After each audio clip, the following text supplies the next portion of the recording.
Makes sense.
You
know, you probably know Chad Shrub. I do. I know Chad. So I see Chad more than I used to have where I work. Back in the day, he doesn't write it. What do you want me to text him, Ryan? I need it real quick. What do you want me to text him?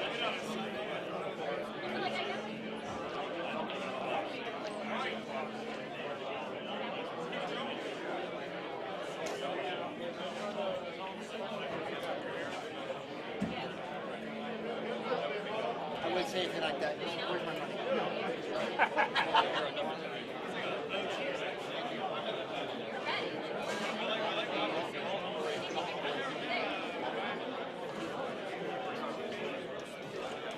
He's got a raspy box here. First time I met him. He came like has some frosted test going on and shit.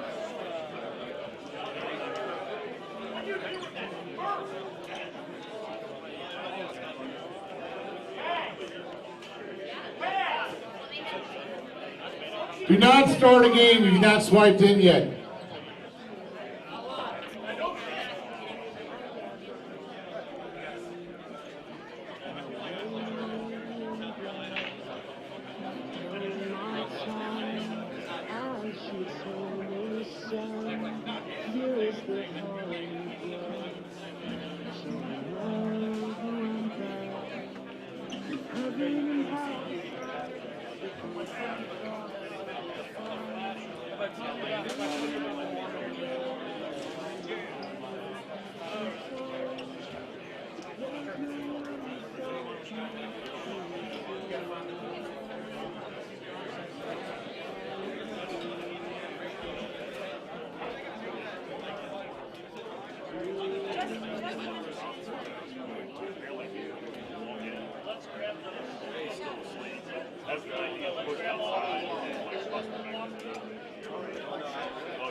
Jazz, you find this depressing?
says extra large, but it's definitely not. It's extra. And it's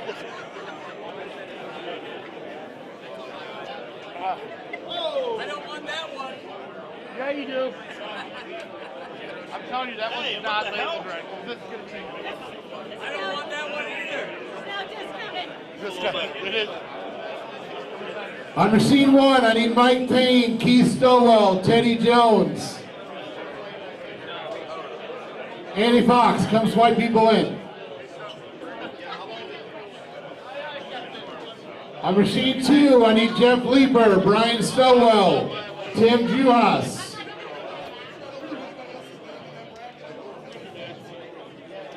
Machine 3, Paul Luna, David Lukowski, Mike Muse. Machine 4, Sean Gervais, Justin Wilson, Mike Bentley.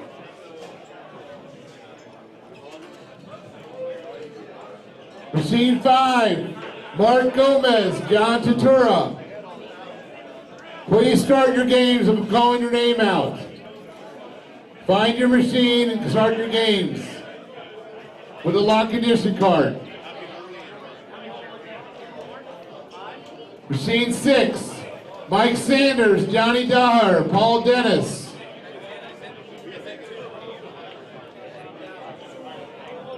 You're on the screen. Machine 8, DJ Rickman, Rick Williams, Nicholas Lingholm.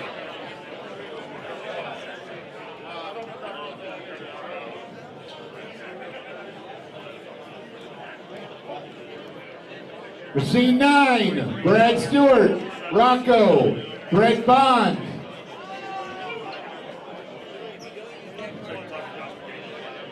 Machine 10, John Panzarella, Randall Landers, Sean Kennedy.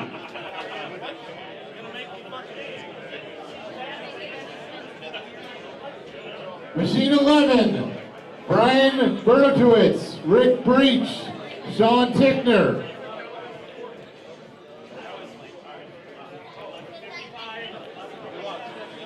Machine 12, James Hopkins, Matt Woods, Mark Foster. Machine 13, Drew Thaxton, Corey Millard, Paul Same. Machine 15, Gary Sheldon, Dustin Anderson, 14, I'm sorry. Gary Sheldon, Dustin Anderson, James Hickey. Machine 15, Adam Harris, Norbs, Jason Graham. Machine 16, Robert Washburn, Chris Brewer, Shane Tomer. Machine 17, Rick Thurberg, Gordy Brown, Josh Spertzik. Machine 18, Andy Haas, Evan Scanlon, Shane Marks.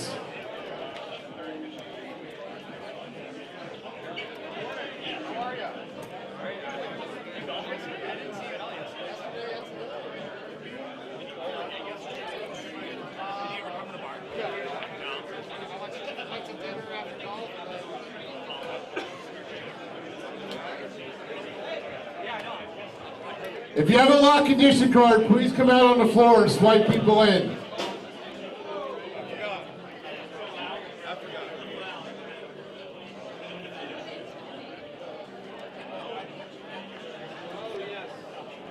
Did it freeze up again? Did it freeze up again? I see.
Machine 19, Chris Longino, Jason Lachavo, Andy Fox.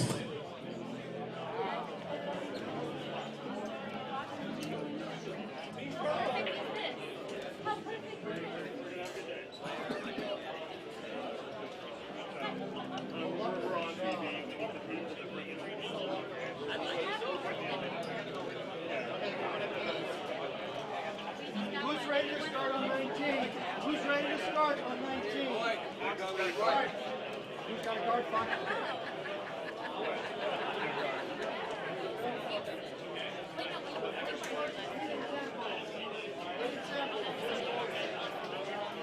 Everybody wants Baja.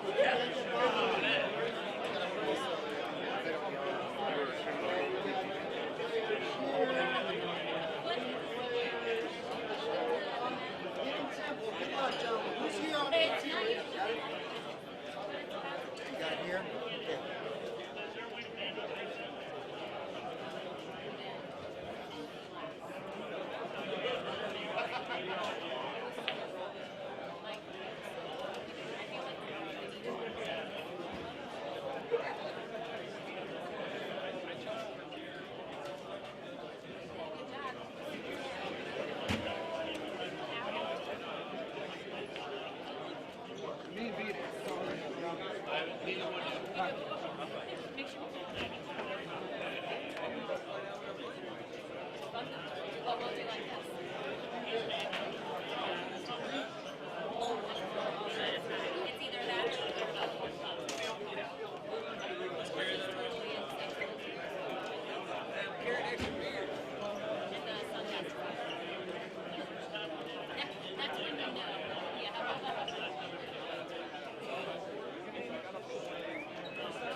Put it all back.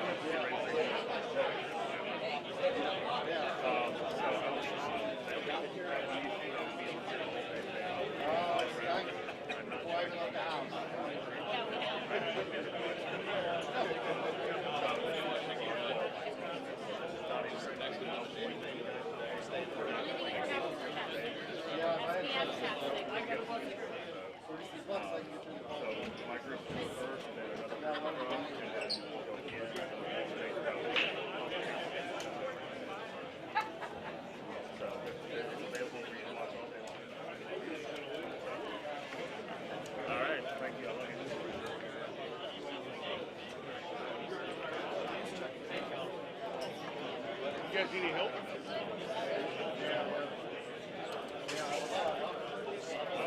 You ready to go, guys? So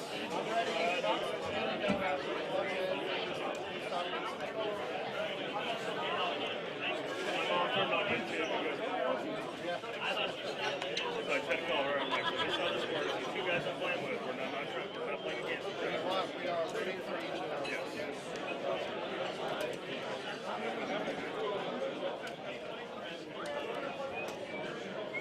Sean Kennedy, you need to go to machine 10. Sean Kennedy to machine 10.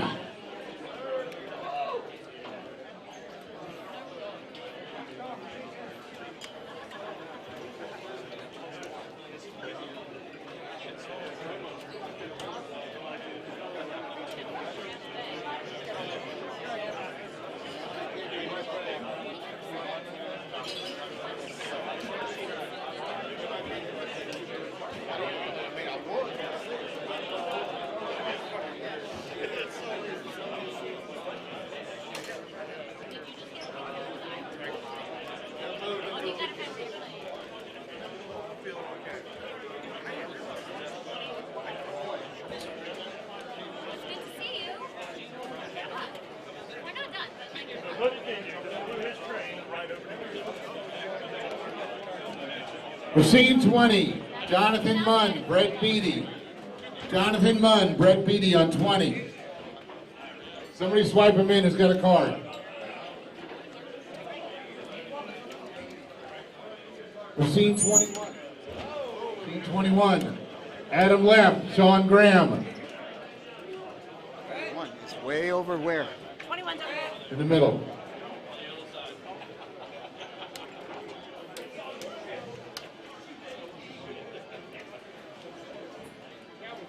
Machine 22. Bill Reeser, Gavin Herron. Bill Reeser, Gavin Herron, 22. PEGT Golf always makes for a great day. Next up, golfer 1. Great one. Andy Fox, he'll swipe these people in and call them out. Number 2, Or you're up playing. at the tee. Say, Jackie. Say Brett. Nice tee shot right in the short grass.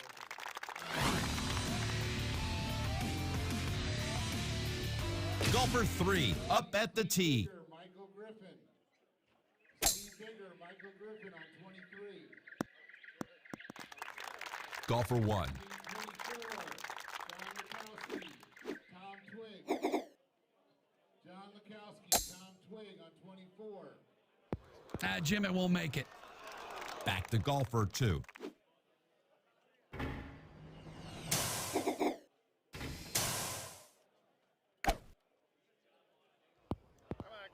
What a shot. Here again is golfer 3.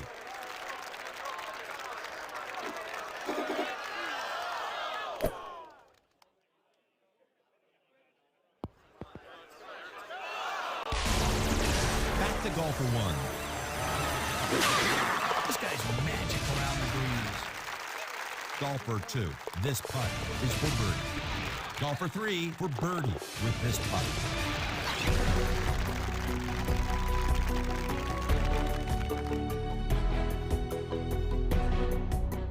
And now the tee shot of golfer 1.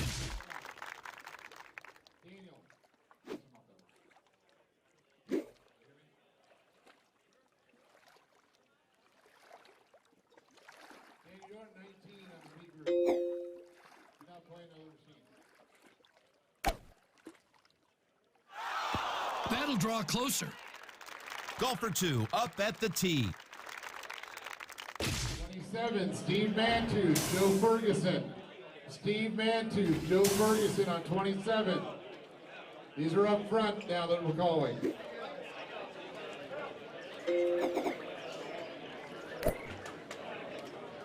Once in a lifetime, maybe. Nothing but That's my horse. Happy birthday. Machine 28, Colin McKinney, Marcus Cash. McKinney and Cash on 28.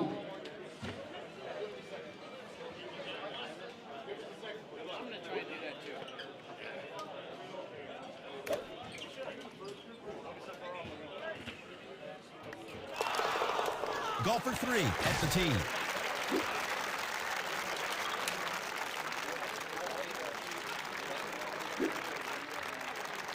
'29, Frank Enberry, Dennis Cavalcanti. 28, Colin McKinney, Marcus Cash. Golfer 1 for birdie with this putt.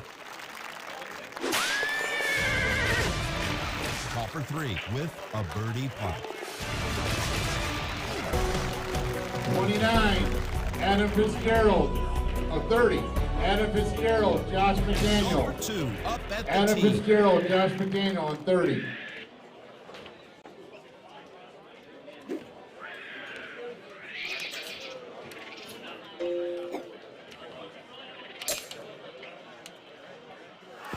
that slight spin kept it from going too far. Golfer 1 at the tee.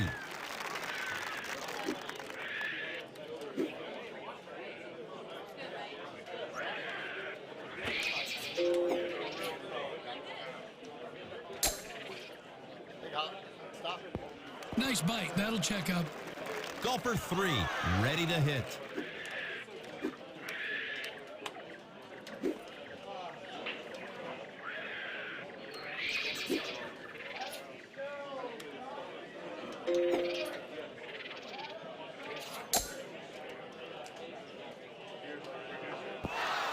Here it is. Golfer 1 with the putter. Par 4, 2 strokes, eagle. Golfer 3 with a try for eagle. Golfer 2, a chance for eagle. Golfer 2 on tee.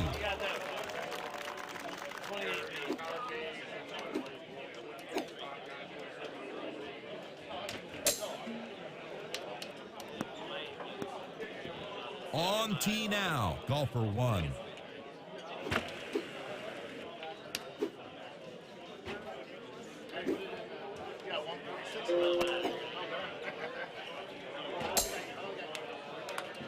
He's bombing birds now. Golfer 3 is ready to tee off. When I know that I have to get a 146. Took a little to the left. Otherwise, 143. Over to golfer 2.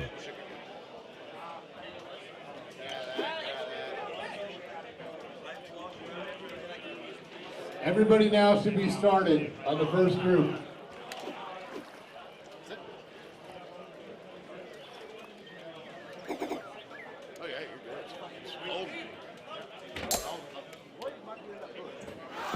Look at that backspin.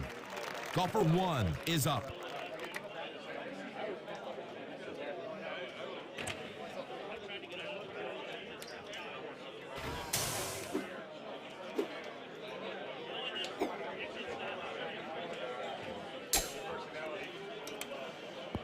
He puts the brakes on it.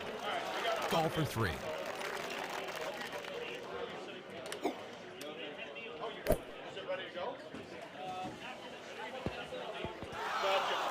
Golfer 2 with an attempt at eagle.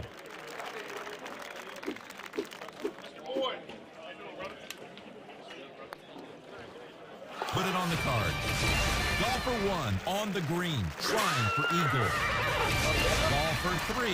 All right, I'm going to read out the beepers. It doesn't mean that you're up right now. This means that it's proceeding to watch. At the tee. So when they're It's getting golfer close to 2. hole 16, you get ready to play.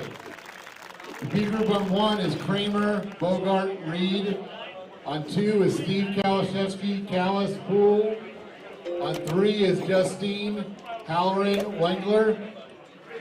On 4 This is is spinning Beasley, Chepanik, Golfer Thurston. 1 on the tee. On 5, D. Simone, Boffman. Welcome everybody. We're at beautiful St. Cloud, Florida On 6, for the Bernhardt, PEGT Lawson, stop in Taylor. Orlando, we're calling it. 7, We tallied in with 156 players. And right now we are watching Gino, Jason, and Andy. Special shout out, it's Jason's the shop's birthday today. So 9 we all is give Blackman happy and Terrell. birthday last night. It's a pleasure to see you. 10 They are on is Hidden Temple. Now we have a Avoca 5-course and qualifier Carter. where 11, we have Hammock, eliminated Feldmeyer. Baja was 12, left out of the mix. So we Steve have Hidden Start. Wiskoski, Russell. We're going to go Forrest, 13, Ansi, Carter, Monty, Larson. and then the ever This one famous is Couple good. Falls. Lightfoot, So we're going to have some drama Kavanaugh. at the end of this, guys. Be sure to stay tuned. 15, If you haven't Osna. been able to tell thus far, Degrees. you have Mark This. Mahoney Clubbish on air with you. And Perdomo, Brian Bernhardt's just sitting Joel. down with you. How you doing, Brian? 17, Always, Manfredi, always a pleasure, man. I think you and I, last time we came Bedari, together was at this Paul, event last year. McCook, 2 at the tee. And I know you and I just talked about stouts. Jessic, You Van still haven't Hooser, started it. Daniel I started. Kalashewski, I'm not going to play stouts this whole weekend. 20, Really? I don't Heichel, play stouts on Tropical. Sweeney, I play arrows. 21, Wagner, Tim Boyer, Which will be Kenny, interesting when we get to that course. 22, Beautifully redesigned course. Peterson, I'm playing stouts. Or not, I'm sorry, streets. Okay, well, I can see because of one. Hole one, and don't need a whole lot of backspin on some of those holes. Yep, and then hole 6 even too. Right, yes. Now see the difference with the arrows. My issue with the arrows is at home I can dial a 180 up pretty well. I was kind of worried that when I got to an event, different track balls, dialing up a 180 might not be as easy or consistent of a thing. Because the trackball, you just never know. And I walked in and I told myself the first game I play on Tropical, if I don't miss a 180 when I'm playing it, when I need to, I'll play them again. And Let's didn't watch miss the one, tee so we're shot good. of So that gives me a golfer putt on 3. one every time. Right. And then 6 is drivable about half the time. So, I mean, that can be 2 strokes. The other benefit for me is on everything else, they're stock balls. So where you're having to play, you're hitting a ball, if you're going at a shot that's 270, you're hitting You'll a be 5 happy with this. or Golfer 2. hopefully a 5, maybe a low 4 type shot. With stock balls, I can hit those same shots, and I could hit a 10.5 on a shot like that. So I can use that to my advantage to stay under obstacles. Golfer And since the 1, cut a stock, chance we still for know eagle. stock from back in the day from growing up. It drops in. You're growing up. Golfer We're 3 old now, with the folks. putter. We are Trying old for people eagle. now. I mean, you got some Trying seasoned veterans, for birdie. playing on this team right here. Chris Longino Mm-hmm. and Andy Fox, and then you got Jason. Now He's actually a seasoned veteran when it comes to Yeah. coming to tournaments, but he comes as a great time. I don't know what he's expecting out of himself in Golden Tee. I want to say I think his first main bracket he made was here. Was in Wisconsin last month. I believe it was Wisconsin was his second time making the main bracket. And he qualified like 18th, so he obviously played really well. Yep. In a strong field. And mind you guys, that's a strong field. We're one of the highest cut lines I've seen in a long time, 133 under. I think it was 100. It was 133. I was 132, and I missed it by 1. Oh. You're exactly right. But it's. I mean, so making that cut's got to feel great for him. So I think he might be actually expecting better. This is That's going to interesting. stop though, and that's fairway. No. Yeah, Oh, if you my hit goodness. if you hit the grass first with a high tee, it won't go wet. It will trickle down and stop on that, and that is fairway. No, right. But on this hole, what's interesting is there's a little area to go in the fairway. Yeah, right, sure. Right down there, which I learned that from Jeff Landon, and I haven't gone on this strip since. You know what? That's path. That's not fairway. Oh, okay. So the other side, the other side is stone. Could be. But he should be fine. He can hit. Will be fine. He can't be too aggressive because when you're hitting off the path there, it plays like rough, and if he tries to hit that ball short, it's not going to get to the green. I'm almost thinking I'm hitting a 5-wood. Oh wow, that's a gem. He's I was done that almost before. thinking of hitting a 5-wood and bouncing it up. Right, but it doesn't always bounce. No, off you have to that. hit the top. Yes, The 6 would probably wouldn't have.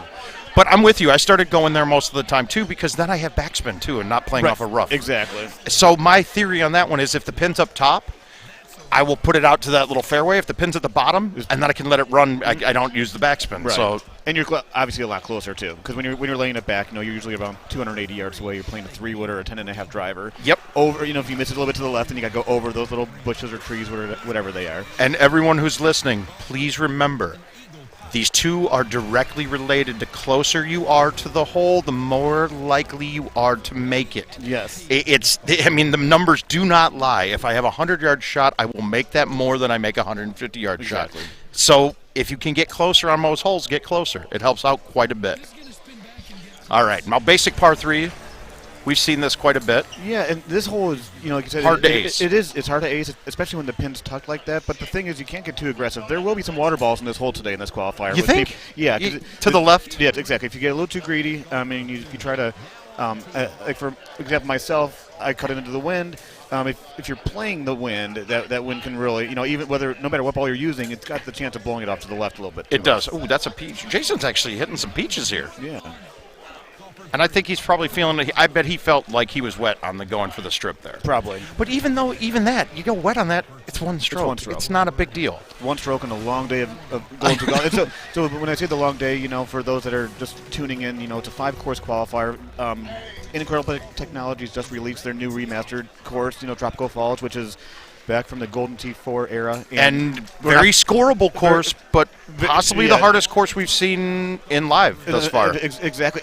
And what I was getting at, Mouth, is that Baja Ria is not part of this qualifier. Correct. And Baja, I can take that as being a positive or a negative. Mm-hmm. And for top-tier players, let's say more like ourselves, not trying to pat ourselves on the back, but the numbers wouldn't lie. Let's say we're top-tier.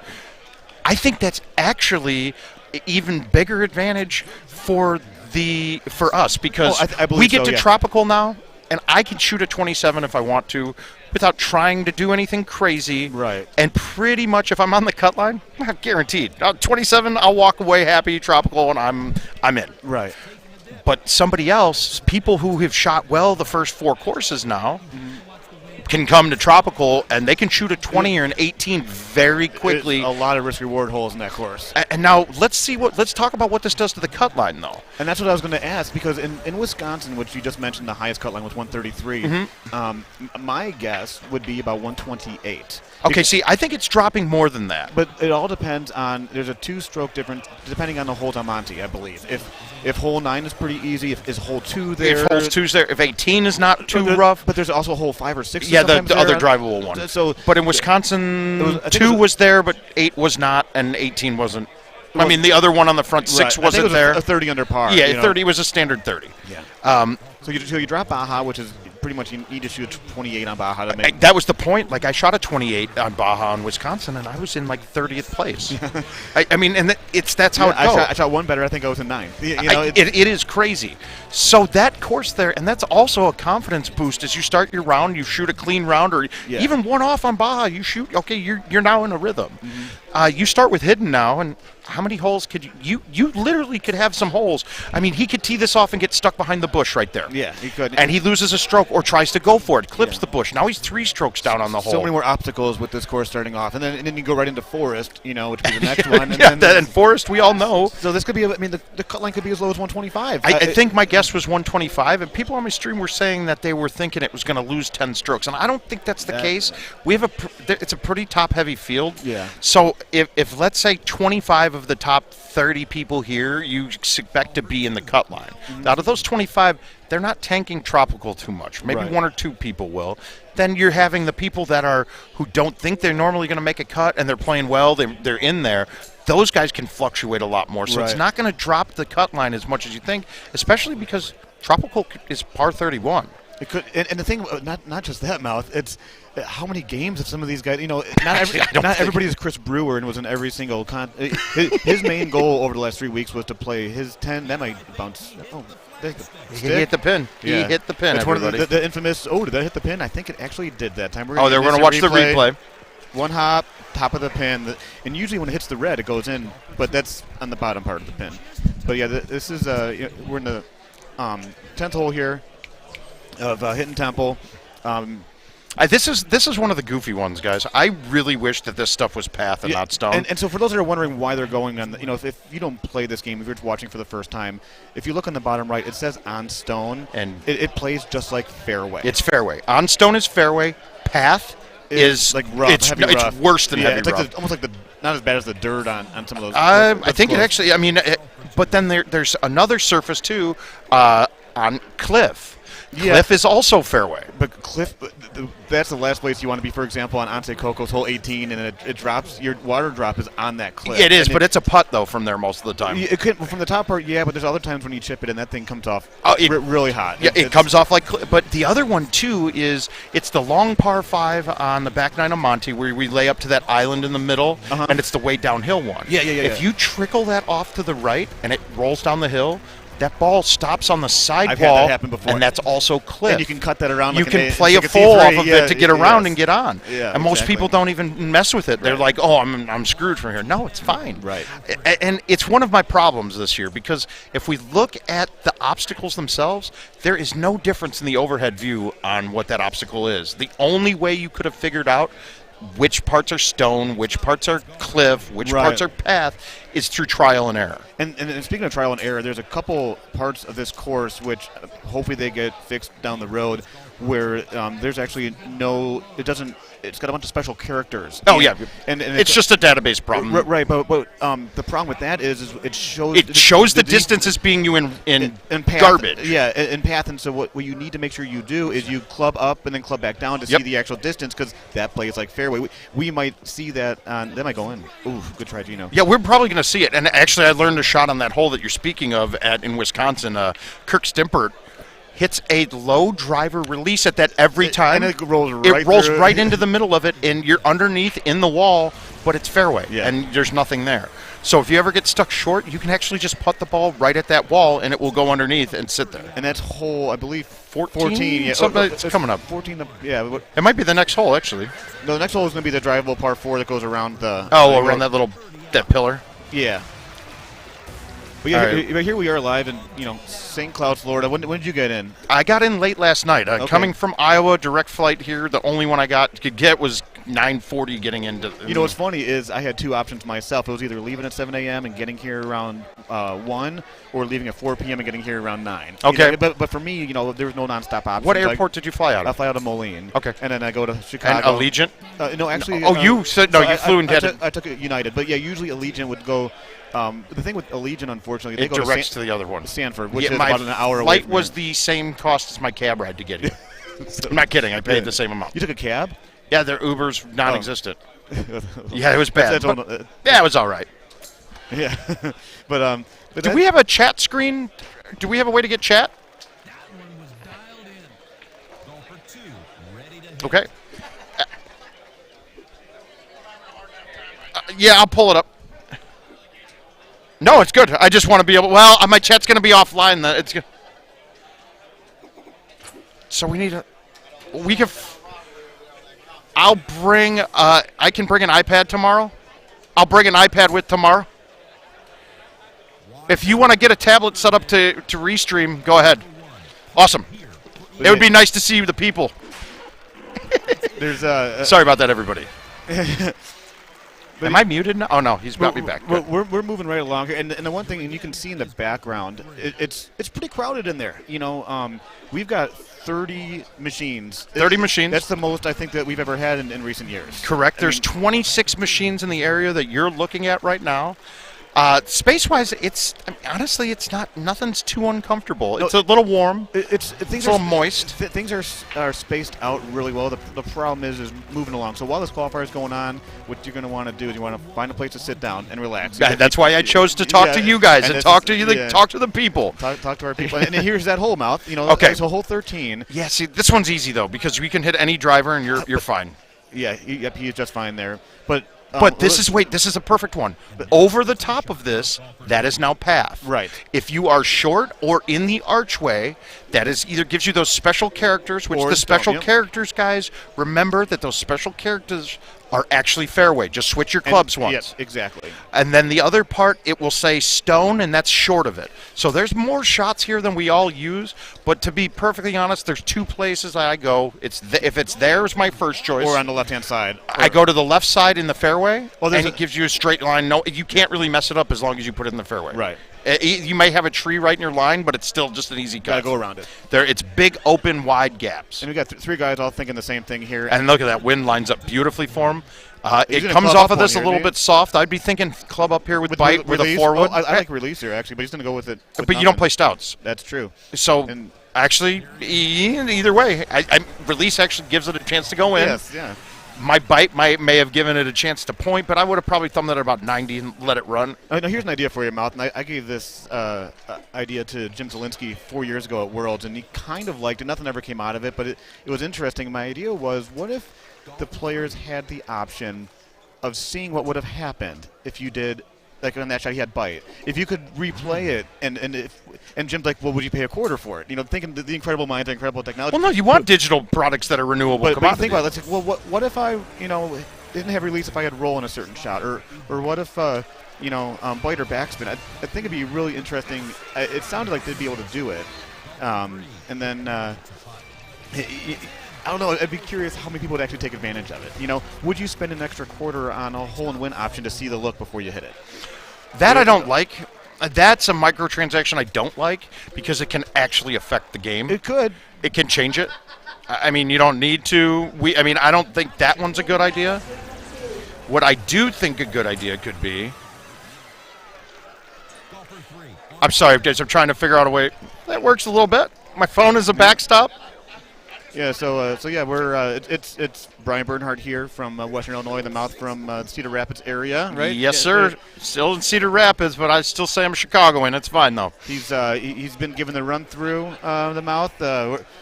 He's in. Oh, I thought Fox had that one. So we're glad to be here talking to you from Florida. Yeah, we're here. We're loving it. We're loving it live.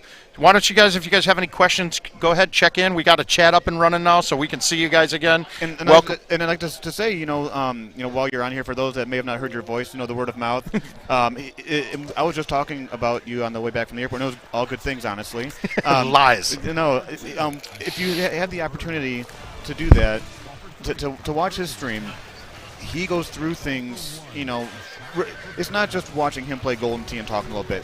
He'll see certain shots, you will see certain shots, Mouth, where you're like, oh, okay, if I was an average player, I would want to know what to do here. And you walk through, like, you pause your game, you have the patience to go through that. It's not all about getting whatever games in you can. Like, you're really I'm past that point now. I wouldn't call myself a banger anymore. Right. I like to some days play like one, but for the most part, it's more about the intricacies and the other part of it. It's more of a minimalist attitude. But I tell you what, Richard and I are going to be going through, we're going to go through, right when I get back, we're going to do a recording and get the telestrator back out, and I'm going to go through all the different shots on Tropical. We're going to try to get as many setups as possible, because that one is a course that you could play it 5 times in a row and feel like you played 5 different courses. Exactly, and you're exactly right, Mouth. And I hate to cut you short there. I've got to go play in my match. Yep, Bernhardt's taking off to go qualify. I should be going here in a minute. You guys might have some dead air for a little bit, unless we get some other lovely people to take some time with you guys after this. I bet Gino will probably want to walk over. He probably will. He does a great job with his craft. And I will probably be talking to you all later on today. Absolutely. See you later. Bye, Brian. Good luck. Shoot well. All right, so for the most part here, guys, on this hole, hit a club that you don't have to lay off of it with the high tee over the top, because as you saw there, he hit that ball a little softer than he wanted, and when you don't hit that ball full, it doesn't get up. I'm guessing that Facebook user was probably John Remmel. I don't see the name there, but I'm guessing that's it, because he's a Westminsterian too, and that's a good thing. Now, all right, left 5s. The putting's been getting me quite a bit. Oh, get the birthday boy and Gino. We'll see what we can do after that. Gino missed the putt. All right, so putting's been giving me issues lately too, and it's from not playing nearly as much, and I still haven't gotten it dialed down into what distances the ball's going to take off full speed and what distances are going to come off a little bit sluffy. But so we've got Fox clean, Gino off 1, and it looked like Jason's off 4 strokes. This one here too, I've missed and hit one of those temples, and that area inside of the temples or the castles or whatever you want to call it, that is all stone. So that is all fairway plays. So technically, there's a couple layup spots in there.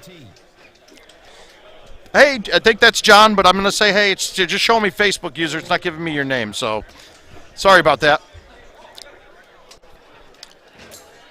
And this one here is a pretty easy look. I like the way they're all going. It would be nice to have a shot off of something with normal spin with the pin being down short, but I'm sure they're going to bounce something up a little short and kick it up.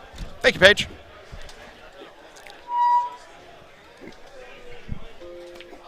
You're still at 80. You're good. All right, so Jason went with the A1. All right, good. It's probably smarter to get used to that A1 because that tree in the front that Gino went around to the left of a little bit, it does have some branches that stick out a bit farther than you're expecting. So if you have a shot that you can be consistent and safe and stay nowhere near the trees, that's fine. And this is what I thought Fox would do, bounce it off. And look at that. Look at that play. Beautiful. Well done. So Fox is playing his standard game. Nothing magic yet. No Wisconsin-esque shots here. Jason's going to need to buy tees before his next game, so we'll have to go to a different stream while he's having to do that. Now, see, I didn't like he went up a club there. It was never coming back. It was a shot that's safe for a putt, but it was never going in with the 6-wood. You're not backing it up that much. The thumb 5 bird. Look at this. This is the Well, hey, Miguel, thank you very much. I'm glad that you guys are tuning in.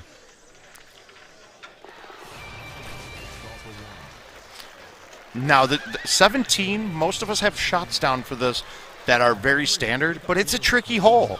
If you don't play it right, it can lead to bad things because the drop is at the top of the hill on this side of us across the water, so you have a downhill 20-yard chip that it's really hard to judge the difference, and probably more like 40 yards. Standard 5-wood bite. He might have gotten it. Very close. He's not worried about the water with the...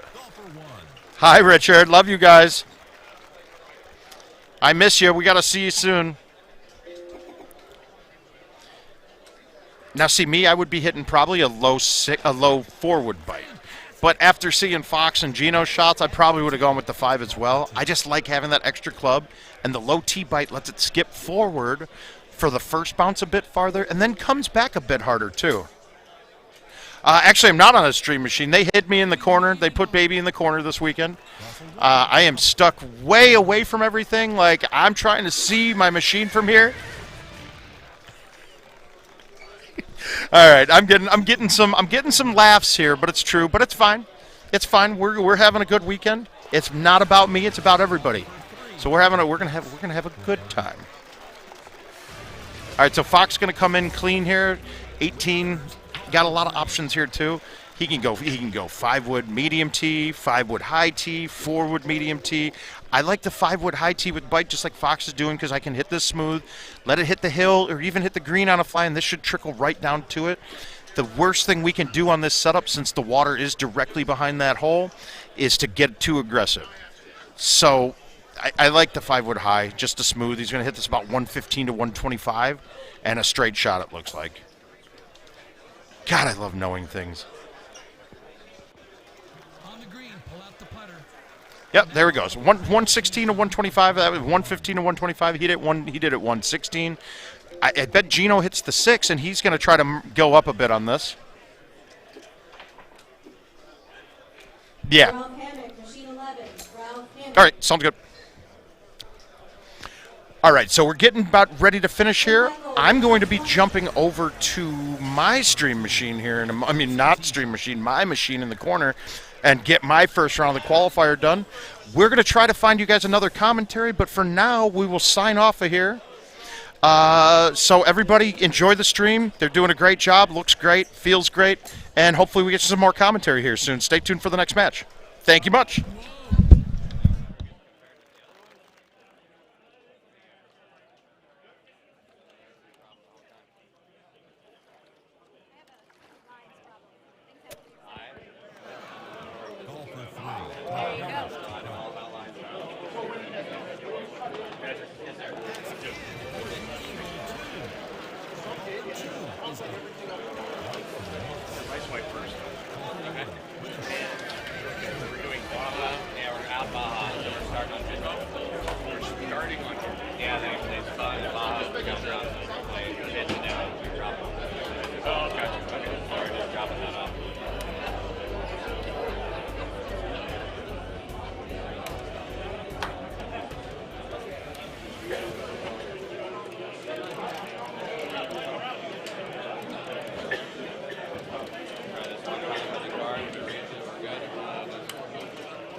Machine 25, Dustin Bernard, Steve Langston, Mike Hanley.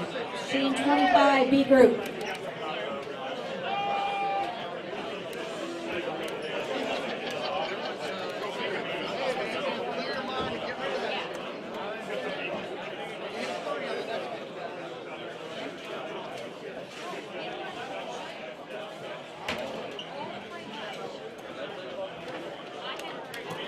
Technical for 2.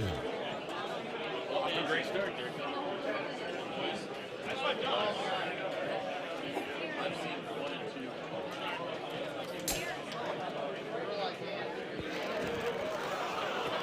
Now to golf for 1.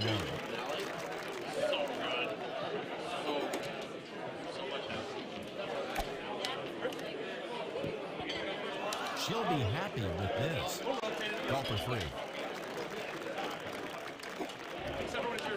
Kidding me? Really? We're gonna start like that. Nice.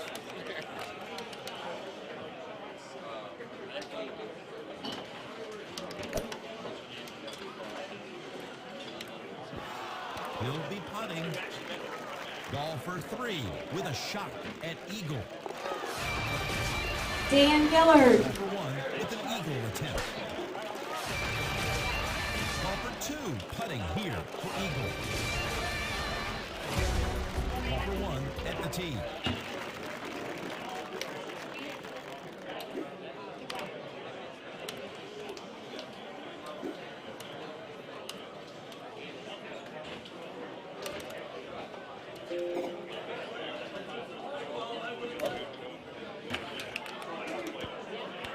Well done. Golfer 2 now on tee.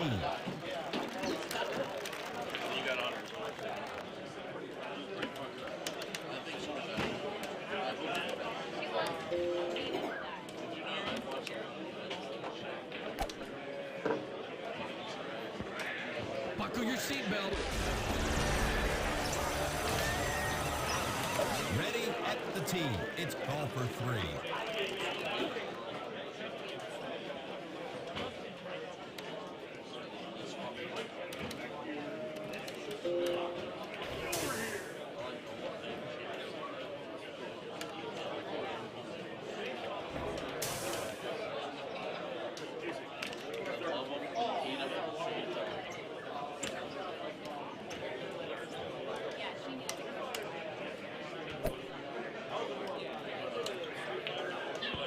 He's a little short on that one. Golfer 3 trying for birdie.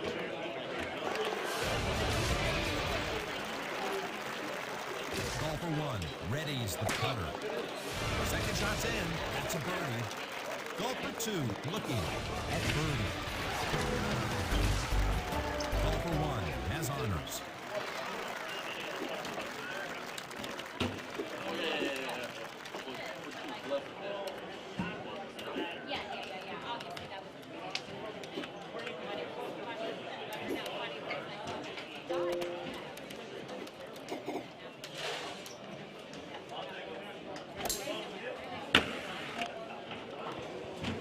That is incredible.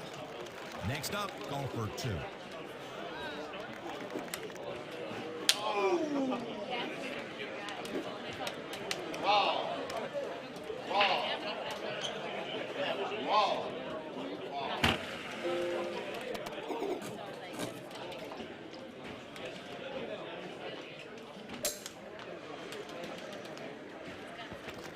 Ready at the tee. It's golfer 3.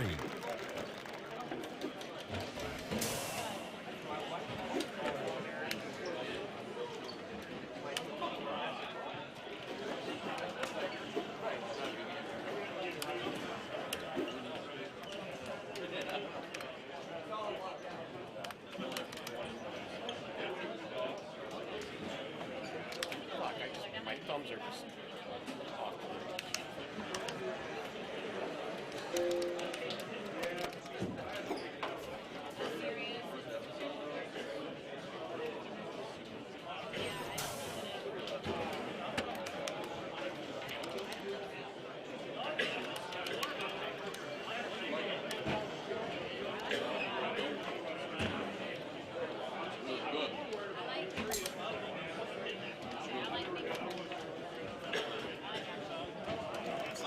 On the dance floor with an extensive putt. Golfer 3 about to putt.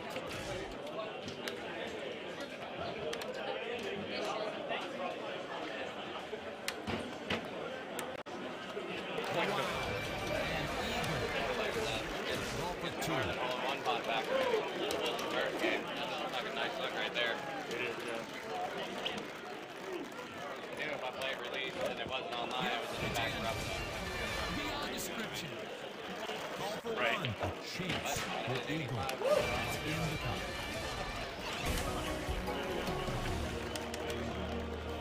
Golfer 1. First up.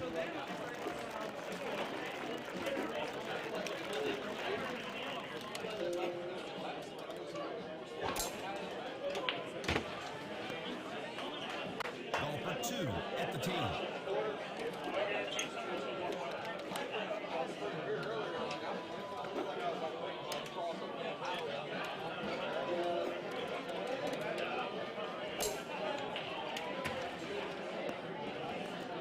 Golfer 3 tee.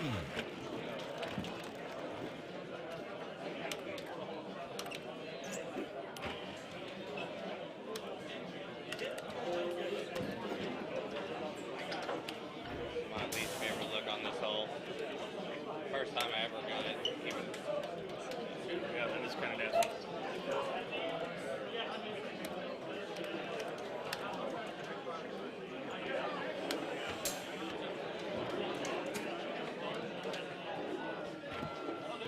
Golfer 2 is away. Oh, I fucking thought I was hitting low. Right there with the Red Bull.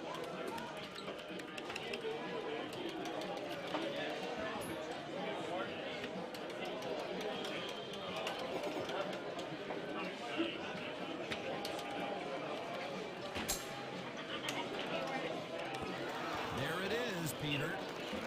Golfer 1. That's at least a one-club wind in your face.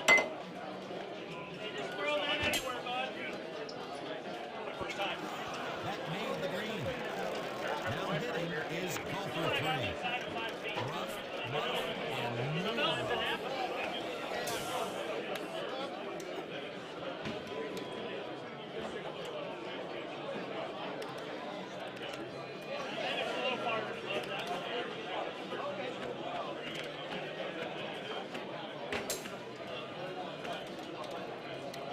Which green was he aiming for? Golfer 3 with a ball for eagle.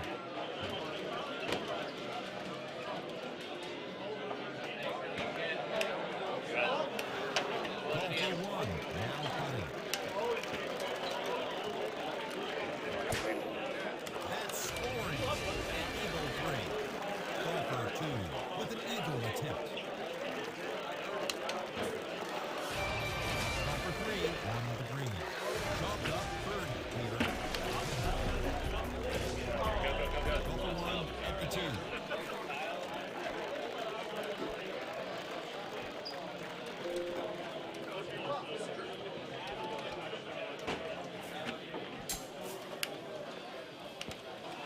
Yikes! And now the tee shot of golfer 2.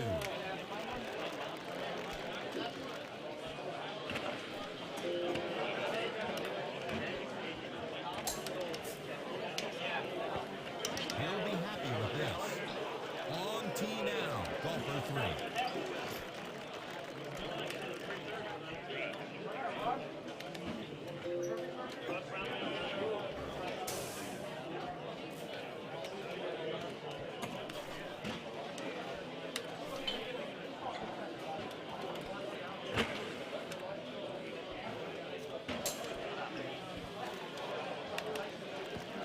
Take out the putter. Golfer 1 with a possible birdie. Golfer 3 will putt. That's in for a birdie, a 2. Golfer 2 with this, a birdie. First up is golfer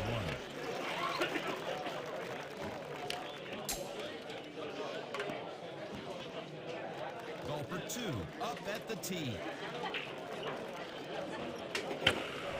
Hello, ladies and gentlemen, and welcome back to the 12th playing of the Florida Open as we join the action here on machine number 18.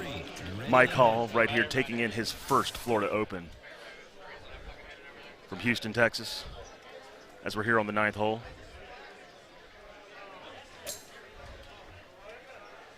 Quality group here today, 156 players make up the Florida Open. Golfer 2 from a nice line. As we take Jason Vidari from Michigan in his second Florida Open. Back to golfer 3.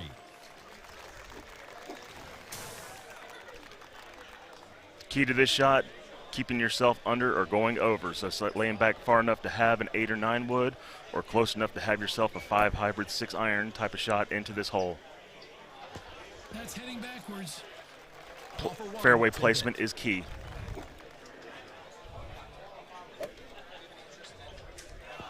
There's a little razzle-dazzle on this one. Golfer 3 with a possible birdie. Golfer 2, this. And here's Ryan McCook putting in. Here on the 9th hole, heading to the 10th, Ryan McCook, a former champion of this event, playing in his second. The only time he played this tournament, he won it.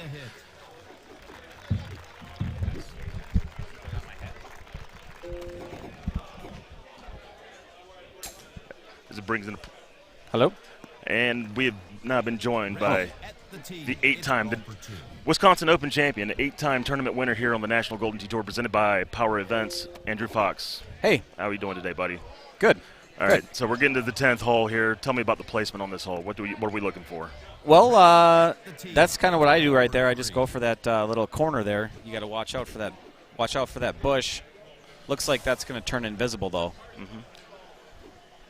Do you ever commonly play it out to the right anymore, or are you still going just straight? Nope, literally every time, heading for the corner there.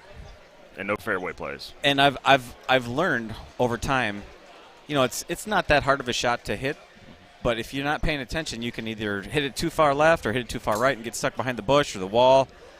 So I put a lot of concentration into the shot usually. Here again is golfer 1. And it sets up typically for 3, 4 wood, 5 wood. Now, if you notice at the bottom right corner, it says on stone. That one's going to play just like fairway. So it's going to carry just as much as fairway. It's going to backspin like fairway. Mm-hmm. Ryan hit a very nice shot there.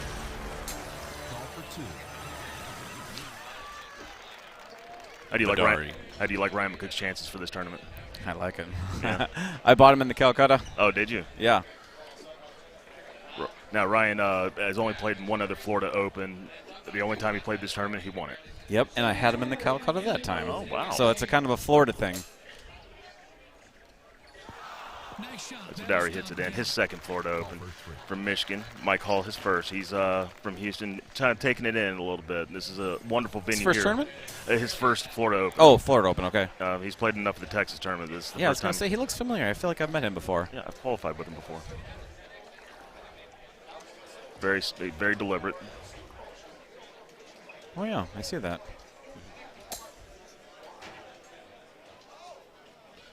Shots away. Get a quick shot. Quick shot. Mm-hmm. Golfer 3 with a look at Oh, Tenacious T, yeah. A long-time player. Yeah. From the 4 days. Yeah.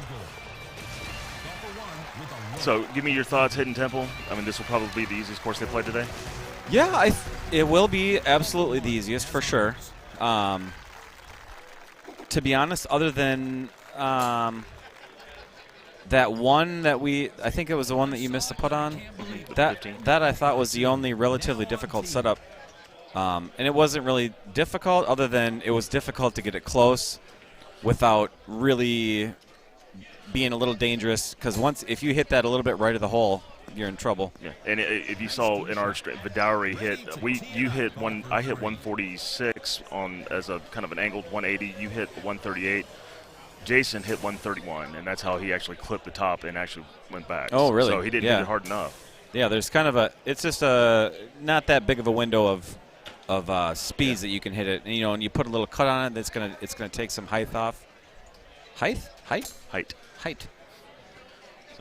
I want to thank everybody watching the stream today. Live streaming coverage of the 12th playing of the Florida Open. Al Jazz is funny. Now, this is a hole I'm actually looking for. Maybe when we bring new tee boxes, if they can just move that tee box up about 20 yards. Just a titch. Just a titch. Yeah, just a titch. Because the way that it's set up is there's going to be like we were just talking about, there's not going to be a very big window for you're going to have to really dial in your speed to get that on the green. I mean, maybe 50 yards. Yeah. So while we're watching the qualifier, Andy, as a former champion, you're very comfortable in this venue and just here. Yeah, I like it here. Just tell us about some of the great memories over the years that you've got to enjoy with us. Well, the first one that comes to mind is actually when I lost to Andy Haas, and he's better than me. Let's face it, and which is fine, but I could beat him, and I really, really felt like I was going to get him, and I just didn't. But if anybody wants to check YouTube, That Ruby Rock game. The Ruby Rock game where he the 18th hole, that the cut 18th shot. hole. There was a I cut thought shot. I had it. I took forever, and I was feeling like, man, I gotta hurry. These people are just like, what's this guy doing? The roof would have come off this place if it hit. You would have. I think back to the Houston Open when Haas holed out Beals Creek number 11 with a one hop against Taylor. Do you remember that match at all? I don't. Okay, he had they were in overtime, and that was probably the loudest pop I had heard. Yeah. Forgive my wrestling terminology here, but the loudest pop I had heard at a Golden Tee tournament. Exciting time. So we're here. 12th hole can be a funny shot sometimes. So this one, I almost didn't hit it hard enough. Yeah. And I got lucky, and the fringe stopped it from going in the water because I hit a medium 5-wood backspin, and I thought that the 12 was going to take it a little ways, and I put a cut on it, and I was like, oh boy, I didn't hit that hard enough. I think I knew it right away. I think what discourages some people from taking maybe medium tee with the 5-wood here is the ledge on the left. There's some fear that they may hit it, even though you proved that it wasn't. You and Jason both proved it really wasn't all that in play. Well, that's funny because it's deceptive, and when you're standing at the machine over the ball, you're about to hit, it looks way higher than it is. I don't know if, it's just a visual, I don't know, trick or whatever. Because every time I think, I'm like, man, it just really looks like it's going to hit, but I keep hitting it and it never hits. So just keep doing it. Heavy rough chip, you got to count for it. Almost. That was a heck of a chip, though. It did go in, but it was a great speed. Because there's that rough. You don't want to chip over the green. So finishing up the 12th hole here, going to 13. Now the other streaming machine, Chris Jusick, Matt Van Hoosier, Daniel Kalashewski. They're probably just a couple holes behind. We'll bring them after this after this round is over. Getting your first look at the day at Ryan McCook. Man, this guy can play. He's a consistent. When he's switched to the stouts, I think his game went to another level, like a lot of people did. Right, and he's one of those guys that's going to play. I don't know exactly, but he's got to play over $700-800 a month. It's in that ballpark.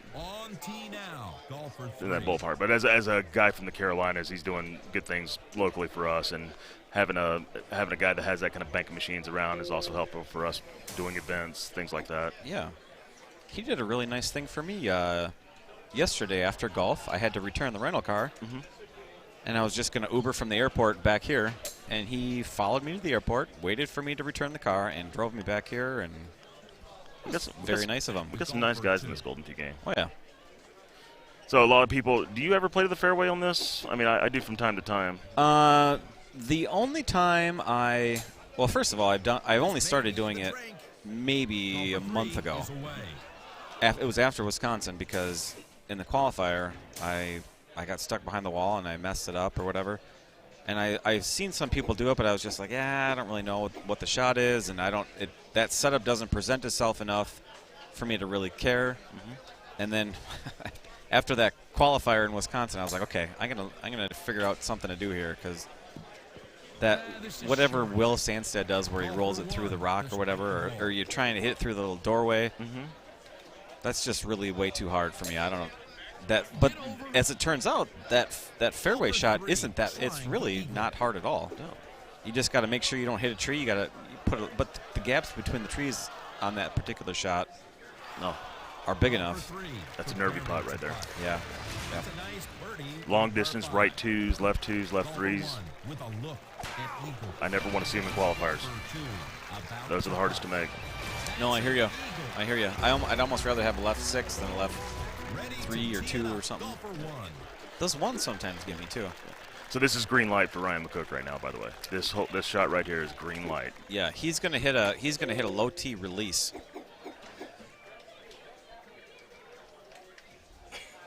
If he gets it right.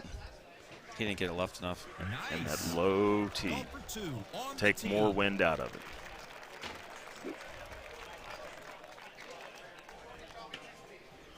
I would assume Jason's going to do the same thing. I don't know why he's backing it up quite so much. May have a different eye. Maybe he's got stronger thumbs. Yeah. Yeah, he thumbed it pretty good. Thumbed it pretty strong. Yeah. Just to the left side. Always good when you get some points. Points could come make a big difference. When you have a field like this, you want to get all the points you can get. You don't want to leave anything to more chance when it comes to that cut line. Yeah.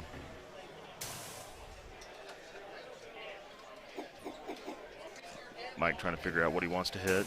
Looks like it's going to be the same thing.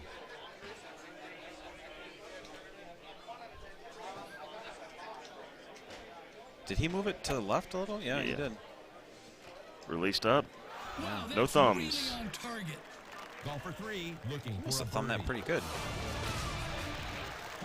So now, Golfer 1 needs this. looks like we have a clean round from Ryan McCook right now. Yeah, I'm excited to see what he does on this next hole because I was actually pretty nervous for this shot because it's one where you have to throw it back to the wood. Oh yeah, I don't know. I don't have that one. Yeah. It's going to be a little bit shorter, so if he hits it just about the right distance you did, it should be on. It was 143. Yeah, that's a good.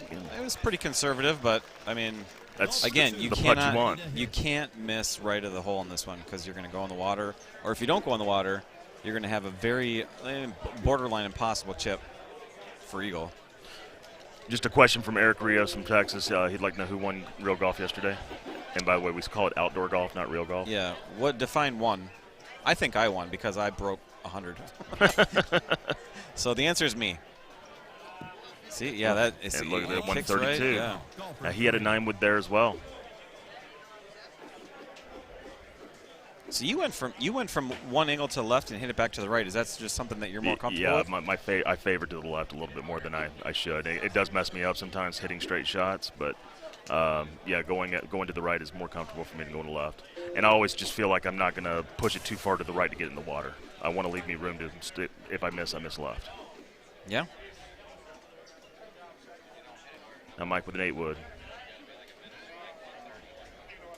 He's going to want to hit this 135 to 140. 152. 152, and that was with a cut. Look, oh yeah, he back went way left. Yep, and when you cut it like that, it's going to take off a lot of height, and when you take off height on this hole, you're going to run into that little wall thingy. The edifice. Goal right here, try to make sure he gets out with birdie. Does not want to take on. It could end the qualifier for him if he gets wet, so he wants to make sure he stays on this green. Well, and this is another one. Looks like he cut it a little bit, which is going to, when you cut it off that path stuff, that takes off a ton of distance. Looks like he might be struggling with the old 180 a little bit. Yeah. Which can be common in the first round of a qualifier. Oh, yeah. Everybody's getting in place. We're trying to make sure your nerves are in check a little bit. See, he chipped that with a 6-iron. That was I think, in my opinion, way too steep of a bank right in front of him to hit a 6-iron. You would have needed to hit a 9-iron or some sort of wedge to try and get that on the green because you got no green to work with. There's a very, very small landing spot, and if you're hitting a 6-iron, you're basically leaving yourself nothing. There's nowhere for you to land it where it's not either going to hop over the hole or hit the face of the hill. And that's an up 8. That was another testy, nervy putt. If you want to see those putts like that, that'll really show where your nerves are at. Make sure you can make those deep French putts. Don't lose strokes to the field. And Ryan moseying along. Played a little differently than we did. Yeah, that's how I usually play it, but this one was really the angle that it gave us. You could turn one more to the right. Now, if anybody's wanting to keep track of the qualifying today, go to www.pegttour.com.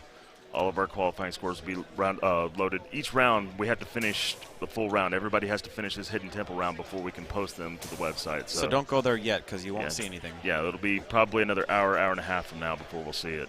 But as everyone's finished Hidden Temple and starts moving on to Forest Knoll, Power Events will be loading up the qualifying scores from Hidden Temple, and you can view the rankings there.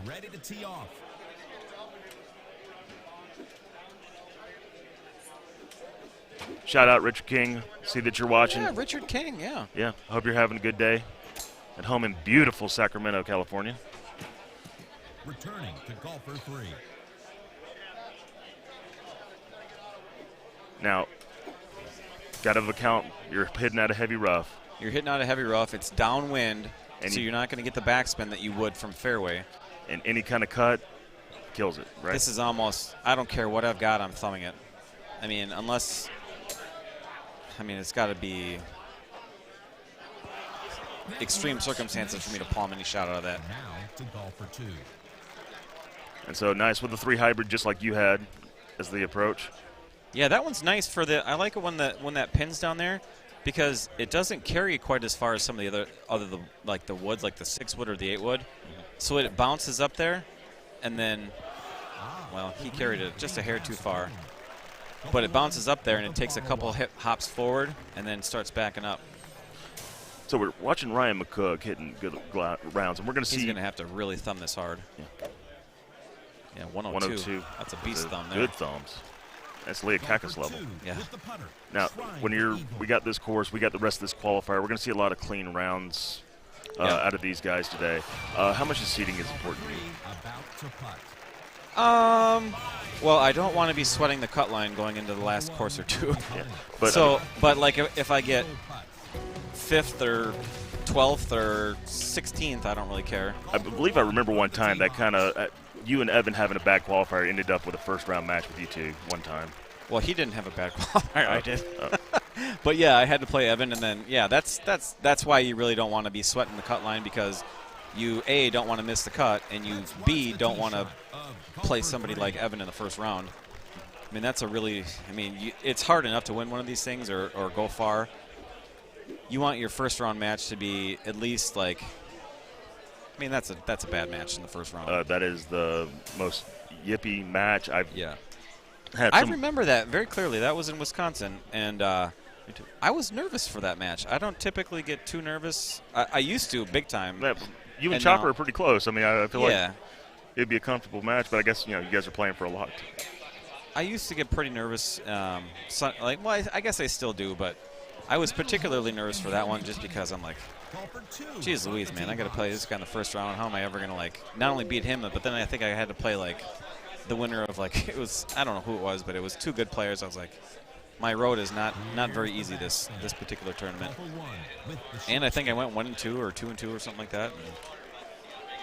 So McCook puts him in, still clean right, almost missed it low side. Cheap Ryan.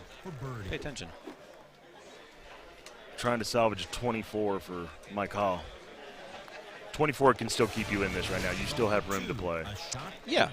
You're going to have to pick it up a notch. And it looks like Tropical's going to be an X factor. Tropical's going to be Tropical Falls. That's a tough cookie there. First up is golfer 1. So Ryan looking to finish his round out. Wants something really close. He would love a hole out right now. For a second there, I thought he was going to hit a medium 3 when I was going, what are you doing? Oh, he got more of that than you did, but that's just right on line, just left of the hole. Yeah, very nice shot. That was great for weight. For the last time today.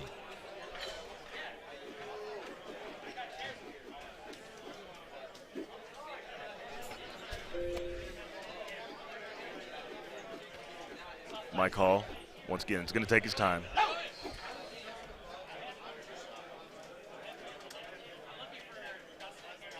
Andy Haas in the background, you know he is he's antsy right now. He's ready to play. Typical nature of him. He really is antsy. That is his typical nature. When you play Andy Haas, what you do is you just take your time. I did. I've played him twice. I've beat him both times. So, and both times. Oh, look at this shot. Beautiful. The second time he and I played, it was on Catadreas and 16 par 3, and I was just doing one of those things where I'm making sure I play my cut right, and I was already up 1, I was 1 better, and he's going, think about the shot, think about the shot, think about the shot, think about the shot. He was getting a little annoyed with me. He's I mean really take your time. Mm-hmm. Try and get in his head a little bit.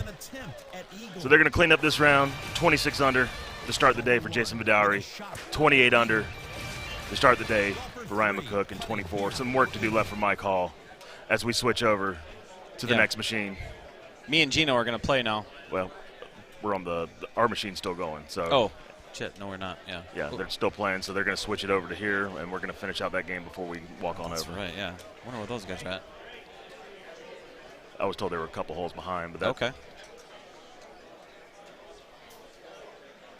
Man, this dude is good though. Very he good. said he said he's played maybe 60 games since Wisconsin. Just wired differently than all of us. Oh, okay. 60 games since Wisconsin, and I doubt he'll even miss a beat. He's just so sick.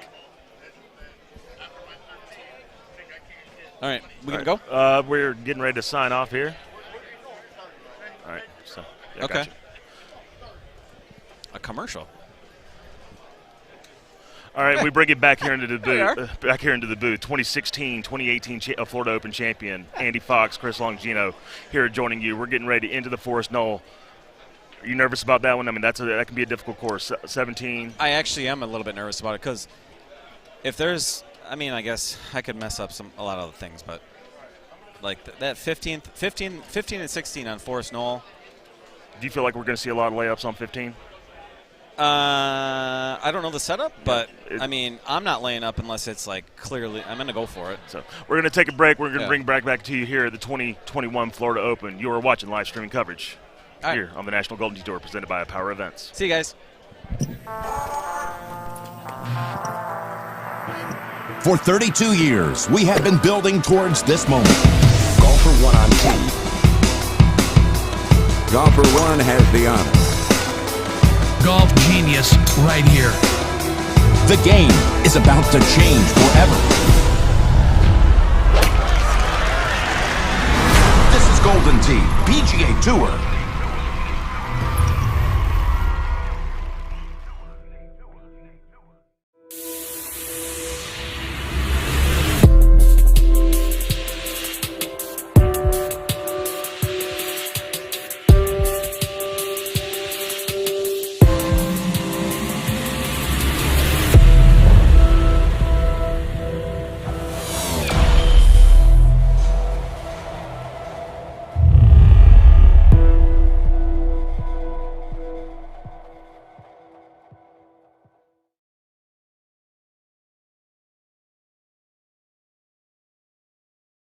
This putt is for birdie. Golfer 1 looking at a birdie.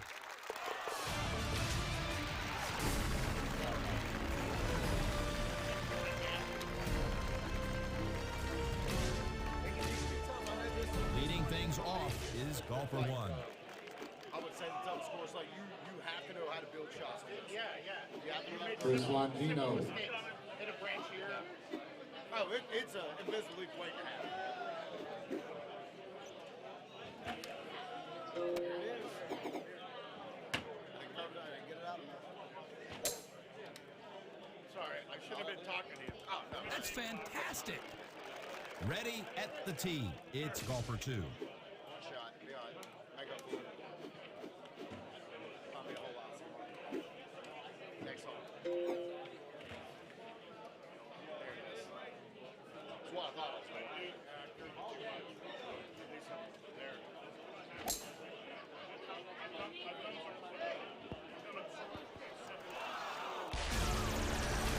Golfer 3. I need somebody with a lock condition card to receive 1, please.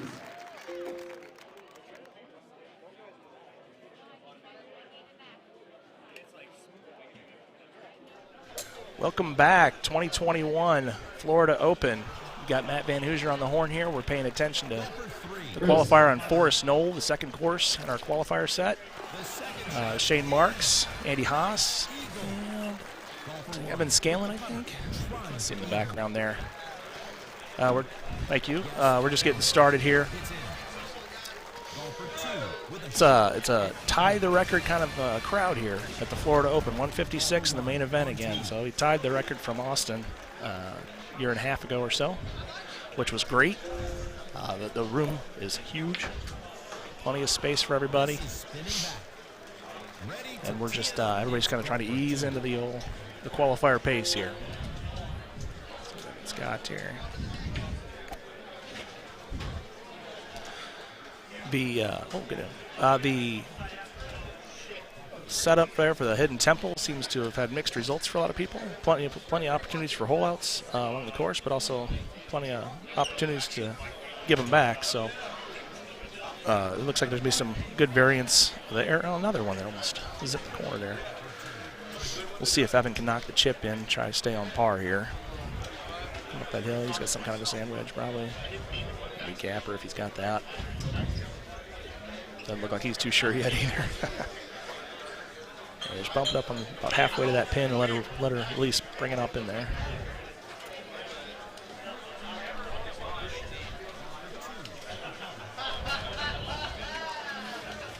Minimizes the damage.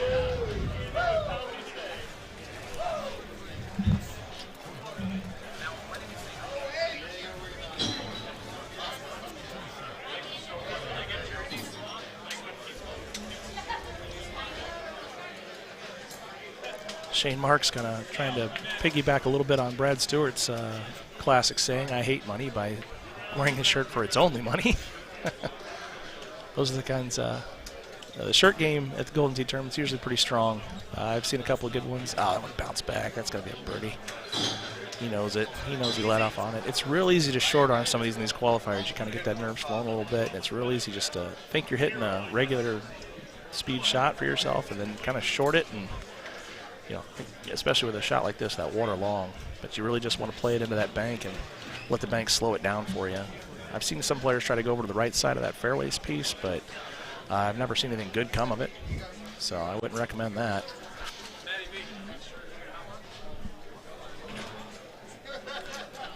Sounds like we've got one of Indiana's finest going to come break up the monotony of my voice. Mike Johnston's going to come in here and provide some color for you because he's a colorful guy. We're just getting the match started. My other stream machine is going to the Geno Fox machine. Oh, he almost did get it.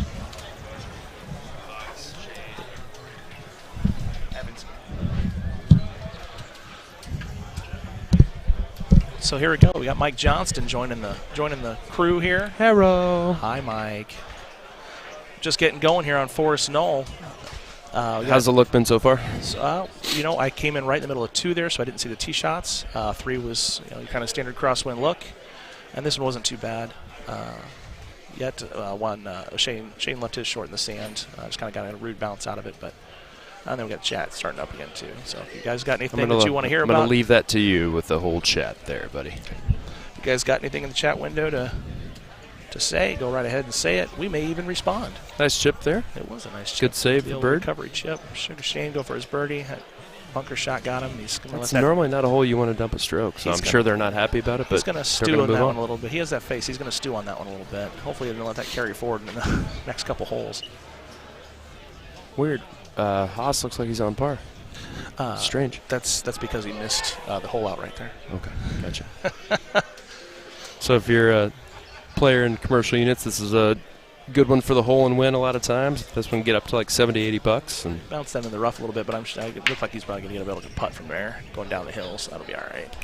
Are you thinking like a high 6 and trying to crush it, or what are you thinking you're going to do on this? I know a lot of guys like that high tee. He's going to play the high tee here too at that 5. For me, at this distance, this is a low 10.5 kind of shot for me. I kind of agree. Wrap in there. Yeah, and let the slope do the work. But it's hard to argue with 20 feet away below the hole. Straight uphill. That'll work. Especially after, like I said, the good thing there is he didn't let that bunker shot steal on him, right? He had a good shot there. He didn't compound the mistake here going this way. I mean, all these qualifiers are about is don't let pars turn into bogeys. Don't let birdies turn into pars. You know, right. Keep your wits about you. EB's on the horn for you there, buddy. Cheering at you. What's going on, Brandon? What's going on, Ebes? Dean, we wish you were here too.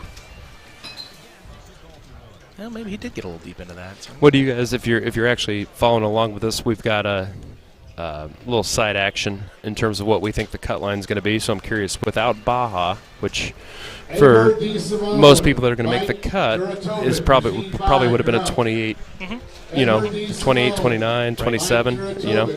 I'm curious what you guys think the cut line is going to be without Baja involved. So it's including Tropical Falls. So if you have any thoughts about that, go ahead and send it our way. By popular demand, including Tropical Falls in the qualifier. That was met to raucous applause when that was announced. I wasn't allowed to use my name at Worlds because Kevin Lindsay told me it was offensive. So thank you, Brandon. We'll move on. And so and now to the other half of the story. Right? I like a little. Is he going to release? Yeah, release is the play here for sure. Good chance. Kind of didn't. So Evans from Atlanta, met him yesterday. Really good dude. Oh yeah, he's fun. Met him in South Carolina. Yeah. So I mean, that's just the whole. That obviously with a middle pen, you have to be aggressive at. You really do, and especially for the guy you do just in general in the qualifier sense to get that stroke. And sure enough, a lot of these guys hole in one side pot, right? You don't get looks like that. A lot of looks on Temple were pretty darn good. You know, if they tuck the pen back, you're probably being a little bit more conservative, but you've got to go for that. Yeah. I mean, you have to stay aggressive. You got to be true to yourself, but you also have to stay aggressive. What's your love here? I'm a right side guy. Are you right side or you left side of this hole? I very rarely go left unless I absolutely have to. Right on. Especially with a dead downwind second shot like that. I think there's actually setups where I've gotten to, and I really have to go left, and I still go right. I've been stubborn about it. Exactly. I'll just go around the trees instead. I mean, you can still cut it, right? Oh, yeah. So, I can, yes. I mean, it's a good tea waster. Incredible Technologies appreciates the 3 cents that we all use on this to make sure it gets down there. Stu, I like that guess. I like 127 as a number. Yeah, I'm right in between you guys. I went 129 with the 85K. So we'll see how drunk people get before tropical. Well, that's kind of the thing, right? You're trading out a 20. So here's the thing, right? You're kind of ditching a 28 course, 26. For the bubble guys, let's say where you're really counted by you're 25, 26, 27, somewhere in there. You're trading that out for a course that's going to be anywhere from 18 to 30. It's going to be volatile. It's going to be, and that's volatile. the best Good part shot about there. it. It's nice shot there. And like you said, it's later it's the last one in the qualifier. People have already either ditched a bunch of strokes or are feeling pretty good about their game, or somewhere in between, right? And so all that plays into how you go about managing tropical falls. Yeah, if you're curious how they actually decided which course wasn't going to be played, it was a random spin. So I mean, it was I actually randomly spun it. Yeah, it was technically possible that tropical would not have been involved, right? 100%. Yes. So it was definitely possible. It was a random spin, and we're talking to the guy. I will, at popular request, I've been practicing my Baja spins. Would you putt this? Nope. Okay. I'm a terrible chipper, so I'm not a good chipper either, but that putt ain't getting there. Yeah, it is. Well, it doesn't matter. He's a good chipper. Yeah. Doesn't matter what we do. Don't matter to Sugar Shane. That's right. It's only money. Love that shirt. There's a lot of good shirts here. The shirt game is. I was just saying right before you got on. Adrian Westergren really stepped it up for all of us. Obviously, there's everybody that steps it up. Gerard Montigny has one with Kevin Lindsay's face on it, which is fantastic. Yeah, I saw that. It was a really good. This is a high 6 wood for me, but I play Titans. Yeah, I don't carry the one bird. It's probably a high 6 or get real fancy with a 5. No, it's a high 6 all the time. Way safer of a shot than qualifier to hit that high 6 than it is trying to hit medium T anything. Clip one of those branches. That brisket sounds fantastic, Richard.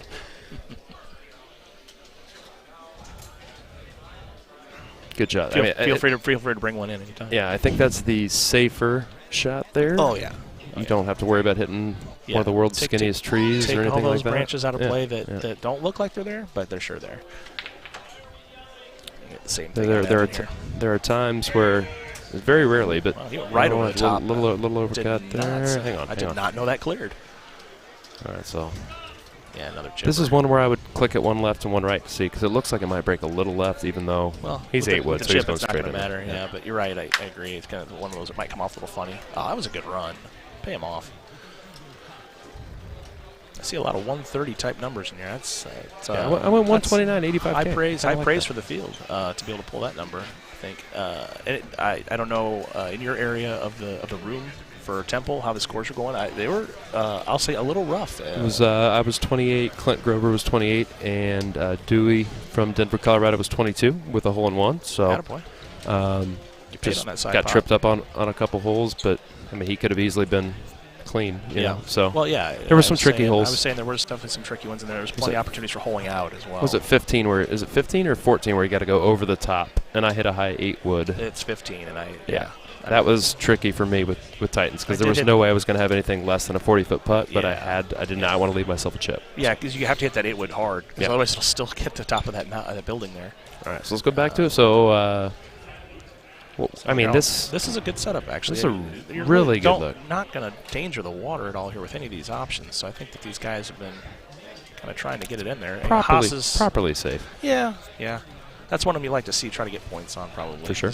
There's just not a lot of danger in the way that one was working. But yeah, if you haven't been to a tournament before, like let's say they're so the top 32 are going to make the main bracket, and if it comes down to it, let's say there's multiple people that are at 130 or 129 or 131, whatever these numbers you guys are throwing out. the tiebreaker is great shot points, so you have to be aggressive when you can and try to get those points. Yep, absolutely. You probably haven't, knowing your record. I have missed a couple cuts on points. That is very frustrating, for sure. Yeah, and as we saw in Wisconsin, right, the leaderboard got really bunched up, and so points were a really big deal there as far as cut line, because there were just so many guys right around that line where one stroke here, one stroke there, couple 10,000 GSP, something like that, can really make or break a position, because you're talking about dropping up and down 10 spots. Almost. Stu was thinking 137, so he was thinking if it was Baja, no. It was 134, I think, in Wisconsin. 33 in points in Wisconsin. Yeah, so I mean, Stu, I like your optimism. And that was with a 31 setup on Monte. Correct. I remember, so that was kind of a golden setup too. I mean, Stu, you would have shot a 140, so we're not worried about that. Right. But he cheats though. He's left-handed. Shout out to New York City. Big Apple's best player. Yeah, the tropical setup. Yeah, definitely. I agree. Major swing factor. Major swing factor here. Get in there. So on this tee shot, which we just saw them hit, there are times where you have to play it a little bit more swoopy, if you will, and make sure that. But you can also to try to get it up. Overdo it and get in that heavy rough to the right. Yeah, you don't want to get all the way to the right in that heavy rough. You're going to leave yourself short there. But there's a lot of fairway there. You just got to really make sure that you can play the shot going into the mountain, and preferably a release type of shot or a bite type shot. Nothing like roll or backspin, because it'll bounce on you, and then that starts going down that hill back towards the bunker, and that's not what you want. So looking forward a little bit, what's your bugaboo on this course? What hole are you most interested to see these guys play? I think 16, actually. 17 probably popular too, but 16 can really give you some looks that could cause some chaos, especially with some of the tricky to identify limbs, if you will. And if 15 is drivable, we'll see if these guys want to go for it. Right, yeah, 15 could be swing hole. And this is interesting with Forest being the second course now in the qualifier instead of third. You don't quite have as much of a sense of where you're maybe at in the group. And so coming to 15, before with it being the third course, you're kind of you're past halfway through your qualifier at that point. You kind of know whether you think you need to try for that maybe or not, depending on how chancy it is, right? If it's an 80-20 or if it's a 60-40, you kind of evaluate it differently now because it's a second course instead of the third one. Sure. Onse's going to be fun to me, because I think, so obviously that'll be the third course in our setup. It'll be the middle course, and it's really easy to dump what I would consider easy strokes on that course. It is. There's like 4 or 5 holes where you can dump 2 strokes and you don't feel like you hit a bad shot. That's right. It's a course you feel like you should play clean every time, but it doesn't necessarily happen that way. It is, and a couple of the par 3s in particular that you're not gonna bogey them necessarily because they got huge greens, but they kind of have especially the ones on the backside there. They got a lot of elevation offset. They got potentially a lot of crosswind. Those ones get easy to leave yourself a 45-footer. Sure. With a 5 or a 6 degree twist on it. And so those are the types of putts in the qualifier you want no piece of. Is that 40 plus, 50, 60 plus type of range. Correct me if I was wrong. I think I was out of the room at the time, but was Haas one of the blind bids, or was he? He was not. Well, so there was 2 blind bids. He was not one of them. There was Paul Luna and Eddie Fox, the top 2 finishers from Wisconsin. So just 2 blind bids. 2 blind bids, right? And Watches is claiming we did that on purpose because then we bid up Haas higher than the blind bid would have been in the first place, which probably has some legitimacy to it, right? Since he went for 2 plus, I think. Matt Aljaz is calling you out. He's saying 6 wasn't there in Wisconsin. I honestly don't remember, so I think it was a 30 setup on Monte. Well, Aljaz, as Malflov's saying, you're wrong. If you were a stout player, 2 might not have been there, but I think he was saying. I think 2 is always, you can at least get kind of a chip-ish at it. I assume he's talking about the Monte I think he's saying right? 6 wasn't there. The Monte which round? 6 I don't remember if it was or not. 6 was. I didn't even hit a high tee. 6 was all day. It's like 340. So we're going to have a par 5 coming up with a really tricky, not really tricky, but a tee shot where there's a couple different ways to do it. And if it's dead downwind, I like going over the top and laying it in the middle of the fairway. And then other times you got to hit you got to go around right to left, and so yeah, yep. I would hit a high 10.5 here. Yeah, that's what I plan on doing. Because you can hit that straight, and you can kind of put it in the fairway where you want especially with the pin on the right and that wind. That's important. You really want to try to get yourself perfect angle a nice angle down the tube, which is exactly what he's done. Yeah, if you can hit that shot and do it, Good on you. Yep. I'm going to hit a high 10.5, probably with backspin, and try to leave myself like a 5 hybrid 8 wood distance. So here's the tricky thing for me during qualifiers, especially when being a B group person, is not getting the shot set in my head before I get in front of the machine. Correct. Because I agree with you 100% that I think that I'm going to hit that shot right there. But until I stand in front of the machine, who knows? I think that's the shot, though. I think so. He's going to be a little bit to the right side, so you have to work around that tree a little bit potentially, unless he's got 8 wood distance or 9 wood, that kind of thing. It's going to be, so I have an 8 wood and a 5 hybrid, so it's a little bit of a gap there. Yep. But and so, yeah, if you hit that 5, you definitely got to get it out there a little farther than you think you do to not graze that tree on the right they've side. got a little room to the left they can go with, especially with that wind. And the wind's helping, right? Yeah, the wind is helping. Is an interesting tee shot. I mean, you might see that come up in match play later this weekend. Shane, I don't overcut. think it's going to so, bounce but- well. Oh yeah, get in there for points. Nice shot. rock. Good shot. 7 on it's definitely 6 on Monte, which is sometimes drivable. I'd say about 10% of the time where they give you the short look, maybe 5% of the time. Settle. Ooh. Any break you can get, you have to take advantage of. That's so right. He needs to knock that chip in there. He's going to play basically the same shot as Shane, but, it's Andy Haas, so he does it just a little bit better. That boy good. That boy good. I would check with, if you ever do go to one of these tournaments, there are some apparel you can get. We just got a question about T-shirts. You'll see some of the guys wearing PEGT-related attire.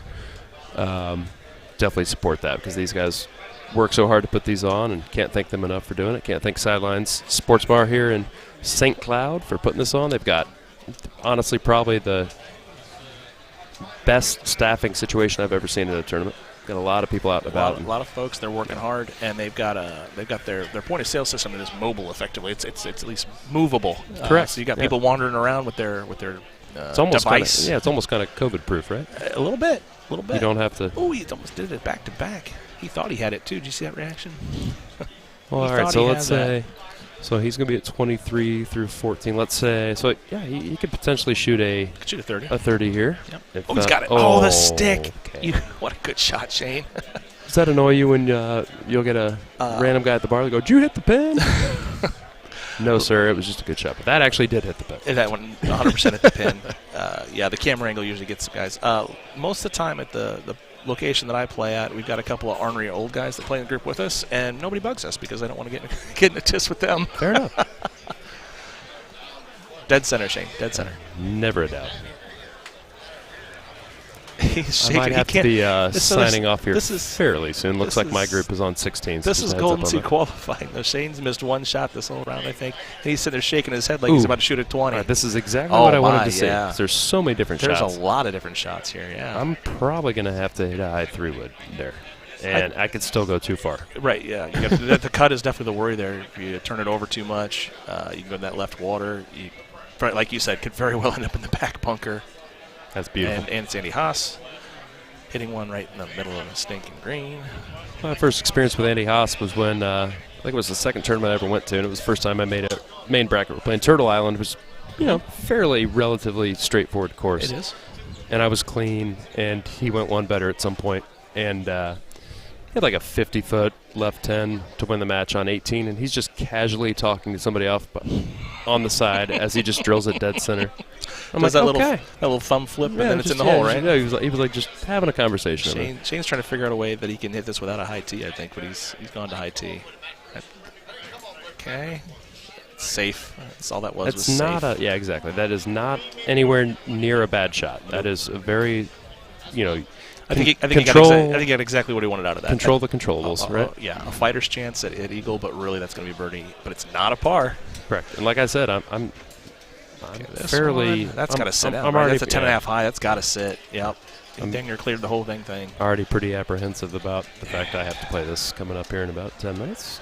That's how I am. Let's see what Shane can make of this. He got what he wanted. He got the shot that he probably thought he was going to have. So let's see if he can find out if he's going to lay it up. Yeah, he's going to lay it up. I don't necessarily blame him. So this green typically, from this angle, plays pretty straight down. So it is right does. too. So you got to do that one click right, one click left when you have a putt there. It's the right too, and he's got that 15 blowing the same way, so it's going to kind of exaggerate that. There's nothing wrong with the birdie there. Like he said, from the tee shot, birdie was the number. Correct. Eagle if we're really lucky. Yeah. Cool. I think you'll probably see guys maybe even try if they're playing a wind ball. maybe even a medium through, but they're just to try. That's aggressive. Yeah, but you like to have that spin. But to keep the you like to have that spin long out of play. I really do think that'll get there with a wind ball. Either medium 10.5 or maybe yeah, got a forward, maybe a high 4. I don't know. I think, like I said, a lot of options. Really fun. All right, I got to check out. I got to play my match. Matt, it's been great talking with you. We'll see you again. All right, sounds good. Here we go. You guys, make sure you support PGT, and appreciate you guys checking in. We'll go this solo until my machine's done. That's fine. We're going to be about the same pace, but Andy's going to way out to the left, right there, to make sure that he doesn't hit any of those twinkly little leaves that you'll see when Shane clicks here. And watch him go up and down once probably, and you'll see those leaves just in and out, in and out. Those are the ones you got to avoid that you can't necessarily see all the time. So you'll see these guys getting farther out to the right than they might look like they need to, just to be real sure that they're getting in. He can get kind of close to him too. Settle. Just a big bounce. Now let's see what Evan's got. At 18, right? He's still got 5 strokes left in this round, so he can still get himself to a 23, which is not it's not what you want, but it's not a death number for the qualifier. Don't really know what he did on Temple at this point, but let's get way out there. Yeah, see, he didn't quite get it out, and it clipped one of those flickering trees. He can't believe it. And let's put that up there, make your par, minimize the damage.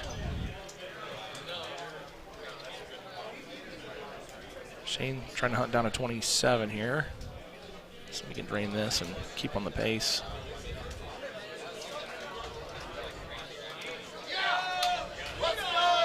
Shane, like Stu Fox, is one of our left-handed players, but aren't there that many? Nice chip, though. Nice chip. Not really that many lefty players around. Jeff Wardall doesn't count anymore. He doesn't show up. He doesn't like us anymore. Hi, Jeff. Then you got Shane. You got Stu Fox. A couple others, but. Who are you talking about, Aljaz? Oh, Haas, it says right there. Reading is hard. I'm pretty sure he's still on Stouts, but that was a really, really big tailwind, so, yeah, here you go. He's faced straight at it. He's playing Stout. Might hold it. Just a little bit more. We got, so guess who's making all the noise? Guess who's making all the noise on the mic? Sorry, Matt, I saw you over here all alone, so I figured you might need a little company. Guys, welcome. It's me, the Mouth. I'm back with you here now. Was it the puppy dog guys? Yeah, it was. He was sitting there. He looked sad. So I'm here. Sugar Shane trying to pop that down there in the hole. That's Do actually it! A beautiful shot. My. Well played. Yep. For me, it's scary to try to use the tiers when it's in the bottom tier because it tends, if it hits that hill wrong, it'll go hard. Yeah. Yes. Absolutely. And Grover is absolutely not playing Stouts, if that's what we it was Haas is what it was. It was Grover's a lefty. I had a little lefty thing going on there because Shane is a lefty. Ooh, I don't like this at all. I don't know if that's enough club, is it? I don't think so either. Yeah, it is high tee. Oh, okay. Yeah. It's tough to tell. Yeah, it's not enough. And you really didn't get it. 106. Yeah. No, you needed to hit that 140s. Yeah. And with that high tee, almost had to turn twice. You have to putt that from there too, guys. Yeah, that will go. It will not go in the hole with a putt, but it won't go in the water either. If you try to chip it, it's going to go in the water every time. That's Even right. If you land on the top tier, it goes in the water. That is absolutely correct. It just picks up speed on the way down those chairs. Oh. All right, so how's this setup been looking? I'm a little behind. It's not been bad. 15, a pretty good tailwind. 16's not so bad. You saw right there on 17 with 16 side wind. That's a bit to handle for some guys, especially playing a wind ball, which not many are. But hey, that's all right. Haas is working one better right now. One better. I thought you said 15, so I thought it is 30 par. No, 29 is today. 29 par today. All right, he caught that clean, so it's going to take everything you got to get it. If you want to get in that fairway, you got to. And honestly, that's the way to put it today. You can't have anything in your way going that way. That's the point of it. Right. This way, I mean, yeah, the shot can be fine. And guys, if you don't know this, if you're within about 20 yards of the water, give and take in a concentric circle there, you can tell by the bounce, right? You can tell by the bounce if it's the rough bounce or if it's a fairway bounce. Correct. If it says on grass, though, you're getting normal spin. That's right. So that helps a bit. If you're on the rough, that shot is a little bit challenging because you can't clear any of the trees. The line has to be there, and you kind of have to bail out. Well, and with today, you've got if coming from that direction, you've got a big tailwind. You're never going to stop it on that green if you're in the rough. Just not enough spinach on it. Yeah, it's a little challenge. It's a little bit challenging. We're both going to try that. I don't necessarily hate it. Oh, okay. His rolled. He's fine. Yep. But yeah, you've got the tree in the way, so you got to work around that. I think Haas honestly is going to have to work around the tree a little bit too. Now you'll see based it. on how far he's. He's not hitting a thumb shot in, of course, but it's a little bit of a cut. But Evan did a smart thing there. He played that big fat part of the green. Mm-hmm. He didn't try to get too aggressive with it. That was a smart play. Oh, can you hand me my drink, sir? This vodka rocks right there. Shane, settle. All right. Okay, he was puckering. He was. He definitely puckered. Shane, this whole round is. No, Haas is pretty much dead clear. Shane, this whole round has looked like he's been on about 6 worse. It's just been one. He's just ready for the wheels to come off. He's keeping them on, but man, he's in a world of. He's in his own head right now. He's shaking his head. He's thinking about this. He's thinking about that. But he's kept it together. Cam, we don't have a leaderboard up yet. I think at some point in time we will have a link to one. I'm not sure. Is anybody doing that this time when we did in Sussex? I think they got the instructions to do it, but I don't know if they have another laptop to do it separately here on premises. But, yeah, I don't know. Okay. So there you go, leaderboard. Lots of, this is early in the Forest rounds, but 30 taking the lead right now by 2. I saw Gavin Herron there to 28, solid score.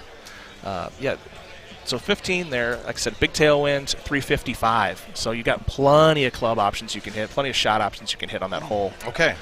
So that'll be a real fun one. Haas went with the full. He hit full 3.5. 3, I think, is what he went with. From one right, a full 3 with backy on the high. He hit a C3 then. Yeah. Okay. Yeah, sorry. Not a full straight. Yeah, sorry.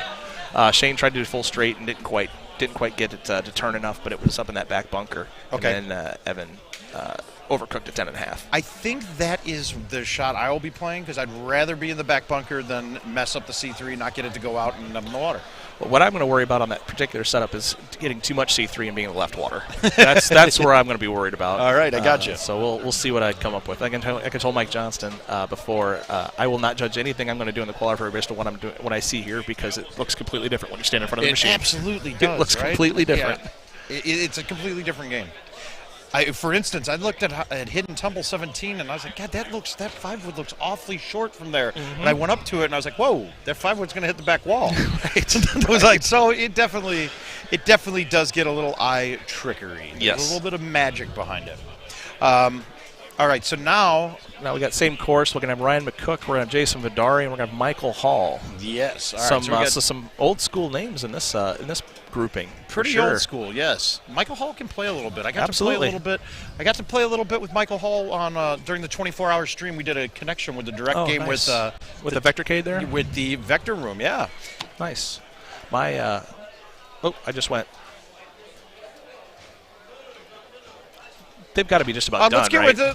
Let's follow this one. We got a brand new game. We got McCook. We got a brand new one here. Let's watch this one. They were on the next course though, right? I'm gonna have to go. We'll need another person pretty soon. I'm gonna have to go because I'm right after that Geno match. Hey guys, and you know me, I'm kind of shy, and I don't think I can handle the mic by myself. Well, it's always nice to have a counterpoint. It is. All right, so we got Forrest. Now you guys just went through this commentating. Is it me, or is this possibly the hardest hole one ever to get a hole out on of any course I've ever played? For some reason, I just don't hole this out enough. So, I will say that my typical layup spot is different than most, and I won't say I haven't had any issue holding out, but I do hold it on a normal hole 1 rate.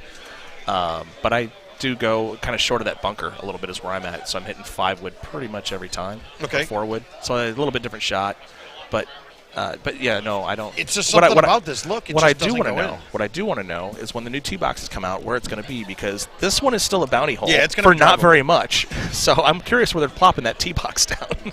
It's got to be and typically the bounty holes are already drivable in real-time rivals. This is not. Oh, really? This one, it's not even close. Okay. Well, like I said, there's just not even room there where it would happen.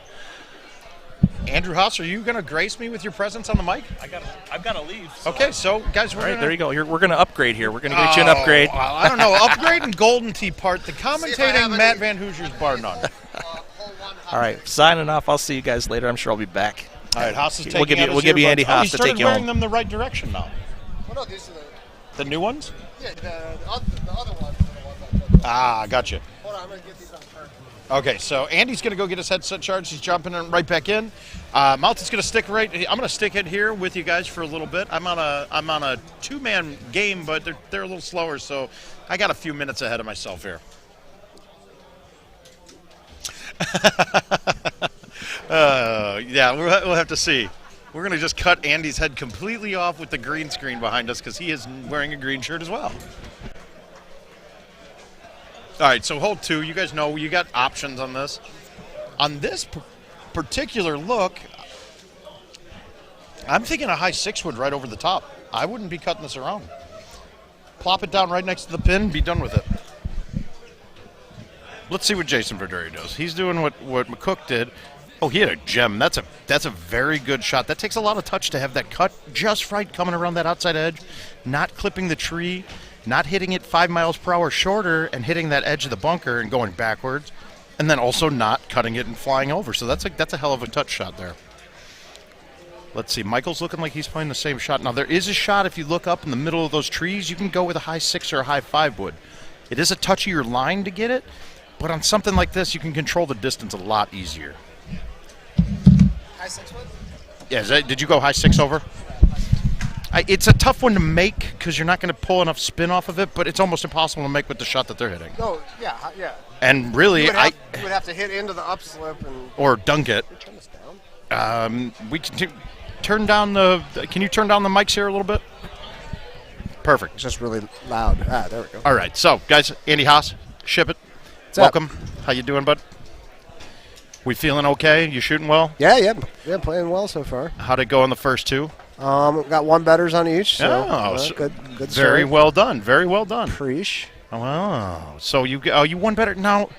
Well, was par 30 on this? It was because 15 was there, right? That makes it a 29. Oh, so it does. Okay, I missed it. Yeah, you shot it's it. 28 and it's 29 with. Which par 3 did you stout into the hole? No, we double eagled number 12, 13. 13. Are you speaking of you as 2 people now? The we? Who's the we? The royal we, man. The royal we. Got it. Okay. The royal we, man. So, what do you think? We got the qualifier. We skipped out Baja and put Tropical. Oh, thank God. I don't know. I kind of think that we're going to see a bigger spread in the qualifying lines now. Oh, absolutely. A big spread. And I don't think the number is going to drop as much as people think from Wisconsin. So we were at 133 total in Wisconsin. 133, okay. Now because Baja's a 28, and so Tropical's a 31 at least.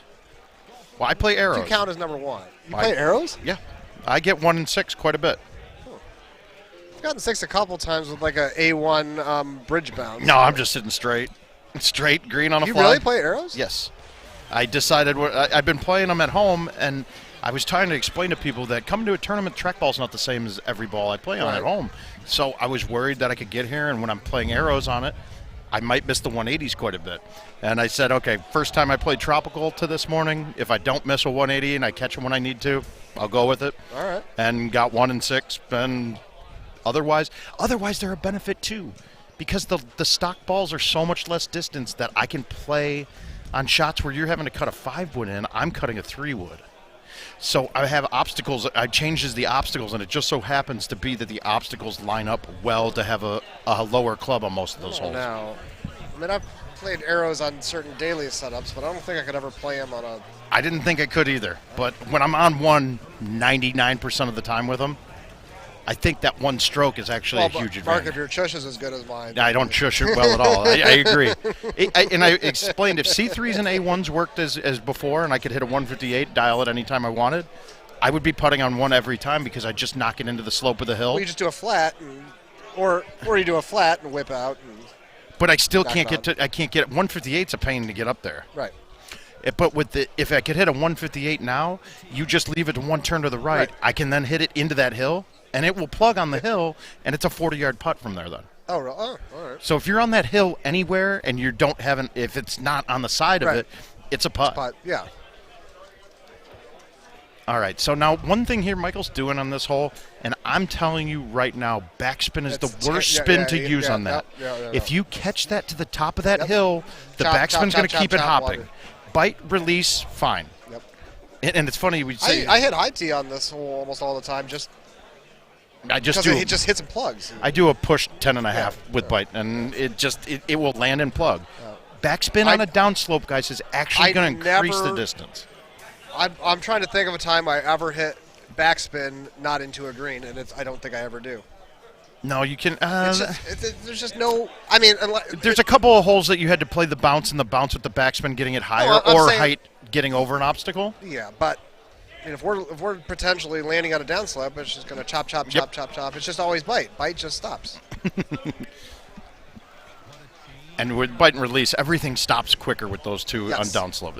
It's dramatic. It's just like if you're chipping at a down 10 green. Let's say you're coming out of a bunker, and you chip out of a down 10 to a down 10 green. Yeah.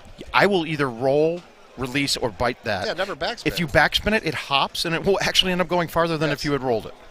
It's kind of goofy, but it's physics, guys. The friction from the ball on the green slows it down faster than the bouncing of the ball in the air. So far, pretty standard setup. Nothing. Ooh, nothing. He almost missed that putt. Nothing too unusual. Probably wasn't Ryan's. That's why he almost missed it. Yeah, right.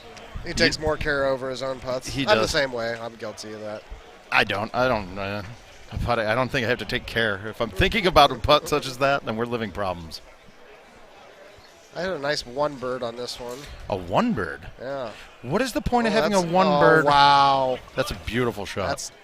That is 2 hole outs for him. Wow, he's got a. Damn it. Is he better than par on the first one, too? Let me look. No, he's par. Oh, so now Glenn shot a 29 too? You passed him up with points. What a dick. I didn't pass him up. I was in the house first. Oh, okay. Well, we have 155. 156, I think was the number. Damn. We're short one by the record. Nice. I thought Wisconsin had more. They had 152. 152. No? I think it was 153. It was 152. No, maybe it was like 154 paid, 152 played kind of thing. I think 2 people didn't show. But if they paid, they count. Yes. That's a number. That counts. Did McCook cut a 10.5? No, I think he did a low 8.5. I don't know. I was thinking low 10.5 here. That's okay. I still have not played this yet, so we're gonna get a look at this before I get up to go play my game. Yeah. That's worth like a half a stroke. Oh, I mean, it's not like I couldn't have just watched it live. But talking about it makes me think about it a bit more, too. I like this play, too. The high five. Yeah, I'd never considered doing this, and both guys I played with did that, and it was really easy. It is pretty simple, but if you push that a little bit too far right, you're clipping the tree. I mean, you know me, I prefer to cut the ball because I know how far it's going to go. It's almost impossible to catch a flyer when you cut it. Yep, that was one of the things that you used to say to me. Now, of course, that was back when we thought that cutting the ball dropped your distance so much. Right. It turns out it was just a 120. It was just turned out that there was a glitch in code that was causing a problem. Thank God for the shot meter. But, yeah. All right. I'm much better predicting the distance with a cut than a straight. So, are you G wedge or no, are you I got sand a wedge? super sand wedge. Yeah, Ryan said he had this pitching wedge here. See, it's actually a good club for this hole and 17. 17 was a look for too, but the G wedge covers those gaps too. Yeah, then I'd have to give up my one bird if I put a pitching wedge. I'm not going to do that. No, but I go G wedge. I had the one bird on 8 as well. Yeah. I don't like having G wedge as my lowest lofted wedge. I'll have a G wedge if I have a lob wedge, like on Castleshire. But see, what holes this year do I need anything lower than a G wedge to get out of? Let's see. I don't think that probably Baja 14 could be pretty nasty. Okay, here's the point though. If I'm on if Baja, if I miss a shot on Baja, I've already lost. Yep. Yeah. So there's no sense in covering that. I've already because you're not going to hold it out. So yeah, you've already lost. We've had this talk before, and you always said, but you're in insurance, so you're in insurance. You care to have that safety net. I evolved about 3 years ago on that. I always said I'd rather have the lob wedge and not need it than need it and not have it, and I have since evolved, especially once once you start 2 drivers became the standard. You got to drop something, and they just there are courses like Castleshire you have to have a lob wedge or you can be completely screwed. I don't. Oh, if you try and drive 14 and come up a bit short, you got a wall like this. You're not getting out of there without a lob wedge. No chance. 14, gotcha. It was the one that was sometimes drivable. Yep. Yeah. But there's a bank shot off the back of those bunkers. Okay. Well, we're not making it either way with that club anyway, right? Yeah. And it's another one, too. Castleshire, at least you could have more stroke variances in it, so you're not necessarily out of a game for missing one stroke. No, absolutely not. But for the most part now, you miss a stroke on most of these courses. Yeah, I would agree a with recovery club doesn't do you any damn bit of good. You're Yep. going to still need to hole out twice to begin anyway to I finish agree it. with that. Now you go this way. Now I'll probably go this way today too, with the wind lining up pretty straight. Yeah, I mean, if I feel like I can get a clean shot going that way, that's the way I go. If not, then just because, I mean, 1 out of 20, I'm going to accidentally whip it out too far on an A1 and hit the tree or something. So I'm going the left way. Yeah, I got you. So why not just do? Or catch a flyer and have it go trickle through into the water, and you're just like, what the hell? Always do the safest thing. Ooh, Oh. damn, got unlucky there. And for you and I both, we're both looking for a clean thumb shot look at all approach shots. Every approach shot, I want a thumb shot in. Oh, absolutely. I do. So if sometimes the other way, I might have to cut a ball in where the pin is at. And that's not optimal. I mean, guys, if you play the stouts, your goal should be to have an approach shot or a shot at every pin where you're thumbing straight. Oh, absolutely. That's the point. When I'm watching people play the stouts, and yeah, having half the wind's a benefit, but that's not where the benefit is. It's because you can take the aiming out of your body to do it. Thumb everything. Yes, you take the aiming and out. And when you thumb the ball, you've eliminated half of the variable. Correct. You've taken the variables from 2 to 1. Yep. Well, I mean 10 to 1, but I mean 10 to 9. You're losing a bunch. But it's the most important one. The pullback affects your shot more than anything else in the game, and it's also probably the hardest thing to repeat over and over again. Thumbing it straight to 2, we can repeat almost every time. Pulling back straight to B, it's damn near impossible. Yeah. Oh, so if we take that out of the mind, then we're good. Yep. All right. So this is a simple high T6. We're almost right at it. Where is he? Who? Al? Yeah. Thought he was coming. No, he was never coming. Oh. That's what she said. Wow, Andy Haas, let's keep it PG. I'll be here all night. Please remember to tip your bartenders, waitresses. Okay, Andy, I'm going to cut you a little right, short. I'm going back away from everyone in the world and into my own area, and going to go play this forest knoll setup now that I get this half stroke that you're talking about. Thank you, guys. Hit them straight. Thanks, guys.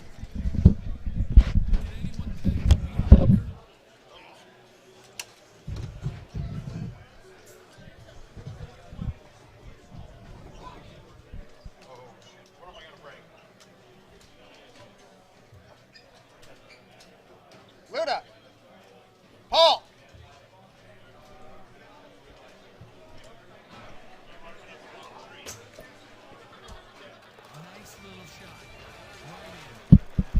Step into my office. So, Paul. Hi, this is Jay Ware. You are from what? You were one better after 2 rounds, and you're not leading the qualifier. Tell me how that feels. Who's winning? Is that you? I don't know. Ryan's got to look at it here. He's 2 bets. 2 bets. He's 2 bets. He likes to mess up every now and then. Yeah. What'd you hit he on watched, 15 He watched me hit the 3-wood, though, so he knows the shot on 15. Oh, you hit the full 3-wood? Yeah. Yeah, it was choice. I thought about your low driver 8.5. I really thought about it. But I was concerned that if I didn't get it perfectly out, it would snap into the water. So exactly. That's why I chose to hit the. You did a 3-wood as well, or you did no? 10.5? I hit a 2 right, high 10.5. Oh. I didn't know. You know what? When I used to play streaks on this course, I would hit a lot of C2s on that hole. Mm-hmm. But since I switched to stouts, I just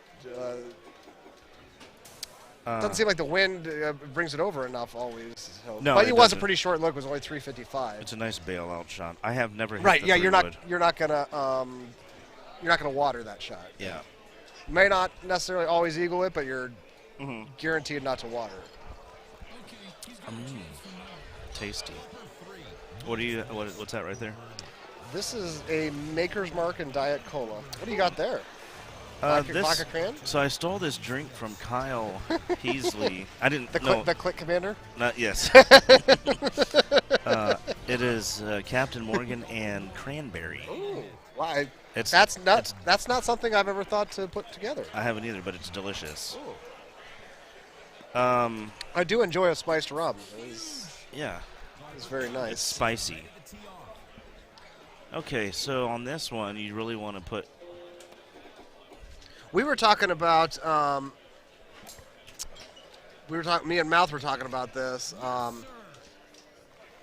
Hitting backspin on tee shots, specifically number 4. You're trying to hit that little crown, and if you know, like. Oh yeah. Do you ever hit backspin on a tee shot that you're not approaching green? Never, right? You want to hit. I hit by it. You hit by it because it's just gonna. It's predictable. It's so. That's one thing I can tell people. I watch people hit backspin into slopes all the time, and you know, maybe you undercut this one a hair with bite, you're fine. With backspin, it's just gonna chop, chop, chop, chop, chop down in the bunker. You know, it's one mistake I see people make. Yeah. If I'm not trying to hit a green, I'm not hitting backspin. Almost ever. Almost never. Yeah, I mean, yeah, like you said, the backspin will just keep bouncing. It likes to bounce. Boy, sure taking their time here. So what did you shoot on the first A 29 and the 30. 29 and 30. Yeah. You shot 29 on Temple, right? Yeah. How many points did you have? I got your own points. Actually, well, no, you're in third. Really? Stretch. Really? Got you. Nice. Yeah. Okay. I clipped him by 2K. That was nice. Yeah, I was actually one better on this course, and then I watered the hole 13. Oh, look at that! Aggressive. Chris Brewer got me. Damn it. What an asshole. Damn it. Looks like I've held on Temple though, so that's good. 156 players. Yeah, that matches pretty nice. I believe.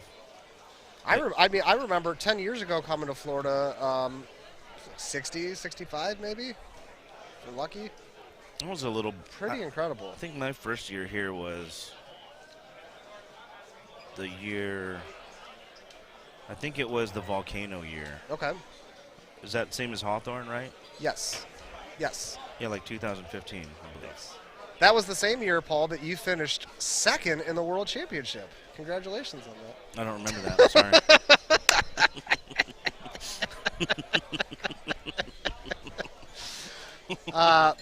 There's a trophy in the Hilton Convention Center that would say otherwise. It's still there. It's still in the bathroom.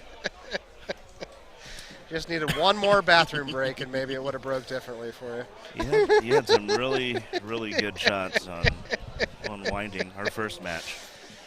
Yeah. I got lucky losing early. Got to keep playing, stay in the zone. So that's the problem. When you win too much, you got to sit around, and then you kind of lose the mojo. I shouldn't have listened to Evan. I should have just kept going. Because you're the same way as I am. You don't want to take a break.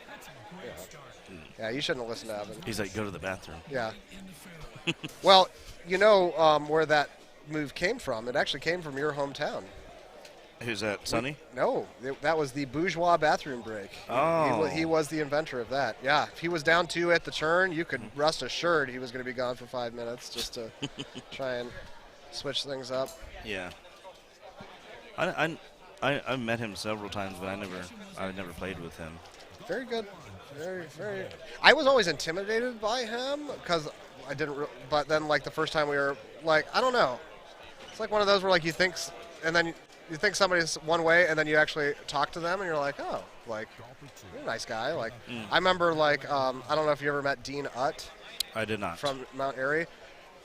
Boy, in a picture, he looks like, you know, like he would just murder you and your whole family. And then you talk to him, he's like, "Hi, man, what's up? How you doing?" And it's like, okay, well, that's exactly the opposite of what I thought you would like. That's a good accent. Actually, it's funny that you say that because Fuzz actually said the same thing about Dean. Really? Yeah. He said that he was kind of intimidating. But yeah, and then you just talk to, "Oh, hey, man, how you doing, man?" I would putt this, Paul. Wouldn't you putt this? Yeah. Yeah, that's a putt. Just because anytime you're just 1 or 2 balls into the rough on a downslope putting to a down, you just put a little roll. You hit roll, it jumps out of there nicely, and you just putt it. And when you can chip like that. Yeah, I mean, right, of course. If you can just ship a 5-bird like that, then, you know. Some of us have trouble with that hair left pullback, though. I mean, it's not the most consistent thing in the world, so try to not have to do that if I don't have to. So which holes did Ryan hole out? So he made, he made a beautiful low T driver on number 5. Low T 8.5, number 5. And then he also made number 2 or 3, that short, the part. Yeah. So this is another good hole out look here. I just missed this one. This is yeah. I think I would say, given the rest of the setup, I would say Ryan is even money to shoot a 31. I'd probably agree with that. It's pretty easy setup. I'll bet you $10 he shoots a 31. Okay. And you get every other. So if he shoots if he gets another hole out, you win. Is that fair? Yes. All right. I have $10 on exactly 31 for Ryan. We didn't do our. We didn't bet cycle. qualifier. Shit. Damn it. I lost out on a lot of. Yeah, you know what? Threw me off. I played golf this morning, so it kind of just. And then it really threw me off when Johnny Dollar texted me, and so they started the Calcutta at 11. I thought they always started at noon. I had no idea. So I was just all thrown off. Paul, that 5:45 a.m. See, he's gonna. That 5:45 alarm this morning came real early. I mean, I don't. Real early. That was. But see, we had a good dinner. pro move, pass out at dinner, get some extra sleep. Don't.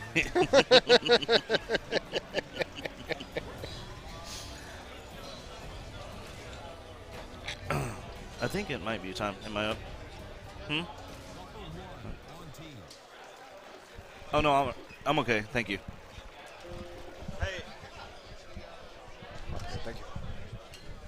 Okay, well, I'm gonna go. Okay. I'm gonna go play. You're gonna go here. play Golden Tee? Yeah. My least favorite course of the year. Well, second. Anus Cocos? Yeah. Of course, Baja is number 1. Yes, obviously. Spoken like a true professional. Okay, bye everyone. Thank you. Numa. We are.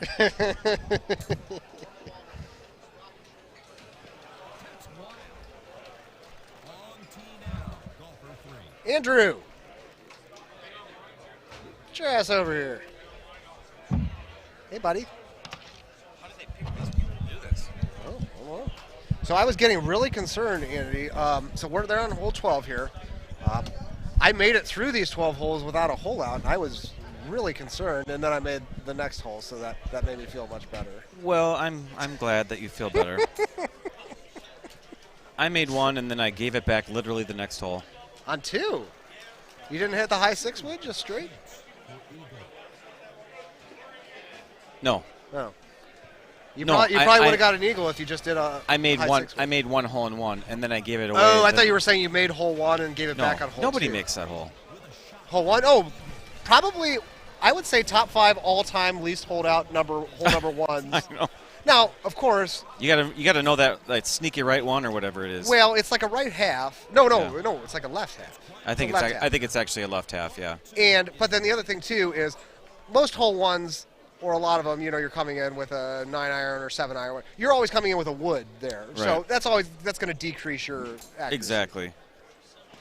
What's that? I stopped myself. What is it? No, I'm sorry. I'm sorry. That's what's on your tab.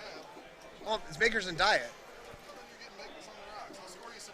Makers. Can I have a side of Diet Coke, please? He said it was Makers on the Rye. I said, what's he drinking? He just looked up your tab. Nice round, Chris. So which one did you haul out? This one, right here. I had 202, and I thought, it was a bit much for an 8-wood thumb, so I just did a little baby cut, and it went right in the hole. Just couldn't have drawn it up any better. So on this hole, first of all, I played a terrible round and shot 27 somehow. Okay. Oh boy, that's like his 3rd hole out this game. He's saying Andy. Oh. That is not a good result because just before you sat down, I bet Paul Luna that Ryan was going to shoot exactly 31. So now I need him to not eagle hole 15. Oh. Oh, thank you. Oh, just people just come up hand you money? Must be nice. Yeah. Hashtag how rich. Doing okay. How's that 0.28 of a Bitcoin doing? I didn't look at it for like a week, and I opened my thing, and I was like, oh my gosh, what's going on? About 18 months ago, I played a little blackjack on Bodog, or Bovada, or whatever, and I cashed out in Bitcoin Cash. They sent me 20 BCHs. It was about, at that time, about 5,000. I just looked what that would have been like this week, and it was like 20K. Is Bitcoin Cash up quite a bit? What's it track? It's like it tracks Bitcoin. It follows. Yeah. Okay. Yeah, it's worth like 4x what it was when I cashed out. Mark Foster. Hey, you got Ryan's gonna whip both of us. He's 3 better. Yeah. Oh, it was just a 152 3-wood, baby. On 15? Yeah, high 3-wood was money. I thought about doing the low driver, but I was worried about it over snapping, so I just bombed the 3-wood. That's what Luna said he did. That is the safe shot. You're not going to water that shot. All right, let's see. So where did your high 3-wood end up? Was it full? Yes, full. Yeah, I mean, I tried to get it full. Obviously, came up just a little bit short, but I probably had a 30-foot down 6, right 2. Does it land? Did it land in the fringe then, or? No, it landed green. It landed. Oh, really? Yeah. Must land It pretty. stops I never hit pretty that. quickly though because you're hitting it so hard. I mean. Yeah. And it's only what was the wind? 15, so 7.5. I mean. You're making a mess over there. Well, I mean, no, Chris, I'm not drinking straight whiskey. Thank you, appreciate the drink, but I mean, if you want me to finish the qualifier, he's trying. He's trying something on you. I know that. Oh man, I thought I was sitting pretty, Andy, but I think Ryan's gonna have like a 1-stroke lead on me after this.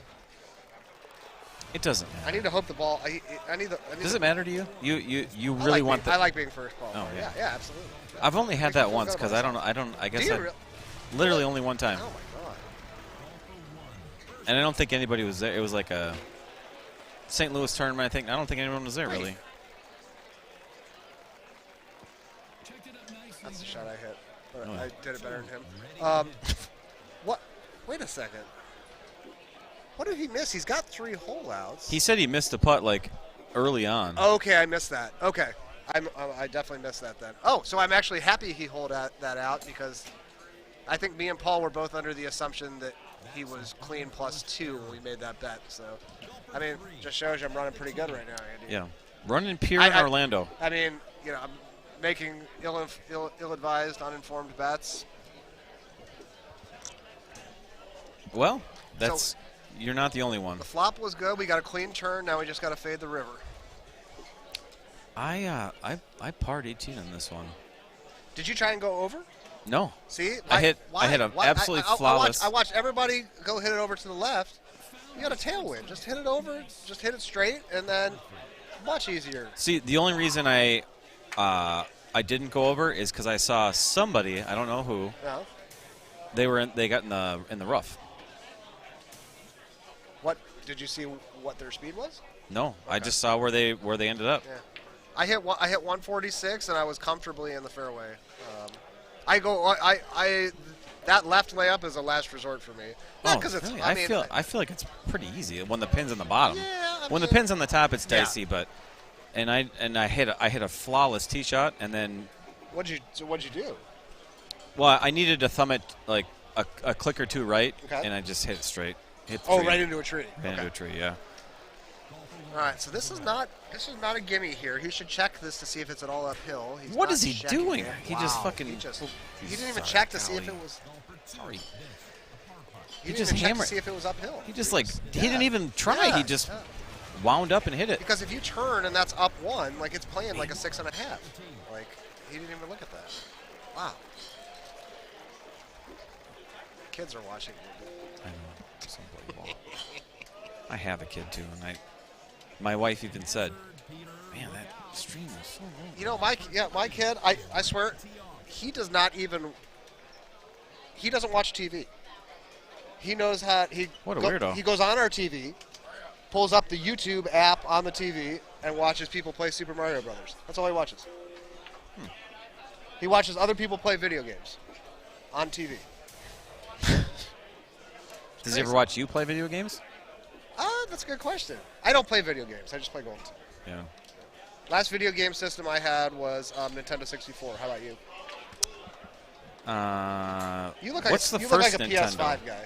I don't know. I play nothing.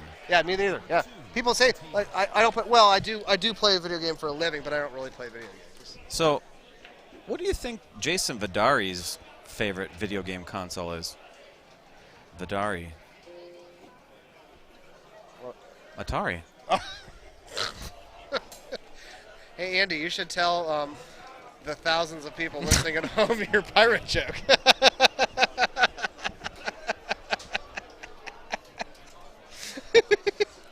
It is a good one. It is very good. You can't say it's not. Well, you can't tell that joke unless you can get a response. Well, I'll pretend I've never heard it before. Are we supposed to be Come on. Hey, Andy. Yes, buddy. What's a pirate's favorite letter of the alphabet? R. You might think it's the R, but it's the C.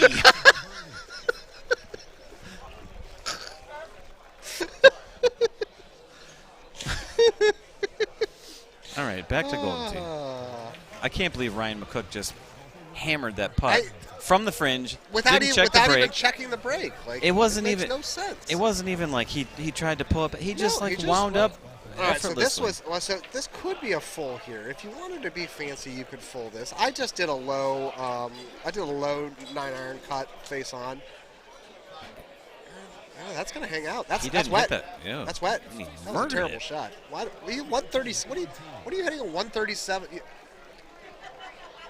You could play Golden Tee for your whole life, and it would never be necessary to hit at 137 on a par 3. Is that a fair statement? Yeah. Pretty fair. Like. Because it's. Why? I mean, 'Cause did he you're have just- spin on it? I think he had bite, but you're just floating it up in the. Just play a low 9, a little bit of a cut.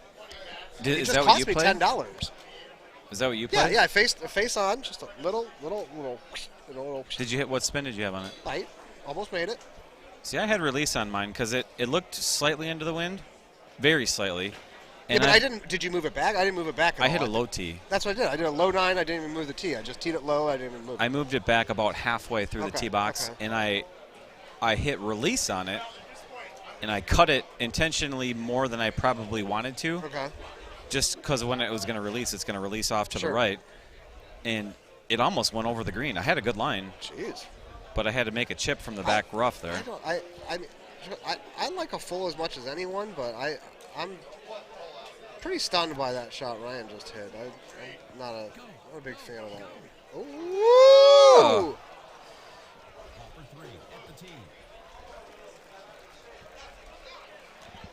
And if also, you wanted to hit a full, why not tee it back right, 9-iron bite, and a little thumb? A little thumb full would seem to be the more sensible shot. let's talk about him having a pitching wedge in his bag. So yeah, he said he really likes the pitching.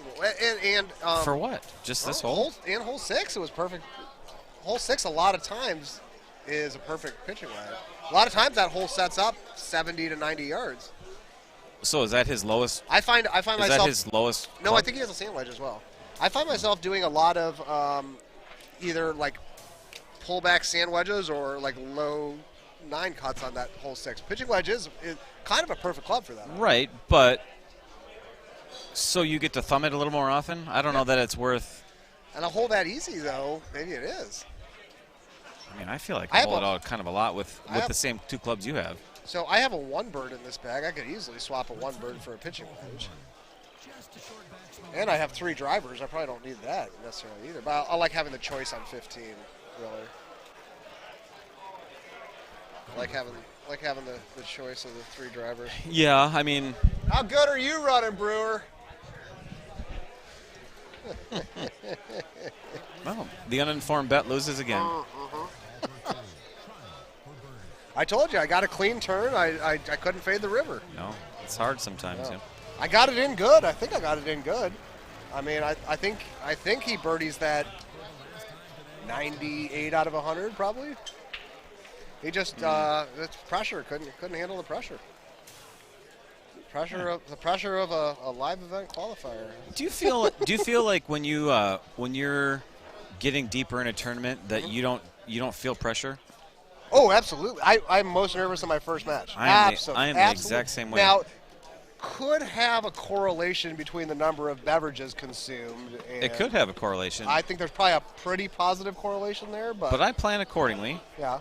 Yeah, you usually usually hit it hard pretty. Yeah, pretty I've got a system. I think. you do have the bucket of Coors Light system. Yeah, very familiar. No, I am absolutely and I think part of it is like, if I'm playing you or Paul Luna, why would I be nervous? Because we're gonna beat each other. We're each gonna win half the time. But if I qualify first, if I qualify first and I'm playing somebody seated 32nd, like in my head, that's a match I should win. And if he beats you, it's just devastating. Exactly. Whereas if you lost to Paul Luna, you're like, well, it's Paul. Paul Luna's awesome. Yeah. You know? So there's no shame in losing there. Or the guy who bought you the Calcutta is not going to be mad. You know, it's just right. I think it comes down more to expectation, but also getting in a flow though. But yeah, I do too. I'm on this machine here, so all right. So, I'll bet you somebody will come over and. All right. Okay. Cheers. Cheers. Later, bit.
Don't get down the hill.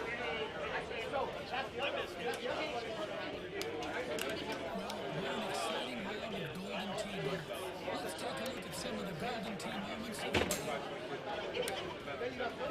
The start came with this amazing shot. Time for a little golden tee.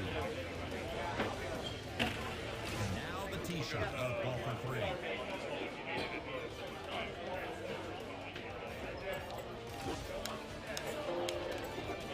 It's time to check in.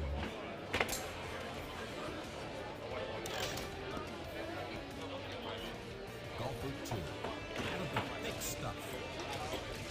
That hit something? What a breathtaking performance. Golfer 3 is away.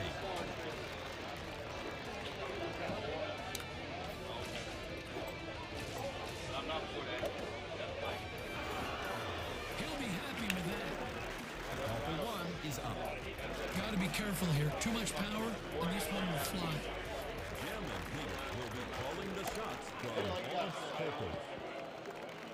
Golfer 2 will be putting. 33 there, Peter. Golfer 1, this putt is for birdie. Golfer 3 with a chance at birdie.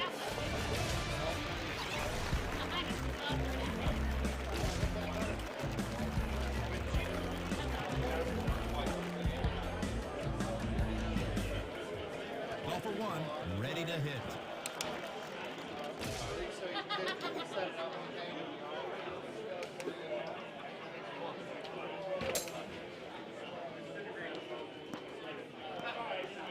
That's a long drive, Jim. Golfer 2 on tee.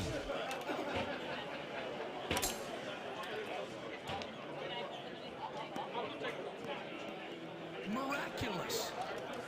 Ready at the tee. It's golfer 3.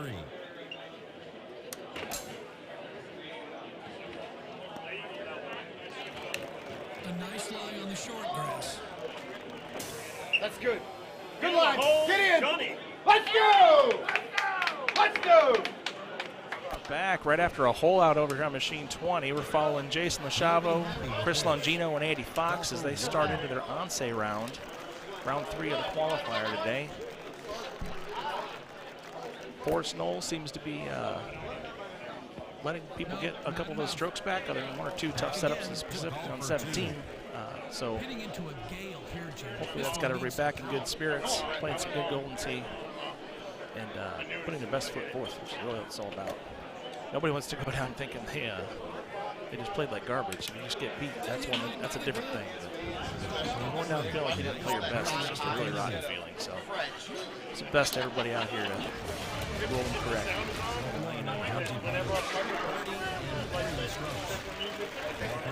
Oh yeah, the whole grungy. I haven't seen any of these Once setups yet. I think there's probably the first couple years to get going through that course. So we'll learn at the same time here. Pretty good setup for a hole out here, actually. Just going to let that come downhill a little bit. Chris is trying to figure out how he wants to do that. Push it just a hair to the right. Went up there. He might have done it. First Oh, game of mama. lost to a guy by the name of Austin Dave. And I lost thought he had that on one. this hole. He holed this hole. Guaranteed. Andy, it is pretty far off to the right, though. Nice. Ready at the tee. See how that? Jason. Please kick off the hill. Sorry, I just walked right past him and I saw both of the streaming machines at the same time. So I'm trying to remember who's on which one. Even though it says the word right at the bottom there. Release. Okay. Yeah, kind of missed his line there. Golfer 3. That's what he was trying to do. I can have like 8+ But no harm done. Good aggressive runs for everybody. No damage. No hole outs. Golfer 1 for birdie.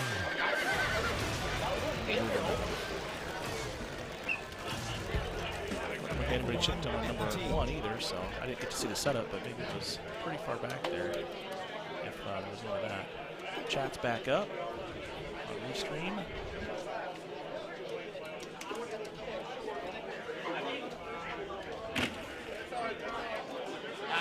Trick on this one, really just trying to make sure you get your altitude figured out. You should get that ball all the way up there. It's going to cut some of your distance off. The ball lands sooner than you think it's supposed to because of that elevation, so really got to connect a little extra than you think you do, and you don't. Yep, that's what Gino was worried about right there. Hit it right pin high, but with that backspin, it just too much smoke on that ball when it hits for it to really chance backing up there. So, and he's going to try to use the fat part of the green to alleviate that problem, so he's not chipping. Smart play. Not getting himself anywhere near that pin, but getting himself a safe shot for that eagle instead of having to try to chip back up. You really, really don't want to get down. If you're short there, it kind of kicks off those 2 bunkers everybody knows. And that's bad. You can make chips from down there, but that's not how you want to live your Golden Tee life by any means.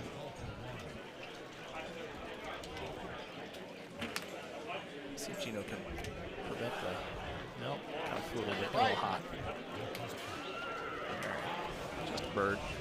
Only lost 1.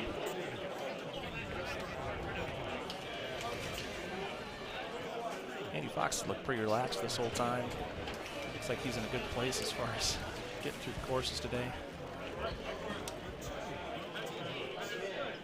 And Jason Lachavo, it's his birthday, so that's It's a tall order to come in here and have your birthday with this kind of group, and then still manage to play well. But I think so far he's getting it right. So best of luck to him on his birthday and his qualifying after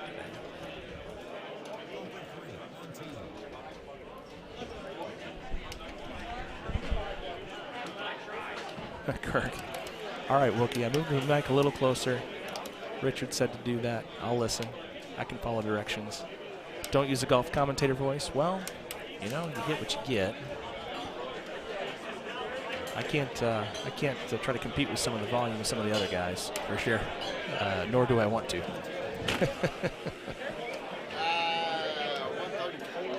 See if we can weave these things through the trees here. Another shot. Make sure you don't get caught up on a trunk. It's about the only order of the day here. You can hit those branches, no big deal. Roll this one up here a little bit. Let it chase up the green for points. This heavy rough, you know, it plays and makes that club long. That actually kind of helps you out in this case because it takes a little bit of the wind out of it. Instead of having to play a 6-wood or something like that in there, you're playing 3-wood. That's certainly helpful from a whole lot perspective. Andy got it out there just a little more. Yeah, short but offline. Oh, here we go. See, now you guys asked for the volume. We're bringing the watch your head, Mouth. Good Lord. Lord almighty, man. He just, Mouth has just headbutted the pool table lights and sent them complete 90 degrees from where they used to be. Oh, nice. Nice work, man. Your head okay? You got a concussion later? I'm probably already concussed. All right. What's one more, right? What's one more? Exactly. Well, one more might be CTE. I might have just gotten to CTE levels, guys. We're going to have to do a brain biopsy after all this. They said I was being too quiet, and then I said we had to bring the volume, so here you are. All right, in case you guys don't know, it's the Mouth. I'm back. Just finished my second course. Oh, man, I'm watered. I didn't get 18 across the water to this from... Did you try that? I ended up going left. So. Oh, I went straight across and hit it 146 and was miserably short. Huh. I must have had a cut on it somewhere. Yeah, oh, must well. have. And then I watered 15 too, but I had an ace. So. What did you try? We talked about that. What did you end up trying there? I did a bit. Well, so the line that it was set up at was in between two turns. It was weird. So yeah. I did a half cut on the 10.5. Uh-huh. But I did a little bit more than I wanted. Oh, so you got left water? Well, no, it went. I mean, I barely even hit the green. I almost flew the whole damn thing. If I was going to hit that, I should have hit a 3-wood. Yeah. But, oh well, it happens. Yeah, I ended I ended up hitting a shot that we didn't even talk about. I kind of looked straight at it. Low T 8.5? 10.5 high still, but straight back and way out to try to take some of the turn out of it. And it worked. I ended up on the backside there on the hill. Oh, nice. Made the comebacker. Good. But yeah, that's a dangerous shot because you just with the distance, like you said, like you've talked about in your stream many times. Know your distances on the straights, right? 360 high tee, no wind. That was 355. Yeah. Ton of wind, but that cut takes a bunch off it. It does. That's a scary one to hit sometimes. Oh, gravy, Corey! The TV on my head was a perfectly planned out event. I was actually that's why you got it dead center, right? Well, here's the thing. I was actually talking with Adam, and they're thinking of using Samsungs for the PGA machines. So what we did was we had to do a durability test, of course, of that machine. And we are both using. We don't want any Scott Zollers incidents on one of these No, TVs. no. We need to know that it can take the head of the Mouth. The vendors need to know that their equipment is solid. And it's fantastic because on the PGA machines, to my understanding, those things are coming. The TVs that are coming with the machine are actually coming with a 3-year warranty on them as well. Oh, really? I've never seen a TV with a 3-year warranty out of the box. No. So the value is there. The PGA machines, I think I've seen people started announcing prices, so we should start seeing them roll now? Pretty soon. Well, I don't know exact dates. I'm sure. I know everybody's anxious. That's for darn sure. So I know. We want to have a tournament here soon with all brand new ones, right? It'll be beautiful. It will be. It will be beautiful. Sight. I'm not sure how excited Russ is to home. I'm not sure how they break down. Oh, they're okay. So because I haven't seen it, right? Okay, so the pedestals, the stands themselves, actually are just they click lock. You don't have to bolt anything in. Oh, nice. They click lock and quick release. Nice. So they're going to have to change the rig up a little bit for how they mount in there, but. I think they're going to think it's a lot easier. All right. The better thing for them, too, is if you look at the back of the machines right now, the actual Nighthawk is mounted on the back and it is actually got a latched, hinged part. So if I need to get at the Nighthawk, I don't have to take it out. Oh, okay. I just undo the back with the key. It just folds and out. It folds out, and I have plenty of room to do the work on whatever I need to there. The design on them is much better from a technical standpoint. Cool. So it's going to be great. Hole-in-wins on remastered courses. There can be hole-in-wins. There's some on Tropical, right? I don't. I know so. Castleshire had them too. Did they? I don't think they did. I think. I don't think that's a thing. I don't think they are. So why can't they? I have no idea. I think they can, and I thought they always have. But I don't remember. Literally the only commercial I've played was since I haven't played commercials since Wisconsin. I don't want them to switch the camera, but I wish you could see our face right now because we're both got this look on our face Like, what? Really? I don't Are you know. sure? I don't know. It would definitely be a meme look. Yeah, right. Yeah. That look. Two fat guys confused. Hey, everybody's telling me that I look skinny now. It's because they've gotten used to fat mouth on the street. Uh-oh. Oh, here we go. We gotta make the confused face now. Yeah, so do they have hole-in-win on remaster course? I just don't know, man. No. Yeah, guys, once again, Jason's birthday. Yes, fantastic. Guys, in case if you haven't gotten a chance to meet Jason and Jackie, they come as a pair. They do. They are two of the best huggers I know. Jackie's husband and Jason's wife. Yep. That's who they are. It's probably the best hug you'll get at a Golden Tee tournament. Jackie especially. Jason tries to get in because he doesn't want to be jealous of his wife, but he makes up for it with his selfie game because that is on point. And he doesn't even use a stick. No, it's amazing. He's right up there. Boom. He's got it. No adjust. No adjust. No. Oh, I forgot to flip it. No, it's camera out. Boom. Take. We're out. It's an auto one. The only thing that was my favorite thing about the note, the note with the pen. The pen could be my clicker. I could use the pen from over here, okay. Click, click, no hands, nothing. Nice. It was good. Well, I broke that. That's not good. So Onsei front's been Onsei front. Beyonce's fronts? Is that what you said? That's Beyonce's fronts? It must have been. I have no idea what we're talking about right now. But let's get back this to thing right Golden. here. This thing right here. Onsei, yeah. Onsei. I thought you said Beyonce. Once Cocos. No, qualifiers, no. See, these are lock conditions cards, Eric. You won't have hole-in-wins at all on a lock conditions card. That's correct. Because you could repeat the hole over and over again. They know better than that. They've learned their lesson. Yeah, we won't find out in the qualifier for that one. No, but we will find out tomorrow. The Macaroni King of South Florida. Abe. There's Abe Froman, and there's Jason Luciavo. Yes, there we go. The Macaroni King. All right, so we got Andy. Is Andy still clean? Looks like he is. Yeah, Andy's still clean. Gino's still clean. I think Jason's down 1.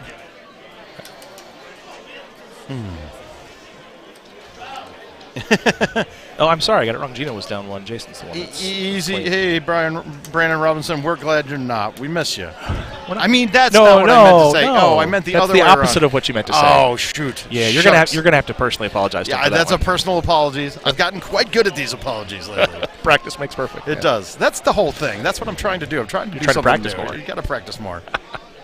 I feel like this lady next to us is actually about to have the baby when she hits the shot with the pool, playing pool. I know. I noticed that she was there before because when I was playing my match, I could just see belly sticking out from the side of the TV. I said, "What is going on?" 8 ball But side pocket. She's got to be 12 months pregnant right now. And, hey, rock on! You're playing pool. Go get her done. Get her done. All right. Pretty clean front half. No points. That's interesting. Yeah, 0. 0, 0, and 0. Wow, that's guys. interesting. So, that's right. Gino missed 4 because he went long. That's right. This is what we're watching. And here is why we're on this so course. we got a lot of interesting ones here. You got to look straight through here, guys. I would love to show you the safer shot that I can hit here. If you're looking to the far right edge of the screen, you see a curved palm tree right now. One that's curved from right to left, back towards the green. Am I describing this well? You got it. Yeah, it's the one that. A high T5 wood will cut right through there. Okay. And you don't have to worry about possibly catching a branch. Andy didn't catch a branch. Medium. A medium 6 goes right through that gap. But if you catch the branch. And you have to hit it with backspin. Any other spin, and it's going to go too high or too low. Right. We're going to do Tropical Falls right when we get back. Richard's working on things as we speak. I know he's not here right now. But if you do a high 5 from here, you can cut it right through that gap that Jason looked at first. And in this setup, I'd probably hit it far to the back right and have it come off the hill and come back down. Sure. I don't like the 6 wood because it's just this is such a crapshoot. I just never like the 6 wood for anything. I don't either. And Jason went with the 5 wood and it hit kind of clip something. Let's hope he doesn't get too. Okay, that's fine. He'll be able to get up birdie. Okay, walk away with birdie. Rhino, I missed a putt on hidden and then went. I watered 15 on Forest and I parred 18. Oh yeah, when you try to go across that water and you don't, The drop is miserable. Was it in the rough short there? It was in the rough short, so I had a left to right 12, and the pin, it was in the bottom left. I had to try to fight it up to the right, and I didn't leave myself a shot coming in. It's not good. So I went 27-26 because I got an ace in there. I played awful. There's no ways about it. I have played awful so far. But hey, you know what? I'm having fun, so it's all right. Tansy, you got double chatters going. Tansy, do you realize I don't need you here for that? It can happen anyway. I miss you. I'd love for you to be here. I'd rather be a bad commentator and have you here with me. That's all I know. That's true. So it's kind of garbage. Everybody needs a little Tansy in their life. You do. And it's so funny when you go back. He is as old school as you or I. Oh, yeah. Because, I mean, let's look around the room. There's not many that have played Golden Tee here as long as you and I.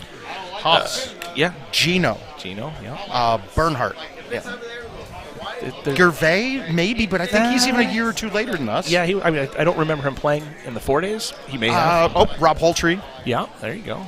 That's a blast from the past. I love that he's maintained his old school, just his name on the game, RCH. Yeah, just your initials. That's what you get. That's it. Don't need any more, sir. But it's that old school appeal to it. It's kind of crazy. I mean, even Haas is in the group too. Mm-hmm. Other than that, there's 152 other new guys. I mean, they're not new anymore. No, but they're look, not. I mean, looking at it, we're the only ones that go back to.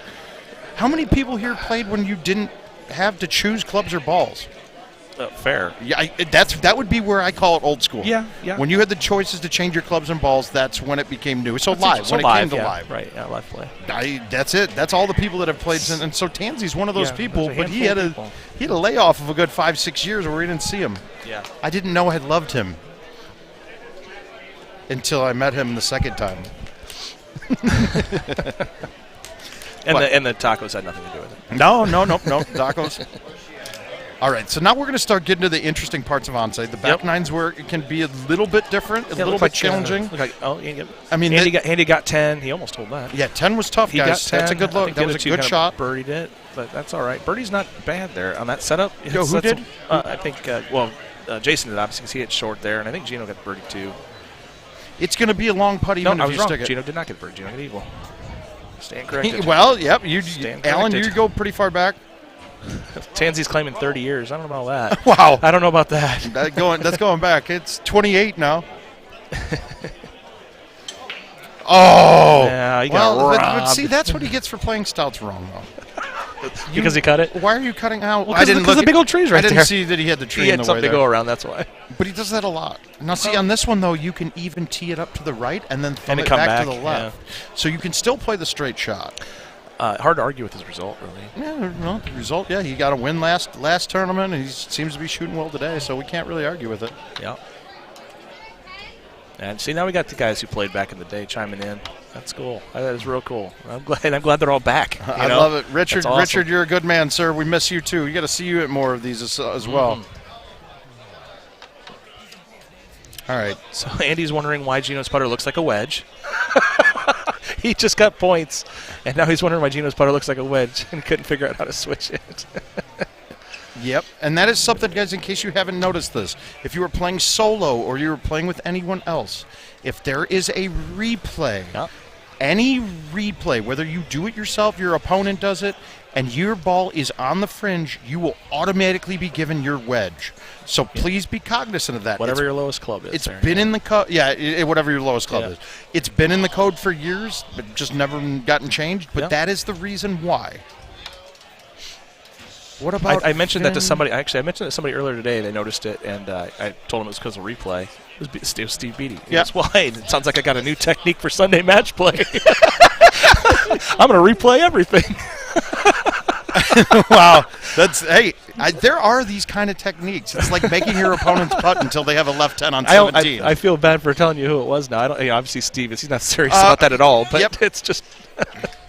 Key goes, man, you say Key and Munn. I got Jonathan Munn qualified with me in Wisconsin. Yep. And we literally, at first, when you're in a qualifier, you don't necessarily want to coach someone through it at all. Right. Yep. Once I saw that once he was out and getting a little dejected, yeah, we went through and we talked through it. We talked through stuff, and he ended up canning an ace or two with it. There you go. Yeah, we canned a few of them there, and canned some aces, canned some beverages. Yes, we did. It was a good time, and then but he's back again and with Key. So it's replays. Any replay, you can replay a shot. If your ball's on the fringe, you will not be given the putter. Yeah. Yep.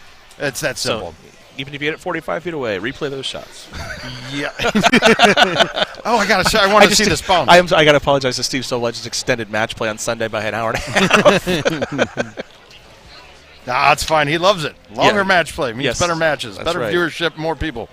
Okay, so this is this I do not like on this hole. Actually, I never have. I don't like when the pin's in the back. This is for me going to be like a full C2 3-wood, probably something like that. Maybe a 10.5 with bite. That much club, huh?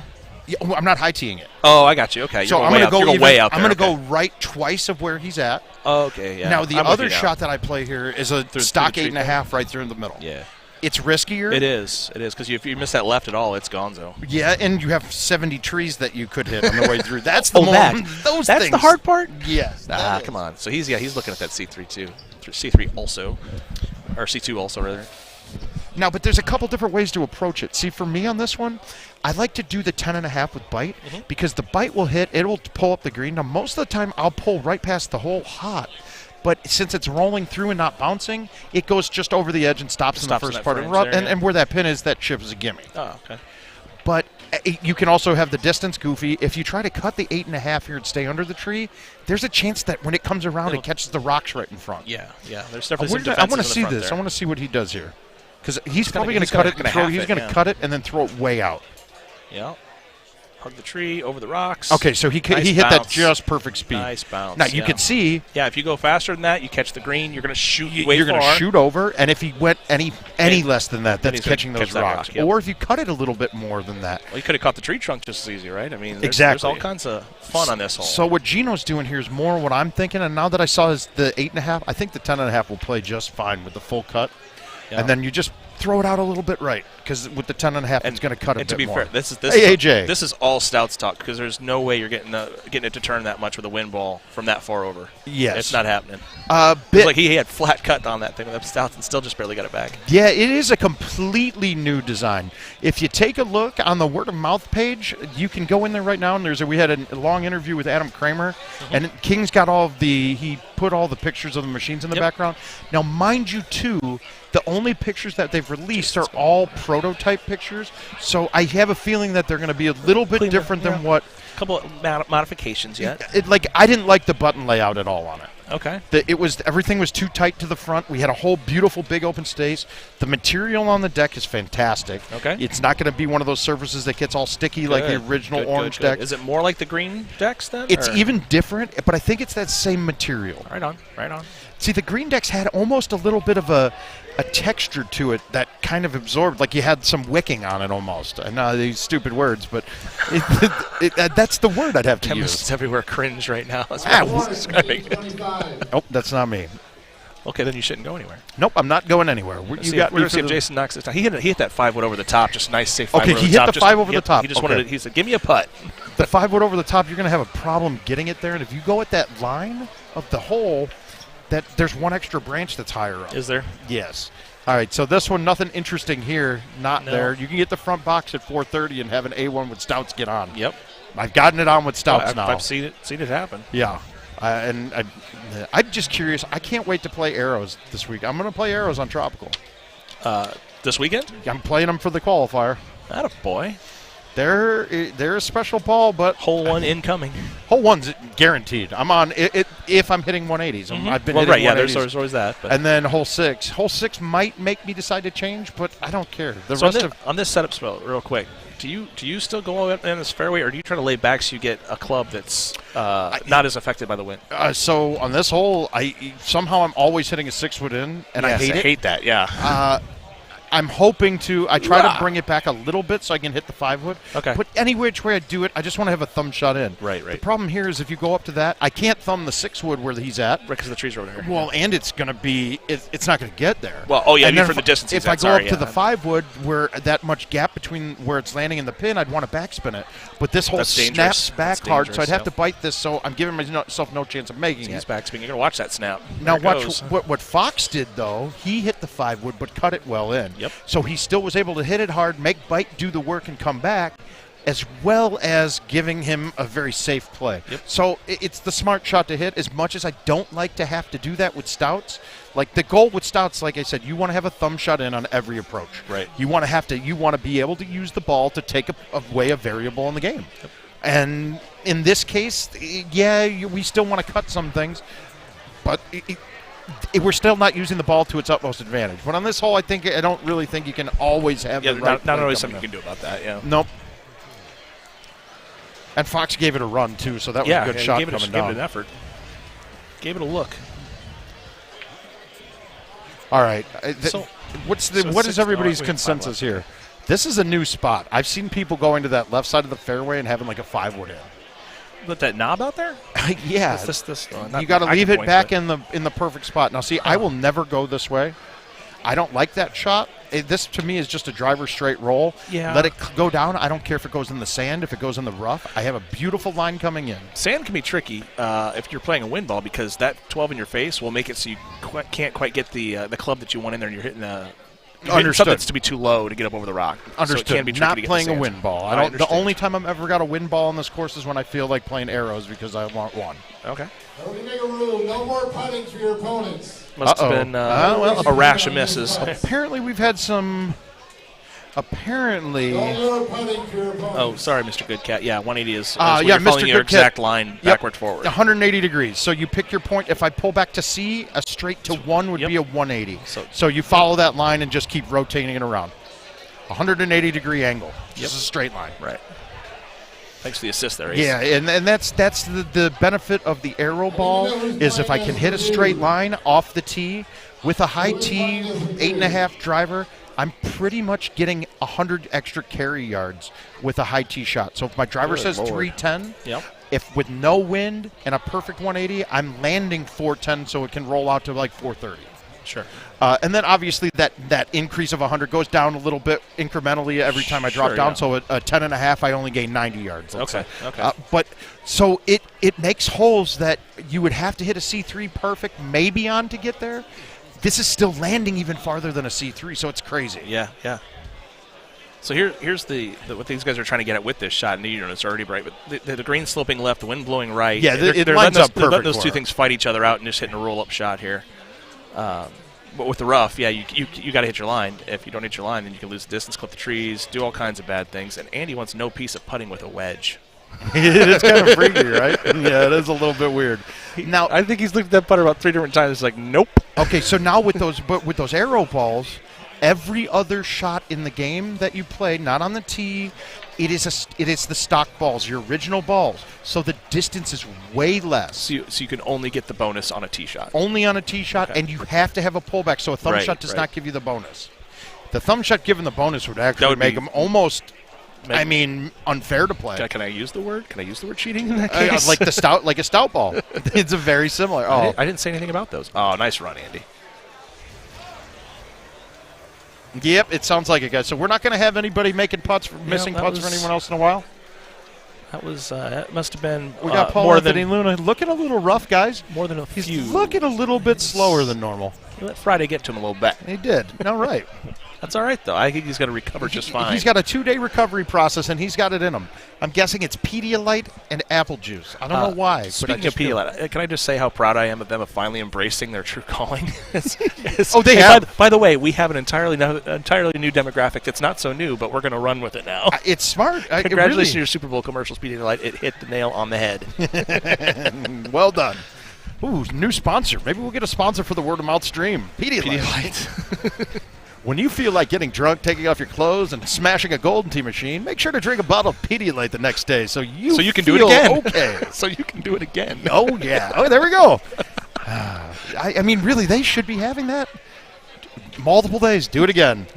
Andy Gilman. I see our producers over not there. agreeing with our marketing strategy. They can't keep their eyes off of us. It's amazing. Oh, he clipped. It's going to sit dry. Ooh. Wow. Okay. That was so close to going in the rocks. You know what's funny though? That he probably has an approach shot to make from here.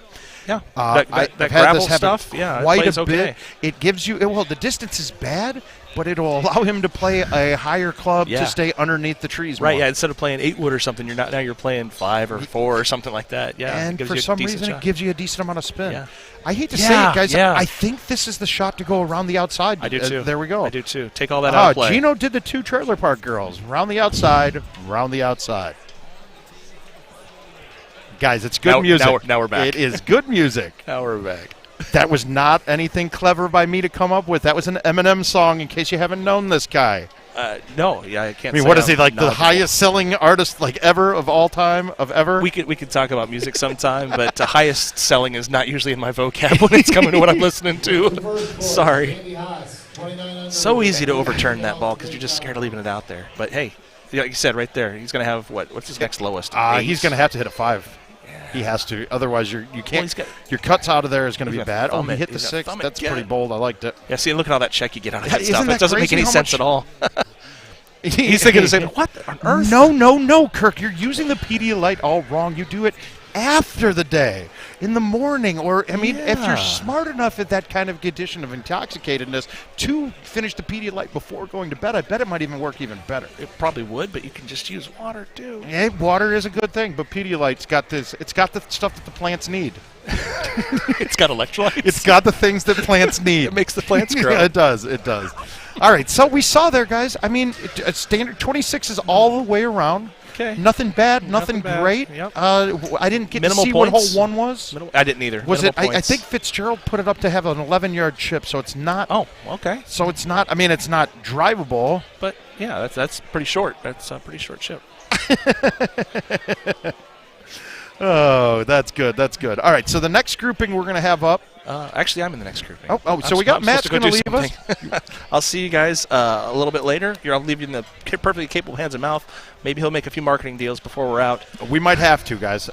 Reach out to me. Word of mouth. We're looking for sponsors, everybody. Keep him occupied on the stream on the chat box here on the Restream chat. All right, so you guys, we're getting a good look at the entire room right now. And as you can see, it's crowded, but the space is not bad. You got plenty of space. You're not getting run into by many people. And I'm surprised, too. I was expecting the humidity in here to be bad. It's been pretty comfortable. And 150-some people in a room, sweaty, drunk men, hungovers is worse. It could have been bad, and we're actually doing okay. And it's running fast. It's running smooth. Steve's getting mad. People are missing putts. We switched over now, and now we got the Ryan McCook, Jason Vidari, Michael Hall. And they're on Onse. McCook's doing fun things with McCook style. Hole 2, playing it off a hill for no good reason. Okay, so then we got Sub-Zero. That's Jason Viduri, guys. He's a little bit old school, too. I can go back and say he's been a while, too. And then, guys, Tenacious D can play. We had some match. We had a match at this tournament. It was actually in Houston a few years ago, and he was 2 better going into 18 on Greek Hills against me. And Greek Hills 18, if you don't remember the course, it's got a tree line right in front of the tee between the green. Well, there's a tee box that it's actually just a straight thumb shot right at it, and we got that box, and he muscle spasmed it off, and we went to sudden death, and I aced 9 on him in sudden death because I felt terrible because he played an amazing round. But then that amazing round turned into a tie because he just muscle spasms. Yeah, we'll get to the Van Hoosier game when this one is done. Because we want to get you the next course available too. Plus, I want some advantage for sitting here talking to you guys. I want to see the next course as well. But Tenacious D's playing out of the Vector room. Little spot opened up by Sean Tickner. It's fantastic. They got a great little setup there, a bunch of good machines. Sean's a great owner of the place. If you guys are in the area, check it out. Look it up on Facebook or reach out and message any of us. And if you guys are down in the Texas area, they're in the Houston area. And I want to say it's the southwest side, but I don't know enough about Houston, so I might be making things up. All right, is that Matt? Is that Joel? I think that was. And who's the third on that group? Oh, Daniel. All right, Daniel Kidd can play a little, guys. Just to let you know, he's a hell of a player.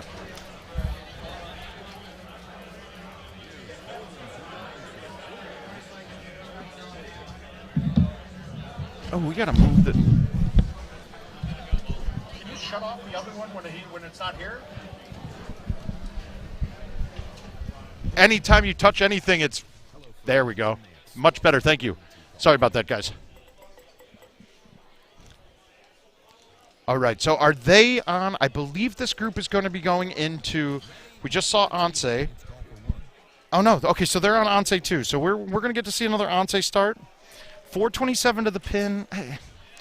There's different schools of thought here. Do you want to go up there? I've been laying it up short of the first line of bunkers and leaving myself like a perfect 9-wood or 8-wood thumb shot in.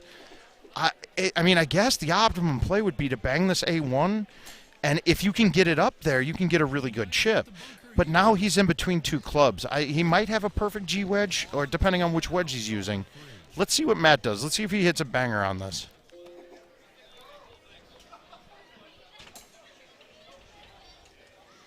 Now he got up there pretty far too. Now if he can get across, chip it onto the rough is easier in my opinion. You don't get any spit, you don't get any goofy cuts when you miss the pullback, because pulling back straight to B is not the easiest thing in the world. Kind of sallied it. Now Chushers would love these though, but that's not well, that actually could be a Chush, but I don't think you have enough green in front of you to work with, so it would be hard to get it just over the edge and keep its speed low enough to not lip out when it got to the hole. Yeah, so that was Matt Van Hoosier talking with me before. And he's now playing. So I'm sitting here all alone, no one to talk to. Just people to listen to me, but no one for me to talk to. It's kind of sad, guys. I mean, I always thought of myself as a pariah, but I didn't realize they were going to hide me in a corner the whole weekend.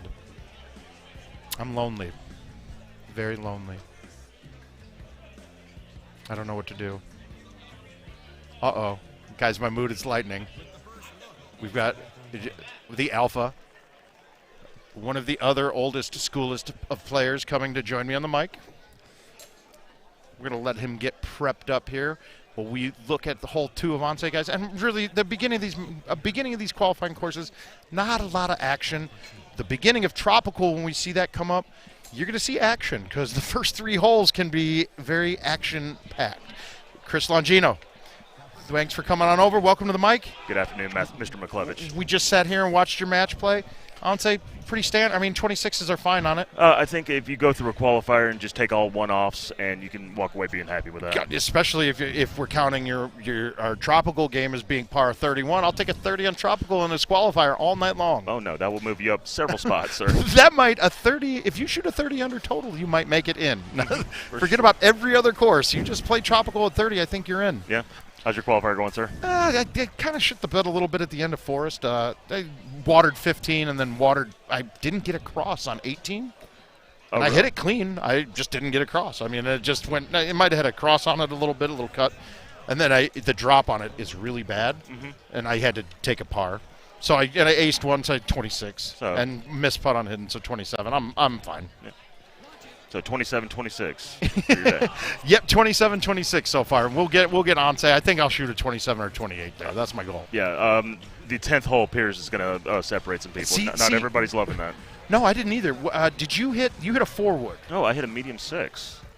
Medium 6 through the trees. You're talking about that? Oh, on 10. Yeah. I thought you were talking about the 12 or 13. Sorry. Yeah. Anse Coco's number 10. Did you get through? Yeah, medium 6 wood. Yeah.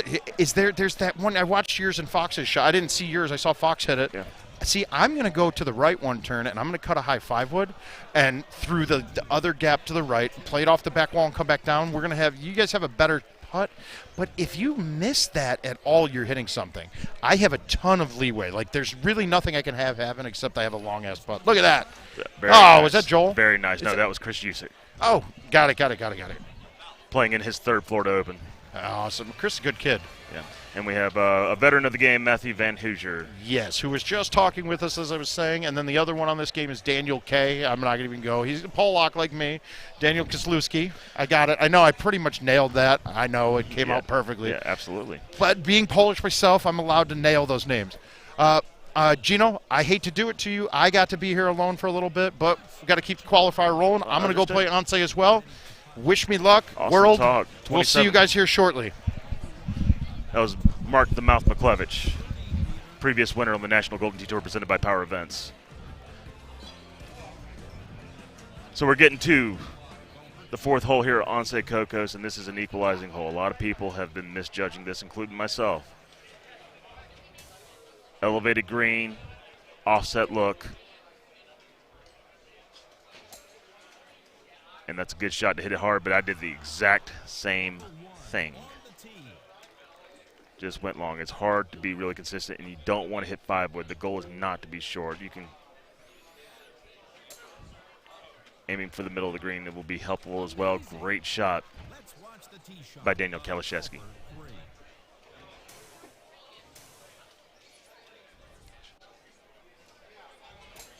Matt Van Hoosier with a long putt. Now he is playing the Titans. Wonderful putt. Wonderful putt.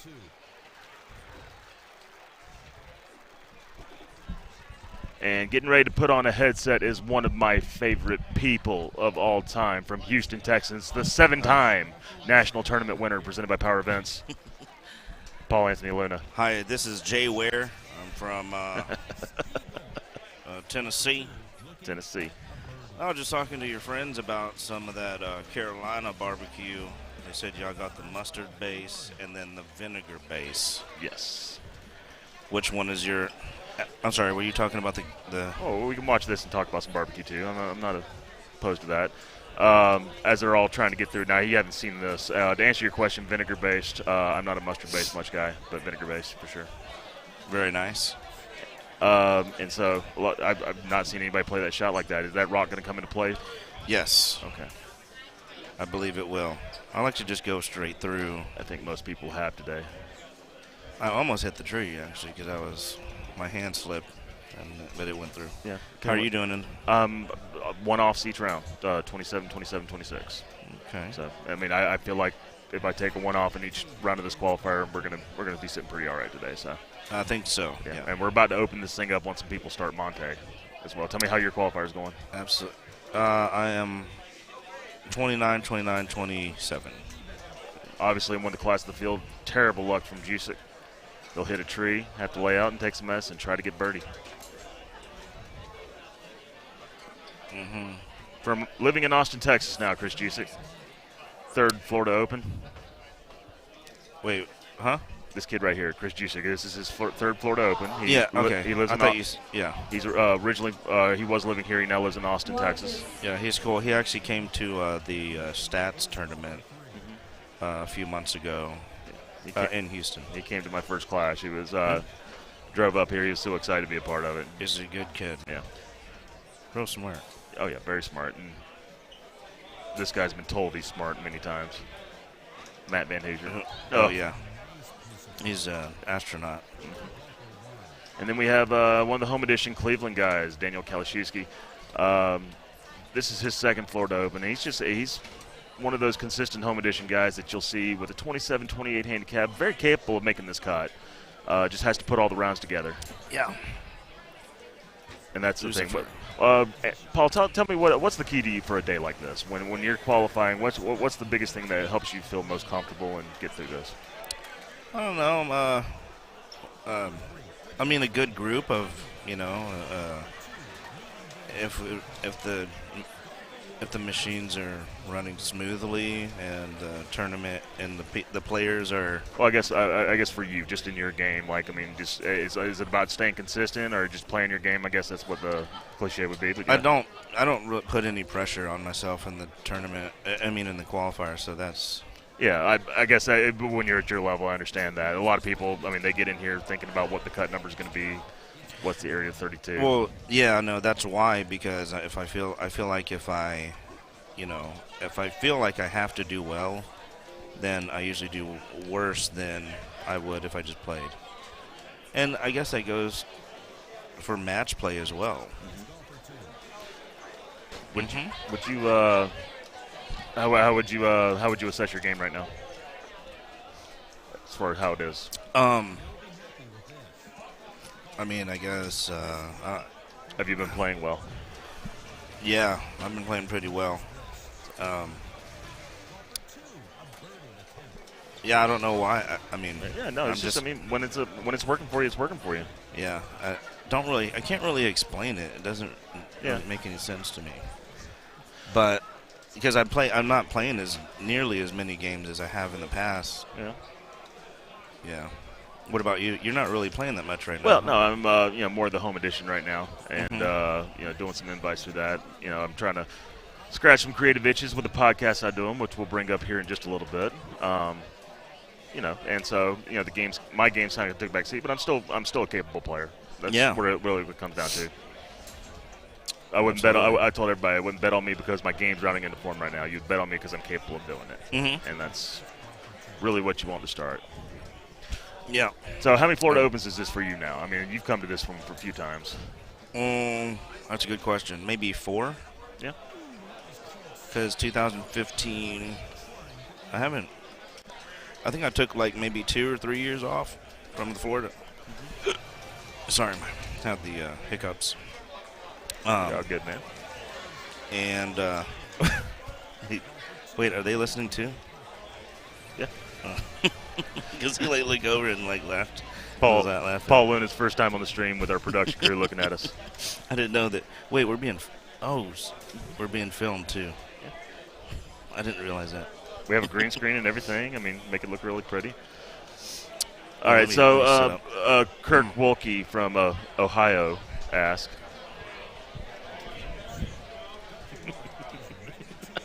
Yes. That'd be awesome. I would love that. Kirk Wolke from Ohio asked, can you give a short origin story of your intro into Golden Tee? Well, I used to I thought he was going to make that one. I used to deal a poker game that was right behind the bar. Oh, I didn't know that. And my friends would gamble on Golden Tee, and so I wanted to get better so I could gamble with them. And I just started playing and kept playing almost 100,000 games now. Are you almost at 100,000? Yeah, it's I'm 4,000 away. So maybe by the end of the year. I believe you would be the 6th to do so, 5th or 6th to do so. Yeah, I saw Brian B. He just got over 101,000. I believe you. Brian Bernhardt, Andy Haas, Jeff McClellan, Sean Gervais. Evan probably is there already. Evan would probably. I think he actually posted that one time, so Evan would be 1. So 5, and then if you're coming up, it'd be 6. Yeah.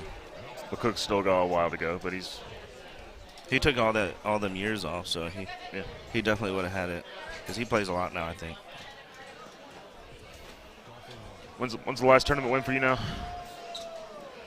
I think it was Wisconsin, not this past one, but the year before. No, wait. Yeah, Clint won last year. Yeah, Clint won the year before, and then I went. I didn't go to that one, and then I went the one before that. So 20. I think that's the last one. Yeah, I mean, Wisconsin 2019. I won the stats tournament, but that was not. That was small field. Yeah, but those Texas tournaments are deeper than most. You're not going to Montana and playing a deep tournament like that. You're not coming to South Carolina and playing a deep tournament like that. But so you got in and just started playing. Did it come pretty natural to you? Did it feel like it came natural to you? Do you remember in those early years? I don't know. It's most of the time when I played back when I just started playing, I was drinking, so I didn't start to take it seriously until maybe 2011. Then I really ramped up my gameplay. Was that now? I'll never forget because I believe the only purple bracket that you ever went to that you won was in Dallas of 2010. Well, Yes. Yeah, and that is one. But I also, I think I won one in St. Louis. Oh, did you? Yeah.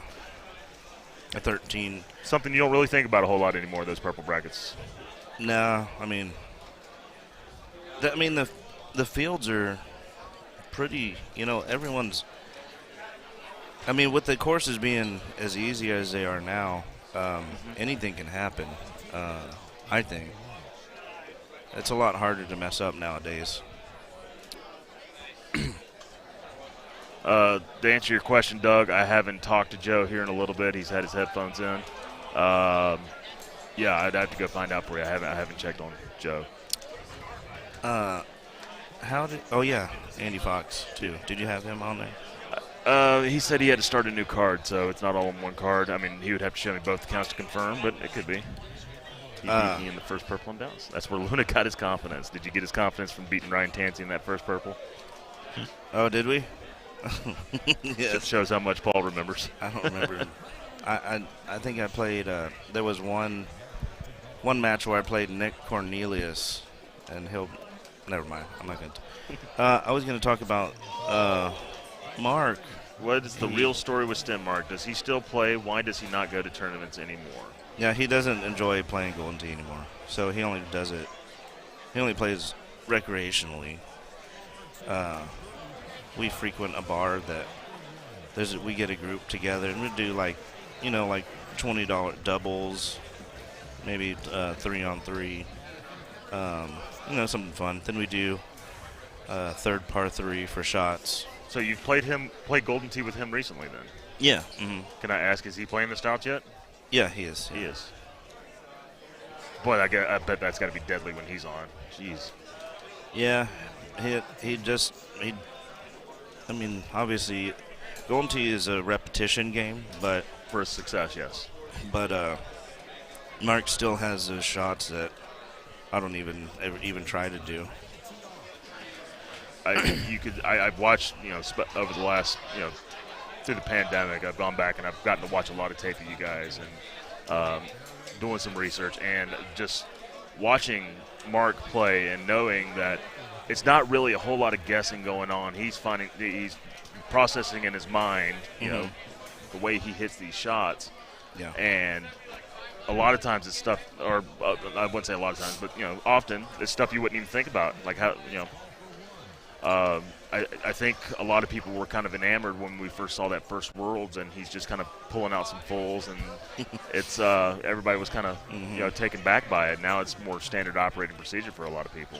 A lot of people, and that's the effect you've seen from him on this game. It's not just Joe. You can watch enough Joe Macera on daily contests, but I think that's a little different than playing match play or pulling it out during your normal live games. Yeah, Mark did shots. Mark and Andy Haas would do shots that weren't really, people didn't do them because they didn't know. I don't know how to explain it, but yeah, when the daily came and you saw, I think that improved a lot of people's games because with the fulls, those are repeatable shots, and they're shots that if you execute them correctly, they're going to do the same thing every time. And they apply on your everyday game. It's not just in the contest. And so if you watch Joe play the daily, if you watch Evan, you're up on machine 26. I don't do as many fulls as they do. I like to swerve. Your baby cuts. Mm-hmm. But they, I mean, that's one of the good things about the daily is that, hold on.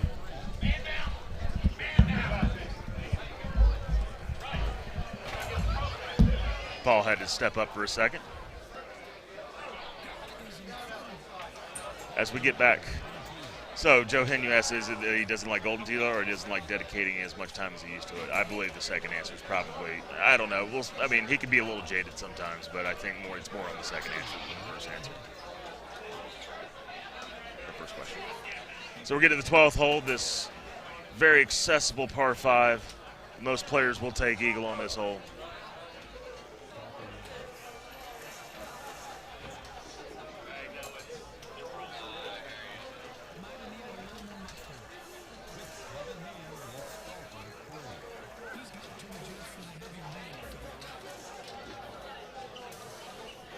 Matt Van Hoosier with a reproach. Remember, playing Titans, not Stouts. Still comfortable with that. Best player in this group right now.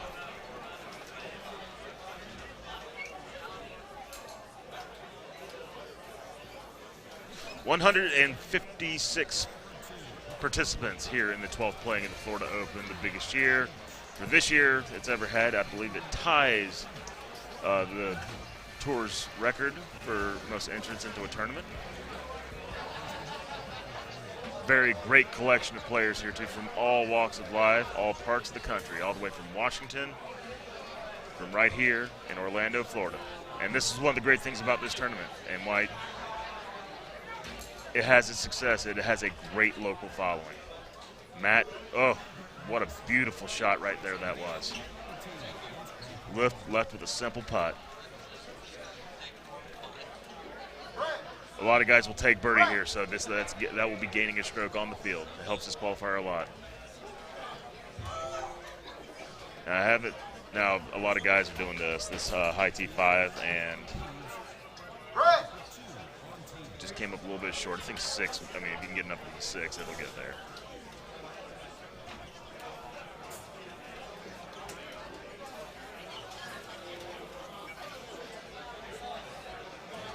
Playing a full 3-wood. Now this is a high tee that's just a little short.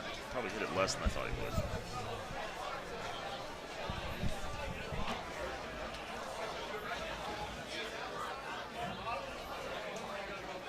Trying to minimize the damage from Daniel Kalashevsky. Shots away, clean cut shot, uphill putt for birdie.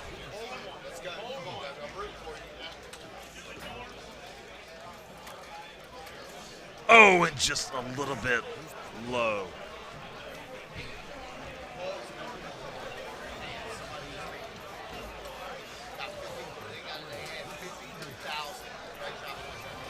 Wonderful eagle putt.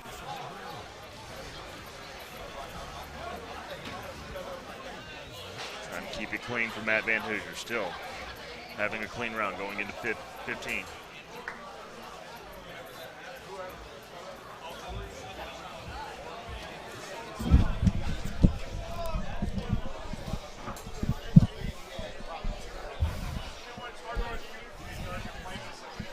Tim Boyer has joined me. Mr. Gino. How are you doing today, sir? Having a great day. Having a great day. Now, are you 3 rounds through your qualifier? I am 3 rounds through. We are only 4 on our machine. And we probably could have finished the last 2 courses pretty quickly, but... Oh, you've got a quick day coming for you, buddy. Yeah. One of the guys we had in the second group wasn't feeling well, so he had to bow out. But playing really well. That's good. Good to hear, man. Is there a shot at the silver bracket coming your way? Yeah, definitely. I will definitely be in the purple. I mean, purple has some silver bracket like we're at the World Championship. My bad. Purple bracket. Either purple, pink, fuchsia. No, I think we're trying to make a new bracket, fuchsia or something. Steeler Pat, shout out to you. That was one of the great nights. My first year here, that was we had a doubles match. Me and you know Pat Landy. Oh yeah. Pat Landy and I had a doubles match against Stenmark and Pentecoff. And which were both. We know Stenmark. Pentecoff was a really good player too. Chris Brewer.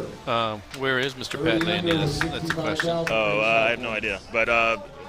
It's a great upset penalty. I wouldn't, I'm capable. I wouldn't call it that big of an upset, but Pat, you're selling yourself short, man. You helped carry that match. It was a good one. What we got going on here with Matt and Jusic and these guys? Right now, Matt Van Hoosier still with a clean round here going into 16. Daniel Kalashevsky has been struggling a little bit, trying to salvage what he can in this round on a 22 pace. And then kind of a lower score down there for Chris Jusic, who is trying to... Is he struggling too? Yeah.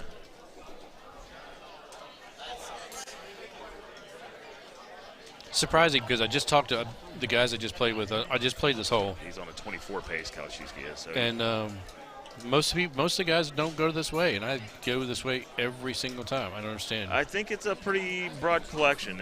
But like in our round, this is where Lasciavo laid up to. Had a very simple 10.5 under the trees, just fine. Exactly what I had, and made the eagle. And a little offset look for here. Now remember, he is playing Titans. This is a full wind. And watch this just come down right there. Just perfectly executed veteran shot. Very nice. But Chris going with the 3 wood. Make sure he gets all of it. And he does. And there it is. Wonderful shot. That's what I'm talking about. Wonderful shot. Great angle in.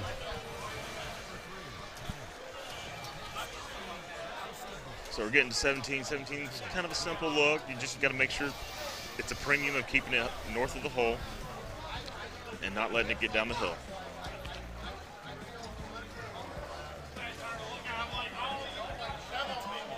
Yep. Now this, 17. I almost hold this out, and then my partner pretty much put it on the lip after he watched me. It's like, oh, you're welcome. Now he will definitely. This is a full 15, so he definitely is going to have to take a club less. And let's think about that 15. But he's still on, still clean if he can make that putt. Yep.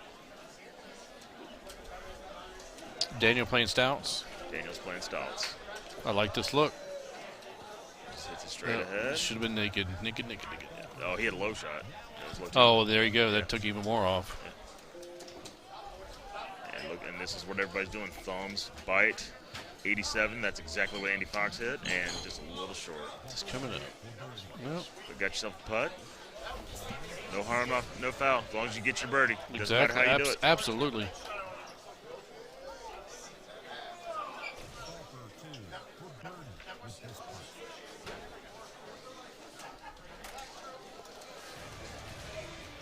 What a smart little kid. Because he's so small. That's the reason I call him a kid. I mean, he's like 26 years old now.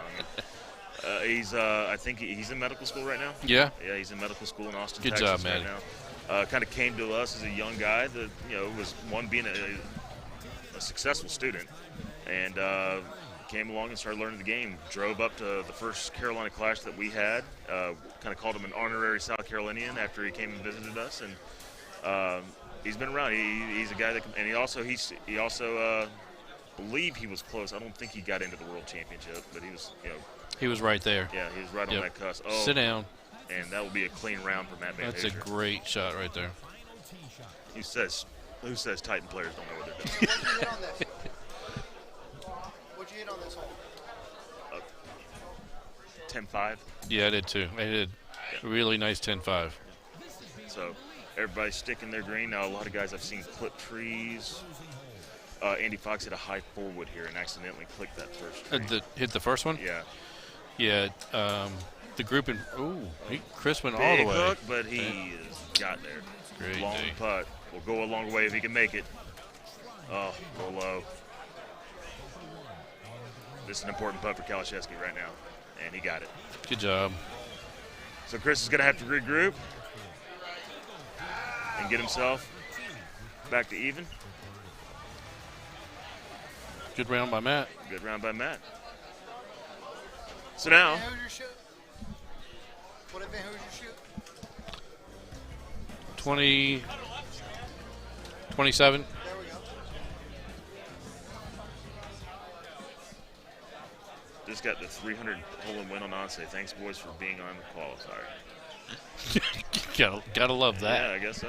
So we can take it over to the next machine. Former champion of this event, Ryan McCook, is getting ready to set up. It is come time for me to come play my round now. So Tim, I'm going to leave you to it, buddy. All right, man.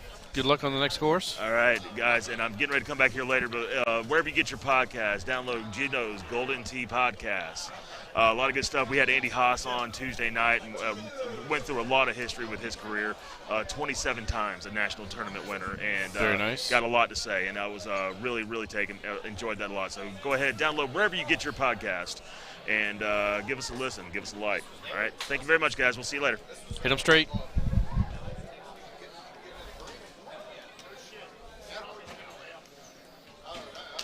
Sussex, it was front tee box.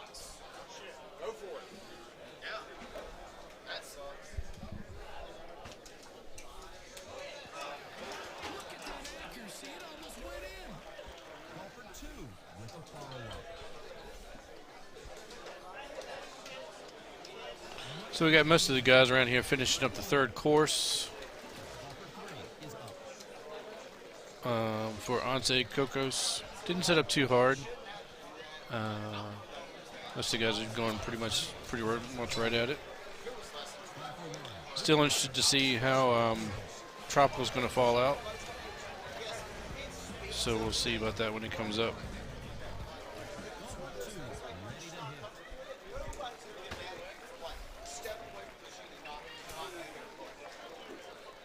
Cooks looks like he's still clean, 24 through 16.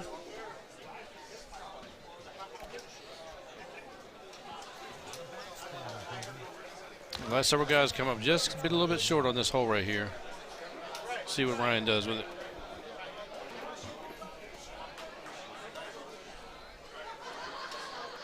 He's going to thumb the same thing. And again, it just comes up a little bit short. I like that shot right there, just not putting anything on it. That's what my partner did, that he pretty much put it right on the lip.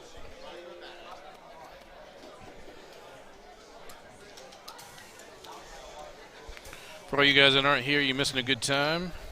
156 guys and ladies, couple ladies that are playing and doing really well. It's good to see everybody here.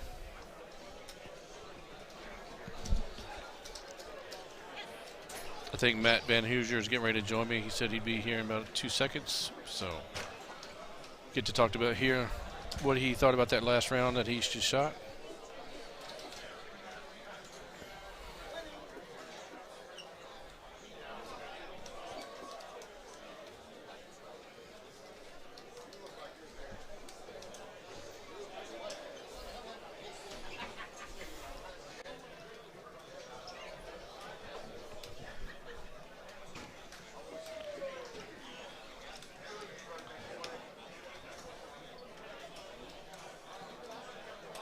How we doing, Mr. Clean?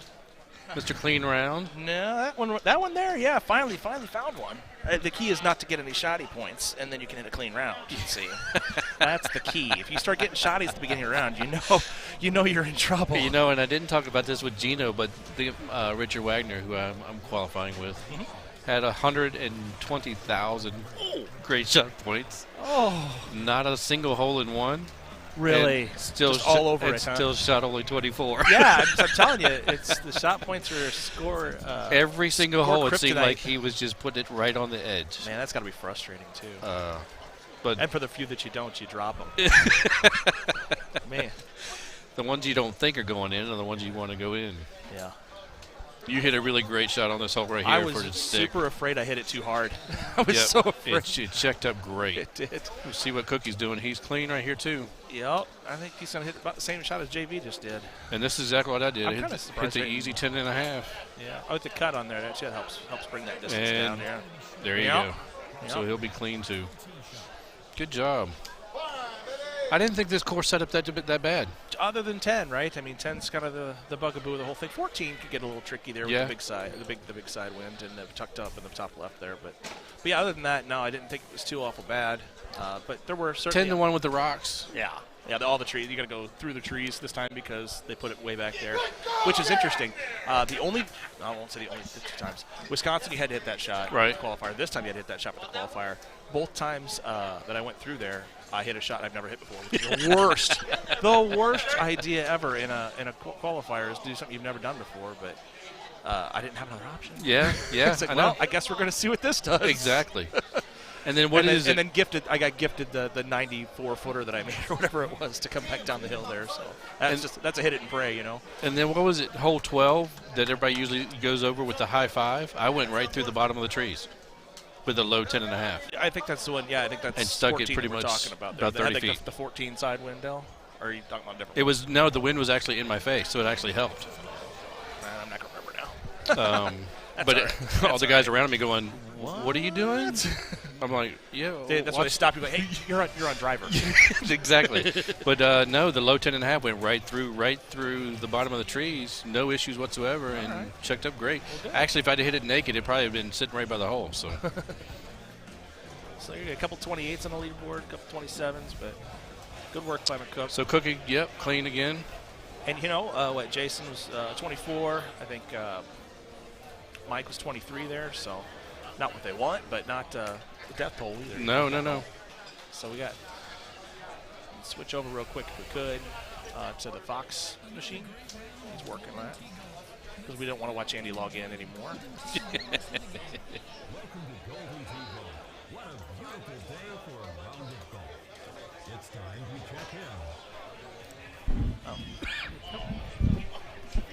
Jason, he's gone upside down crown. I was gonna say he just just flip it. He's gone the upside down birthday crown. Okay, hopefully that doesn't mean his birthday's gone upside down. No, I don't think so. Now maybe you have. Maybe you can shed some light on this. I've never played Golden Tee with chain on. Have you? Well, you got a little bit I have going a chain, on there, but it's not on the outside. Jason has a pimp chain. He does. So I would think that would get in the way, honestly. It looks like it's pretty tight to his chest, so I don't think it bothers him too much. Maybe he's got a chain clip.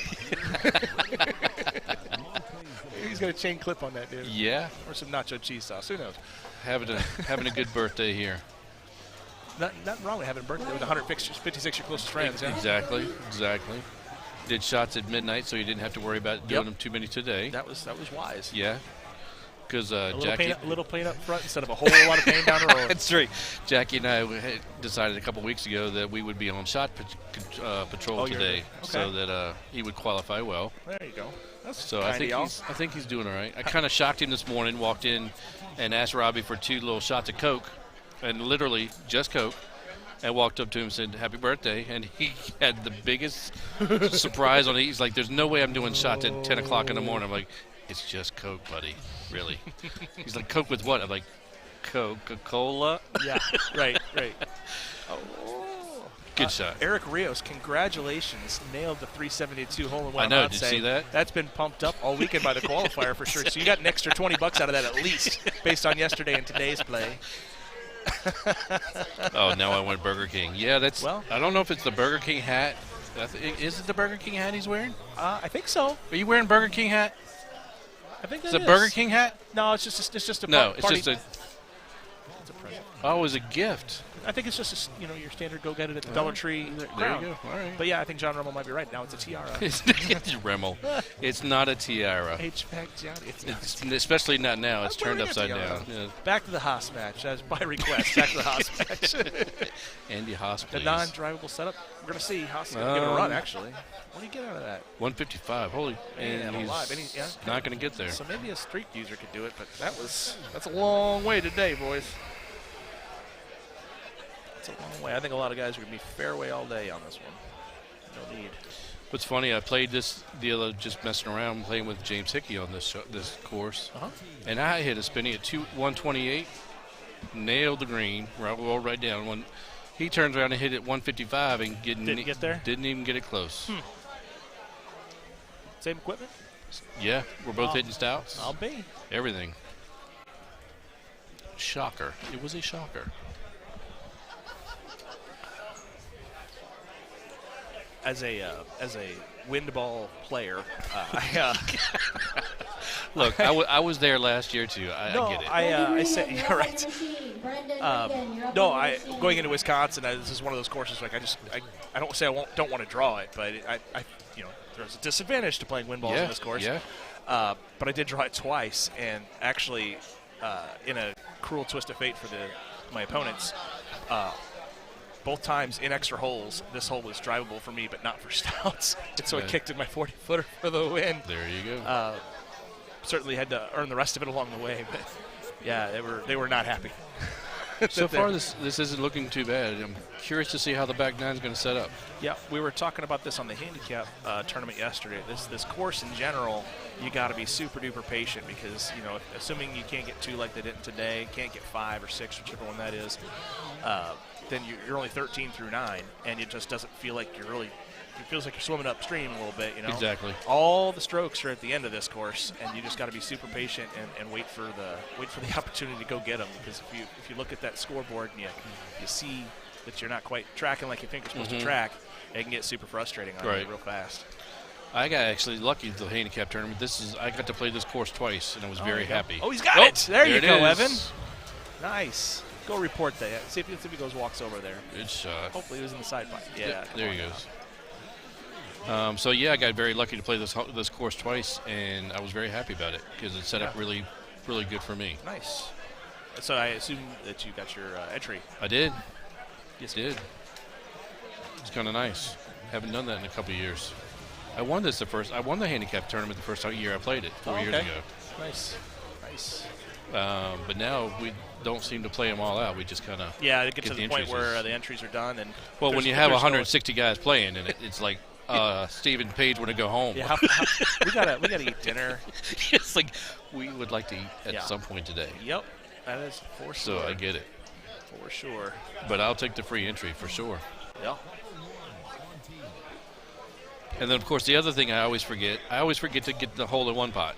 I've got 4 or 5 guys here that remind me to get in the pot because I always forget. I was just because I turn around plenty and of reminders. Yeah, because then I end up hitting 2 or 3 hole-in-ones during the round and going, oh, I'm not in the pot. Oh yeah. Well, that's why. So if you don't get in the pot, you're guaranteed to get a couple. If you get in the pot, then you're going to burn the edges all day. Lucky me. And not get a darn thing. I have reminders. And then technology's helping. That's right. And then so I turn around and aced 18 on hidden. Oh. Just because. Just to start. I mean, just do it that way. Yeah. That's awesome. So I am in that pot for sure. It's a good feeling to get that out of the way early. Exactly. Too. Hopefully everybody will stop making hole-in-one so I can make some money. But the last thing you want to see on that hole-in-one side pot is you're still trying to track one down when you get to Monte and Tropical. That's right.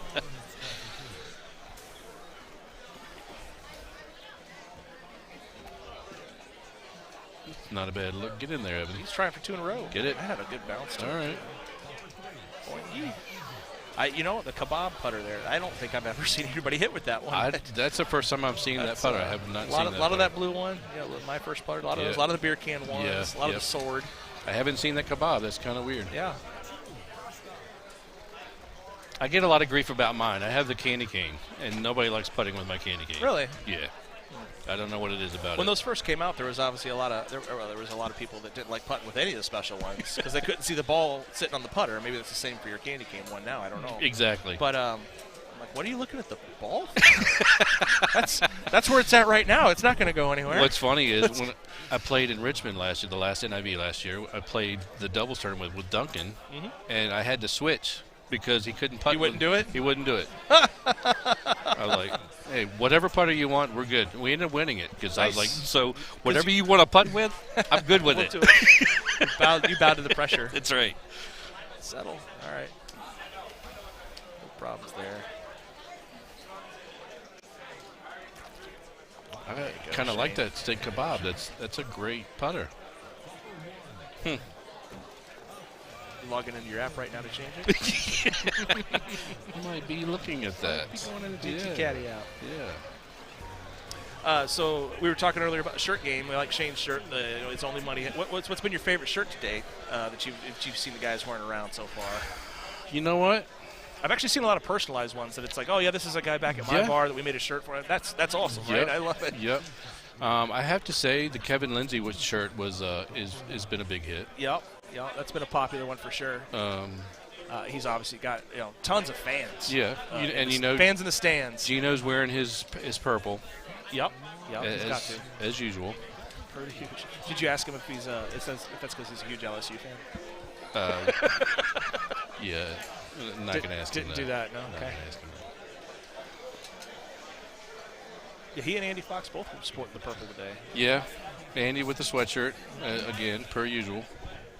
Well, it's Florida. Yeah. In April. Yeah, Florida in April, where it's 90-some degrees. Actually, it's not. I keep joking with everybody. No, it's been real nice. I live down here. It's been real nice down here. But for it to be 80 degrees, it's a break in the weather. It's been 90 degrees. Has it? And so for it to be 80, it's actually been really, really nice. Well, as I mentioned yesterday, a couple people on the golf course, they were asking, it's windy, it's kind of warm, this, that, and the other. It's like, hey, it snowed Tuesday, guys. I'm good. That's right. It snowed back on Tuesday. We're just fine. Is Gossett here? No, Mr. Gossett is not here. Well, there's one Gossett here, but not Evan. That's right. None of them playing in a tournament. The good-looking Gossett is here. Let's put it that way. Yeah, missing a couple of guys from St. Louis. Missing JoJo and Evan. Yeah, JoJo doesn't travel too much for the tournaments. He's St. Louis one. We were trying to figure out a. What? I don't know what you're talking about, Lee. I see your mouth moving, but. And then Jeff Harlow, he likes to try. He likes to go to tournaments, but he just kind of picks out the Texas one for the most part because you can get a 2-for-1 there. And then he's a weekend worker. Right. We were sitting there talking. I was talking with Jackie Loschiavo. And trying to figure out some of the guys that are normally here at this tournament, like Seth Harris. Seth Harris is usually here. Yeah. I haven't seen Seth in a while. Mr. Tansey, I see him. He's been on the. I think he's been hiding now. On the message board here. I think he's been hiding now. I can't. I think he's also ready to make his triumphant return here. I can't seem to get Mr. Rimmel back down here. That's too bad. Who I play with Call of Duty with almost every day. Oh, there you go. There you go. But he is headed back down in Florida anyway, so I knew that was coming. Mal's going to try to peer pressure you out of that microphone. That's okay. I got to get ready to go play anyway. All right. So it's going to work out all right. It's been timing out pretty well. Yeah. We've been keeping this has been awesome. Good. This has been awesome. Well, and then with Gino on the other side, we're on the same machine, so it's perfect. You're done. I'll go up there. You'll come back here. Comments about how well we played off of each other. That's right. Awesome. That's good. Exactly. So I'm going to give my headphones to Mouth, and I'm going to get ready to go play my 4th round. All right, get her done, man. Go Absolutely. shoot them well. Absolutely. Shoot well. Oh. All right, I need some disinfectant. These warriors are greasy as hell. All right. All right, we are back in action, guys. It's Mouth checking in. Mouth is here. Finished off my onse. How'd you do on your onse, sir?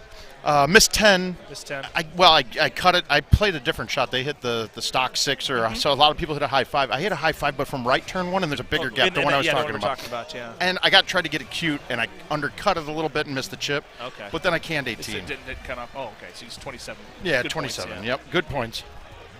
I didn't see anything better than 27 yet on it. I saw 228s roll by when the machine before this finished. All right, good.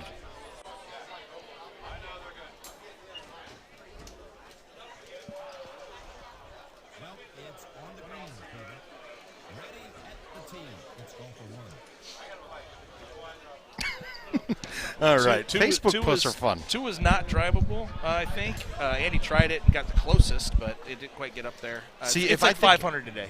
The pin's all the way down there. Well, the pin all the way down there, if it's at 5, that's fine. That can get there then. And I think it was a 3 wind, and it was not a tailwind.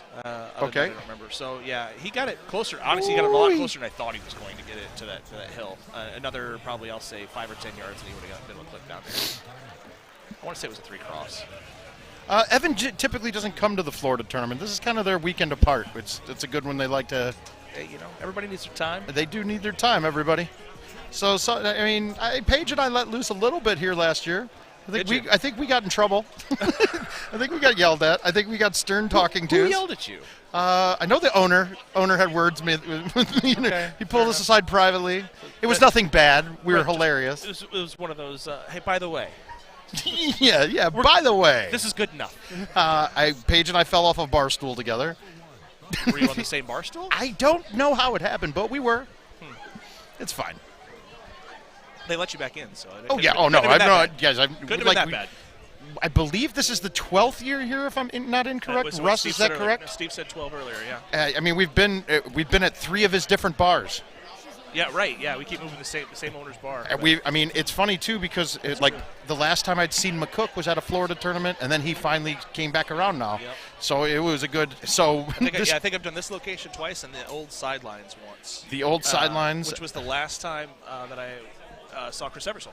Were you here for the tournament where there was the shooting at the Brazilian nightclub next door? I think I was, although I was gone. And King was asleep in the bathroom still, so the owners wouldn't let him leave then. Yeah, that's probably wise. Mm-hmm.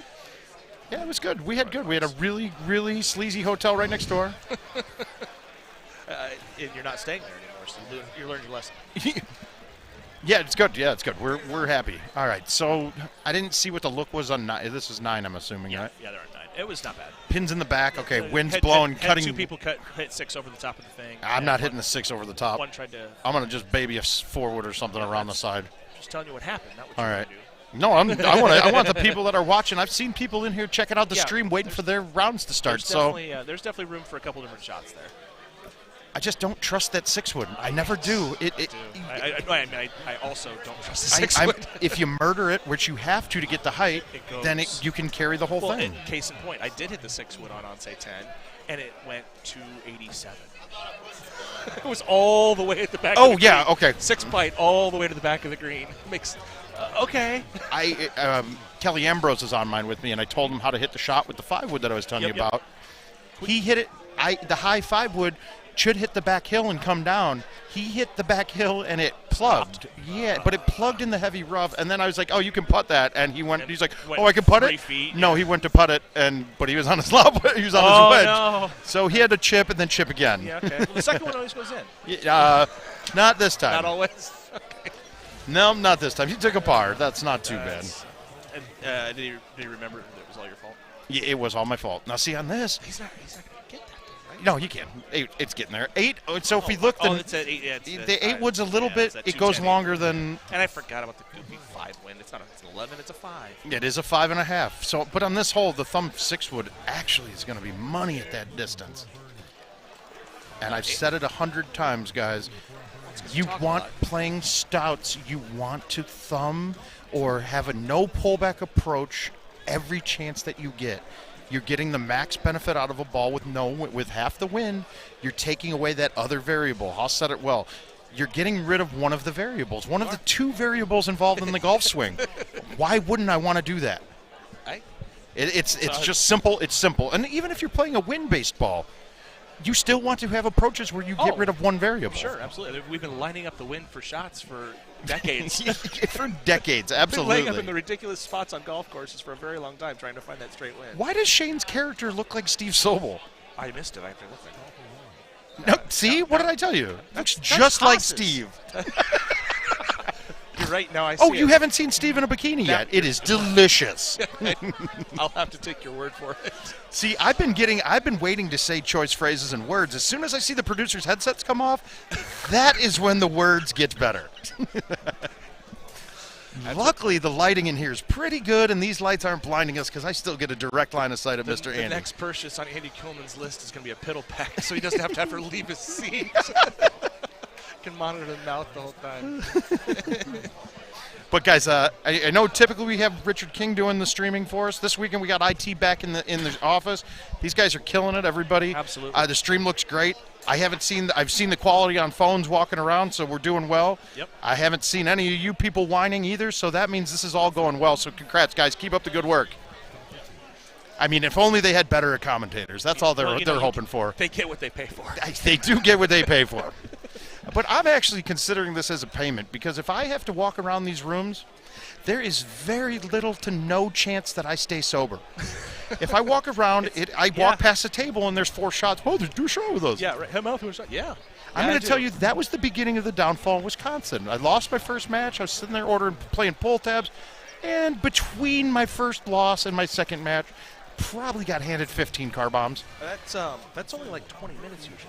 It's not very long. Yeah, no, it was 500 pull tabs that I got to burn through. Well, did you get the big one? No, I did not. Someone got it right then too. But then he bought me more shots. Then he bought shots for me too. So Wisconsin was all Mike Saunders' fault. We're figuring. I'll assign blame if I know whose fault it is. Oh, I will. If I know whose fault it is. The chances are, if we're at a tournament, and you need to assign blame. You can just look for the loud, goofy guy from the suburbs, and you can just point at him and say, "Mouth probably did it." Yeah. You have a 99% accuracy. What are you gonna do? He lives in Iowa. He doesn't have anything else to do. All right, so now in this one here, I choose the high 6-wood quite a bit here. Depending on where I'm at in my round is where I'm going to decide whether I need to release this or not. Yeah. But with the high tee, the release and the 6-wood, bite and release are not going that much different distances. The only way you're screwing this up with the 6 is if for some reason you hit it straight and that 9 wind that's a 4.5 pushes it right. Or if you murder boner it and crush it over the green. Right, get it past the tiny part there. I mean, that drop sucks. Used to come back. Oh, the drop is the drop from the left water is awful. It is a bad one because it's in the heavy rough, and it's a half a distance club, and you can't see the it's blocked because there's like these bushes there. Yeah. Like what he's standing right next to. That's what you're trying to hit over. Yes, it's terrible, and it's tough to make. You can't land it right there. It's a good one. So this hole, safe, better than sorry. Absolutely. This is not a choice hole for me that I get aggressive on most of the time. Right. Now we got aggressive This one coming up. is This one here, absolutely aggressive. This is low T green See, light. I like the low T release, and I think he knew he needed the release. Yeah. The 7 low T release. That is green light hole all day. It is. This is green light. I'm not moving it. 4 seat. And hey guys, this is another thing I gotta say. When you look at these holes, I just watched what Haas hit. So what did he do? He moved it over. He moved it over a bit, but he used the release. Yep. I didn't see if Haas had moved it back on the box. A little bit. But So with stouts especially, all you need on a hole like this is to look and see what the meter says. There, Evan hit a good one. You can totally figure out exactly what to hit, especially with stouts, because they all react the same. You have a number, you have a direction. That's all I need to see, and that's all I need to do to adjust it. Now I'm even happier that I'm not playing stouts against you. Well, oh gosh. Well, no, I'll have honors the whole time, so you won't get to follow me. Okay, sorry, my bad. You'll choose to go first. Yes, I will be up first, and we'll get to that point. A pull tab, Ross, there's like these little strip cards that you pull off the tabs, and if you got 3 of the same symbols in it, you win money. It's basically like playing scratch-offs without having to scratch them off. Yeah, it's a degenerate thing to do. They have them at a lot of bars. They're ran for charity. Yeah. And the charity is Mouse Pocket. Well, if I win, but there's typically 5,000 tickets and 4,000 in winners in the box. Let's say so. Yeah. They sell the whole thing. The bar or whatever charity gets $1,000, and you have a chance of winning something. Depending on the state, though, they tell you what's missing from the box. In Wisconsin and most other places, they don't. Okay. So it's just a gambling game. Yeah, because that's what we need more of. Yeah, we do. That's what the world needs. Some people say the world right now needs love. Great judgment. Sweets love. But Matt's telling us we need more gambling. I'm specifically talking about this crowd. Okay, so now when we look at this hole, do you prefer to go to this left side when you're playing it? Completely set up and wind dependent. I when the pin was in the back here, I always went up top, and I'm starting to see that mountain's not even really in play. It's not. Yeah, so, I mean, to be the honest. only time, most of the time I'm down here, if I'm up top, it's with like it would have to be a goofy setup, like where the pin's way back buried up in the top left there. Where you'd think that the mountain's actually in play. Yeah. Okay, so now there's a theory on Monty that will help a lot of people out, and it's very simple, right? In Golden Tee, we have readings that tell us left and right. We can see a wind, what ball's going to move left and right. We can see the break on the green. There's one number that we can only guess at, and that is elevation change. So, if I'm playing Monty and I have the choice to put the ball on a level plane with the green, or I have to be 100 yards in the air, what is easier for me to actually figure out and adjust after that? Well, it's the exact same point you made earlier. You're taking yet another variable out of the game. Right, and in this one, it's a variable that you're purely guessing on. Absolutely. Now, after enough games, the guess becomes a lot more educated, but it's still a guess. Well, and that's the PMGP part of what we've talked about for years and years and years, right? So it's like, just try stuff. So especially if you don't play a ton of games, you're not going to get it. Then let's try to go to a spot where, okay, yeah, I may have a cut shot from here, but I know I've been hitting cut shots for the last 20 years. Right, it's a known I know quantity that set. quantity. Yep. So if I keep it even, then everything else on the course, yeah, it looks different. It's a different setup. The mountains are different, but it's still a cut. Fighting a 13 wind, and you know how to hit a cut fighting a 13 doing wind. that for a while, yep. If I'm up high, trying to adjust to a 13 wind with 100 yards in elevation change, it is totally. It's totally more of a guess, and it's something that you have to play more of. Yep. So those that play less take variables out of your game as much as possible. It's the simplest way to explain it. Help yourself I out. mean, with the long par 5 where you go to the island where everybody did, forever, because I didn't play a ton this year when it came out or anything, I would always knock it down to the fairway. On the bottom left, because that was almost level with the green. Right. And okay, there's a mountain in my way, so I have to play a cut shot around. But I know how to play a cut shot. Yep. Yeah, there's definitely a lot of elevation problems on that hole from that patch. Much less hitting the patch in the first place. Yeah, exactly. If that thing was flat, I think it would be 90 times easier. I hate those bumps just move you all over the place, and it comes down. Bumps do that. Tend to move you all over the place. The bumps make you move. The bumps do make you move. Now, and I hate to say it, I try to put it up on that island, and I miss it to the left and trickle down all the way down to the bottom. But I'm in the fairway then, and I can have a cut shot, so it's the same thing. Obviously, there are going to be picadillos to this that make you change your theories on this. Like, there's sometimes that I'd rather be up top when the wind is directly in my face or directly out. Then it's an easy thing to judge. Yep. But for the most part, what I'm saying is true. He clipped the mountain. Oh, he went no high tee. Yeah, and it's a look where you really can. I mean, this Oh wind no! is See, this super one helpful. I'm gonna high tee a 5-wood, But- and just play it to either hit just short and kick up, but for in a qualifier, I'm gonna play this to hit the green on a fly yeah. because there's a short bounce that will bounce directly backwards into the water. Yeah. And the other thing the high tee helps here is when you do get that shot to land on the green, you get the spin. If you do it with the medium tee, it's going to rocket across that green.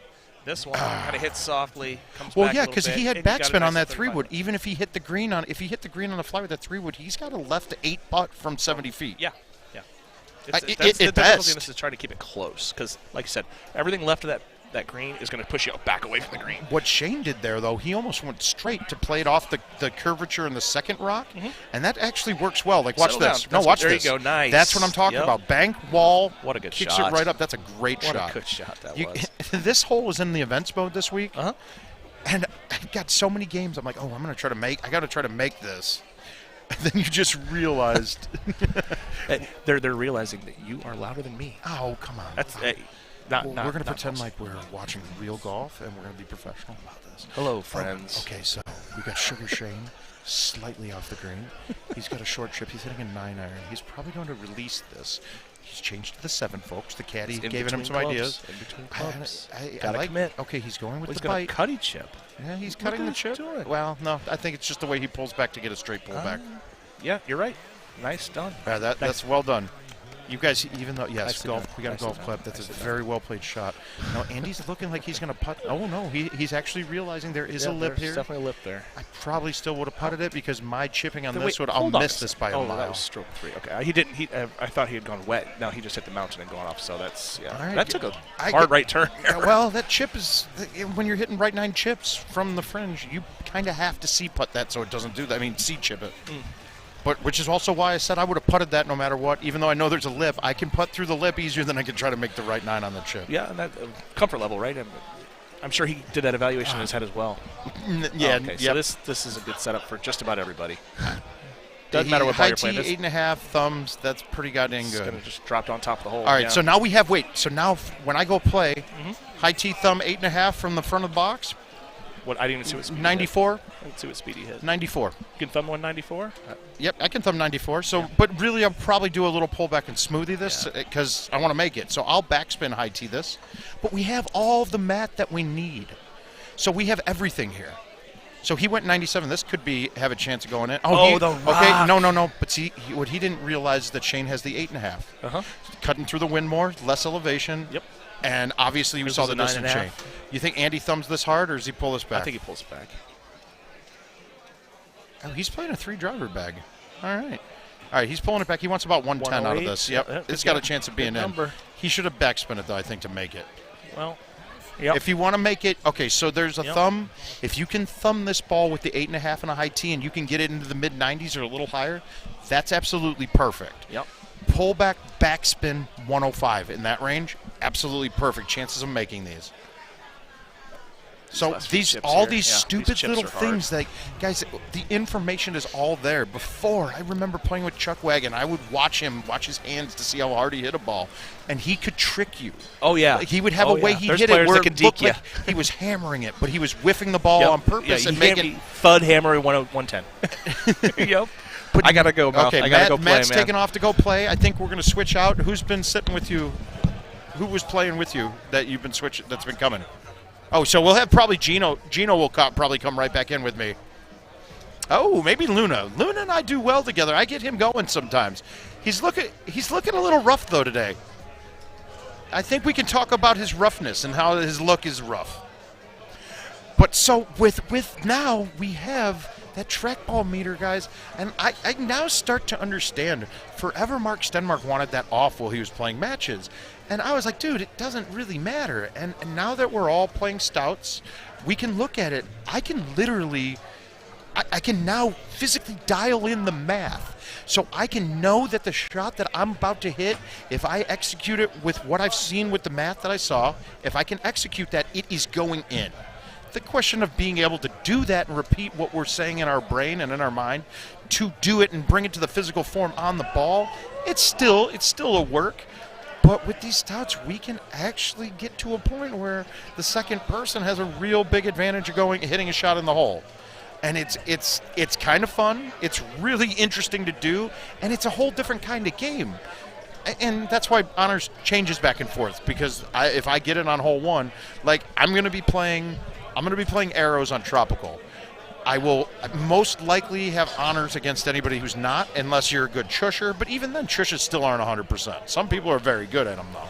But I will be on the green 100%. I'm in advanced eagles and saw you two. I'm not sure what that means, Region. Explain a little bit to us, sir. Now, so they say in hole 2 isn't drivable, so let's play this hole 1 out to a spot that we're comfortable for. Biggest thing on hole 1s in Golden Tee is if they're not a drivable hole 1, come up with a consistent spot where you can put the ball and know what your distance is coming in.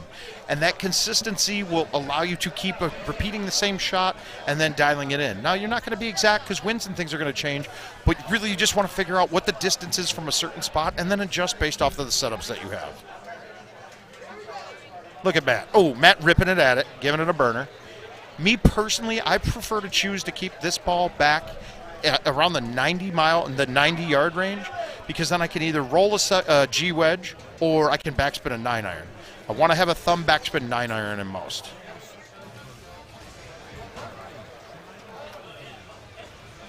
All right, so let's see. In hole 2, I haven't gotten to see it yet, but I've been told it is absolutely not there.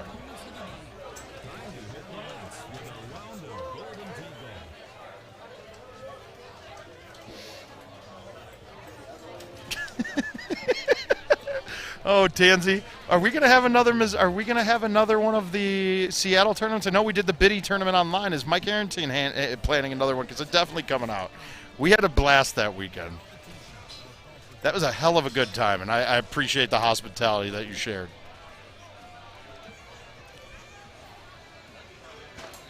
All right, Matt caught a 151. I know that's not going to cut it.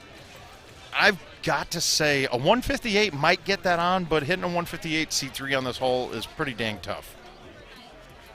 I mean, it's just pretty tough to hit a 158 anymore. And I'd really love to get a chance to get the ear of the programmers again. That 156 is close. Is it getting down? No, 158. A 158 might get it past that. Is it worth it? There's no risk to it, so why not? Let's try it.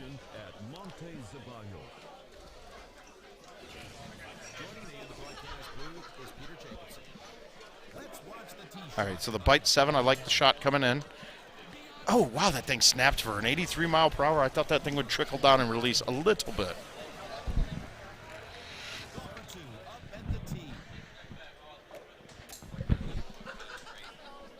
Did he get it? Did he get it? Same kind of thing. Neither one of those took off, so it looks like it's going to land flat there. Deep grass. I would love to try to putt this, but it's deep grass. This ball is coming out like dead. It's going to be dead when it comes out. Absolutely. We're going to have D-Money. Des Burke, haven't seen him in a while, getting back here. Oh, yeah. Yeah, go behind. The cords, I don't want them tangled up. There you go. All right, everybody. We got Desmond Burke joining in on the stream. Long-time player, been around to a lot of these events. I hadn't gotten to see you in a while. I'm happy that you're here. It's a pleasure to have you. It's very true. Say hello to the world, and how are you shooting so far? Hey, guys. Well, I shot 27 on the first course, which was fun, and then I shot 17 and 22, so not so good. Major issues. I mean, Hidden was probably the hardest setup of the 3 we've played so far. Forest can eat you up, though. You can have some problems. I bet you messed up 17. I knew you. Did you try to chip from up top when you got the drop then, and it went wet a couple times? 4 times. Went wet every time and stroke limited the hole. Yeah. The chip from up there, just so everyone knows, when you get the pin is on the bottom. You can putt it. You have I didn't know you could putt it. If you chip from there, man. If you chip from up there and you try to make it with like a 5-iron, 7-iron. Without a super, then you're. It rolls. When it gets to that second tier, it shoots straight down into the water. I did a 9-iron, I did an 8-iron, I did a gap wedge, I did a lob wedge. Yep. And the only way to not go wet is to just drop it right on the middle. I think that's John Remmel does. It's telling us Facebook user, but I think John Remmel's saying hello. Yeah. Hey, what's up, John? Good to see you, buddy. Oh, no, that's John Remmel over there. Who is the Facebook user? John, who is the person that just commented above you? Hey, John. Facebook Facebook user. I don't know. Yeah, for some reason, Restream's not populating on this one. Hang on a second. Let's see if this works. But we are having fun. Yeah, we're having a great time, We guys. really It's are. a great group, great host, great people. It's really cool, man. Like, I swear, when I walked in the first night, there was like 80 people that I did not know, which is very foreign to me because I know everybody. You know, He does. Yeah, I do. But it's still, we're still having fun. We're making new friends. It's great. We're Yes. having a good time. We're having a good time. And I just see, guys, that most of these people are going to be coming to most of these events. I think we're going to continue to see the 150 number at these events, and that's fantastic. So, all you people out there, you want to get this out to the world? Let's talk about getting you guys to get some sponsors in and add some more money. Damn right. PEGT's doing the best they can. The bars are adding in a bunch. Let's get some of you guys out there. We'll sponsor your products. Word So- of mouth will help participate in sending out your sponsoring and giving you info. So, if you guys got anybody, please reach out. On this hole, I've seen people lay back into the fairway, and I see people go over. I'm not sure if there's a advantage to doing either, but you know. Well, the advantage to me is the math in Golden Tee all throughout history. You hole out dramatically more the closer you are to the hole. Okay. And what we were talking Well, about that's an specifically advantage. before on Monty is you keep adding like on this one, if you're What's further up, away, Tansy? you have another 100 yards of elevation change, and that's the one thing we don't have. We don't have a number to tell us what it is. Yeah. So I can't make a calculation. It's a guess. So if the more level I am on a shot, the less that guess is going to be off. Well, you know what that did? That equated you to the rest of the Golden Tee community because we're always guessing. You know, we don't know. No, but you know? but even though you're guessing, best guess, we still want to take as much information as we can and as many variables out of things to have the best guess possible. I know you like putting it on the same level so you can actually get to the, you know. I get that. Yeah, and this one too. Neil, we're doing all right. I went 27, 26. I watered 18 on Forest. But then I came back with the 27 on Anse and a canned 18, which felt kind of nice. It was a good look. Nice. Yeah, so we're doing okay. It was a good look. I came very close to Canada as well. I went. I mean, seriously, it went around the hole. Like, I two-hopped it in from the bottom side with the bite 10.5. Nice. It 10 was and a half good. bite. That's what I did too. Yeah. I looked at the 3-wood at first, but the 3-wood looked like it brought one of the trees into Exactly. play. Yeah, it gets too high. It was It gets too high. with the 10.5. I thought, okay, I'm pretty clear of this. Yeah. It was good. It was good. All right, so there's Van Hoosier. Yep, no love lost. We got everything smooth here. All right, so everyone's all knotted up. I like that. I like that. Neil, I thought that after coming to your first event, you would be here. You would Matt be here playing playing. Brian, let him do his thing. I mean, some people think the advantage of using the same equipment over and over and over for years, Jeff McClellan, gives you an advantage, and it does in some circumstances. Monte, not one. Jeff McClellan, Mr. Stock until they had Stock Plus, and so he's Mr. Stock Plus. I think I'm going to convince him to use arrows, because arrows are stock balls, except off the tee. If you hit That's straight true. shots, they go forever. Yeah, you pointed that out on your stream, didn't you? Yeah, I think I did. Yes, I did. Yeah. So I think Jill, I had to go back through my phone and scroll through. So for my wedding gift, he gave us this case of Pinot Noir, and Jill wasn't a big Pinot Noir person before, but loved that bottle. It was pretty good. Was it Ilahi?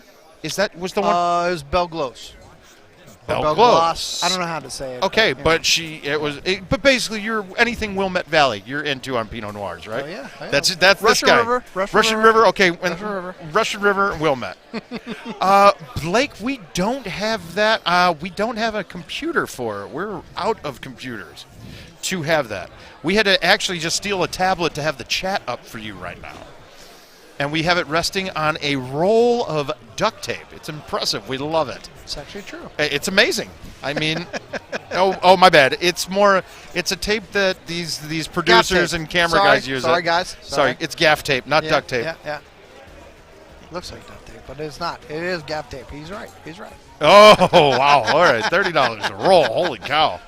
All right, so we're good. Oh, Jill's chimed. Jill's actually watching, guys. Hey, Jill, what's up, man? She knows that I have no part of this, and she's going to watch me play. She likes you more than me, everyone. I told Mark that I actually brought 4 bottles of wine. I told her with me. Yeah, and 3 of them are the Belglos. It's beautiful. It beautiful. is. That's the bottle. Yeah. All right, good. It's a little bit later in year, but it's still pretty damn good. Now we were out in Iowa City the other night, and One of my favorite Pinot Noirs is the Paradox. Yeah.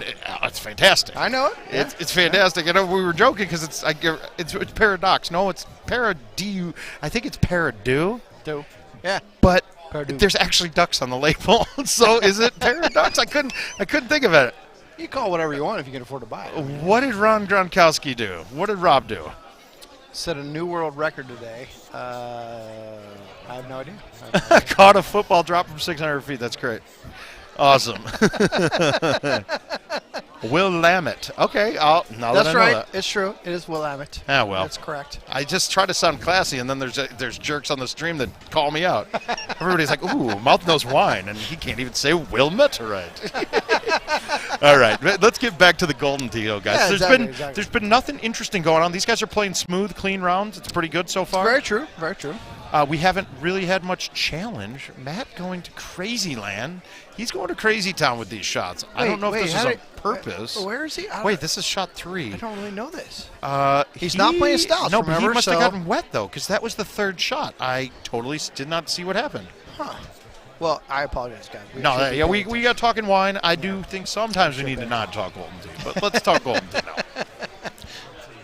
now. Okay. All right, so Matt took a par there. Oh, no. Birdie. See, that's what I'm saying. I But don't that's know a where par he 5, right? Is that an eagle? Yeah, so it's he par 5, lost yeah, one. yeah. Oh, I don't even know what hole they're on. Huh, I didn't see where he went. Hole Maybe 7, one of you I guys guess. did. Yeah, I didn't see All right, so this is a great look for a hole out. It doesn't matter if you have a Yes, 7-wood, it an is. 8-wood, or So a are 9-wood. you thumbing an 8-wood? Oh, I play only a 9, and I'm going to thumb backspin a 9-wood. Okay. I'm going to drag this over to the side of the box. I'll probably leave it. We'll see where it lands. I'll probably leave it to about the left arrow tip from the edge of the box. So where he just went, maybe right there. Okay. That right where he just did it. Daniel plays. It's funny because I just was playing with him and his buddy last night, and he hits a lot of the similar things that I do. Daniel's a good player. Low T releases at a lot of these, and just getting the line down. So if I'm in a match with a guy like him, I'm watching his approach for certain. Like, I want to see where it lands, and I want to see, do I need to move this a little bit more left? Do I need to move it a little bit more right? Great. And I know that's the same thing that I started teaching Jonathan when we were at Wisconsin. Jonathan Munn and I were playing, and I'm like, dude, stop. You just watched me hit this. What was the number I hit on the trackball? And he's like, 92. I was like, and where did I miss this ball on it? Did I hit it straight? He's like, yeah, dead straight to 2. This shot. I don't do this. I'm not hitting the 6. Seriously, I've hit that top so many times and come back. Like, I don't understand. I mean, he just hammered a 6. That was great. Yeah, I'm not hitting the 6 here. I'm going to turn left, turn 1. I'm going to cut a high forward and bring it down. Okay. Okay, so he tried to do something crazy. I got you. He tried to go to the right, but he didn't make it to the spot that was fairway. Pretty good shot, though. I mean, No, I was talking about the one that we were wondering about with Matt. the first guy, yeah. Thank you very much, Wes. Yeah, I typically would have just played that across. This is the shot that I would have hit, but I would have high-teed it. That's what happens to me every time. I think he meant to high-tee it. I think every he time. forgot. Every time. I think he wanted to high-tee that and didn't do the button. So let's see if he can get out of his own head now. Matt's a fine player. He'll come back from that. He's a fine player. I agree. But all right, so now this is where his head game could go. If he doesn't make that comebacker, it could go real bad real quick. I know. Well, we just watched Haas miss a 6-yard chip, so I mean it happens. These are sometimes challenging, especially in the tournament atmosphere. Not very common, but it does happen. He's totally right. Okay, good. But that gets him back. He can go, all right. Yeah, stupid exactly. par. We're stupid par. We're gonna move on. We're Exactly. okay with it. And remember, guys, Monte is a course that it's going back and forth. You can shoot. I mean, like I heard Adam Fitzgerald say it up there 10 times. I'm going to shoot a 30 or I'll shoot an 18. That's it, Monte. That's a great description for Monte. You will shoot a 30 or you will shoot an 18. There's not a lot of in-betweens here. If you're on your game, the course isn't that difficult and it's very scoreable. If you have a couple bad runs of luck, you can turn that good game into now a 7 off and you're at 20. You know, it's not a forgiving course, but if you're on, it's scoreable. True. I agree. It looks like Daniel's on. I don't see him missing many shots the rest of this round. Now, I love the thumb. See, I don't want to have this low loft of a club coming in on an uphill shot with a downhill break on the green. Well, he almost had to. He's not playing stop. So I know he's still going uphill things. with the 3 hybrid. A 6-wood Yeah. would have been money for him there. Yeah. You know. He's still in. He's still in. Oh, yeah, he's still fine. Yeah. All right, Des, you're going to get stuck here alone for a moment or two because Kelly's coming to get me right now.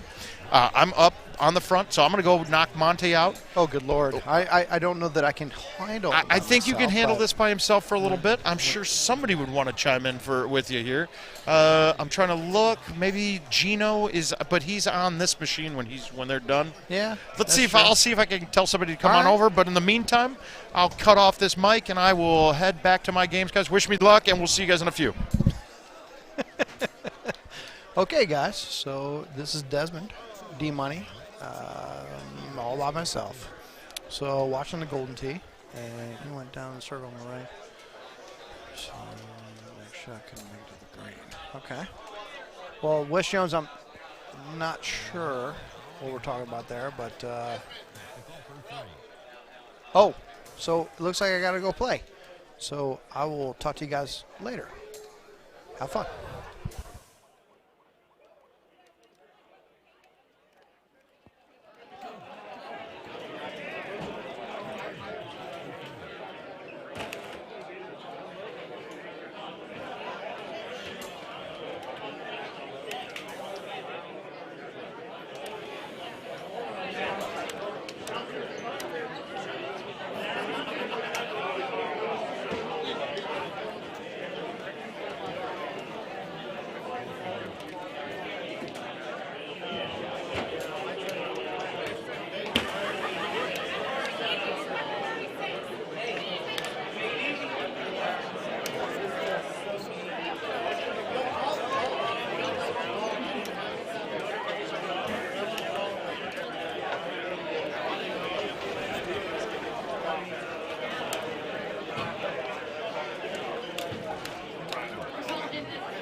All right, guys. Tim Boyer back on the mic.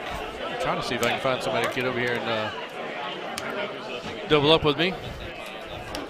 See Bremmel still talking to everybody. What's up, Johnny?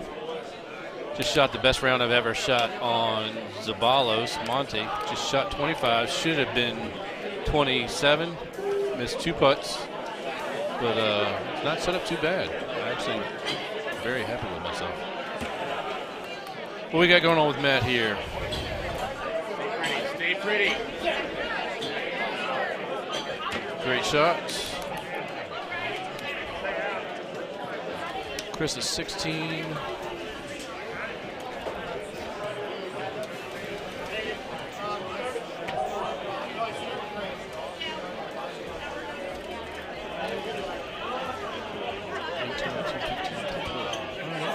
Guys are shooting pretty much what Rich and I just shot on Monty, so they're on track. A lot of these holes were definitely gettable. This is definitely a course that could have broken some of the qualifying rounds, but it really is not set up that hard. I was expecting 18. I know we haven't gotten there yet. I was expecting 18 to be a little bit different, but I'll save that to see what happens when we get to it in the stream.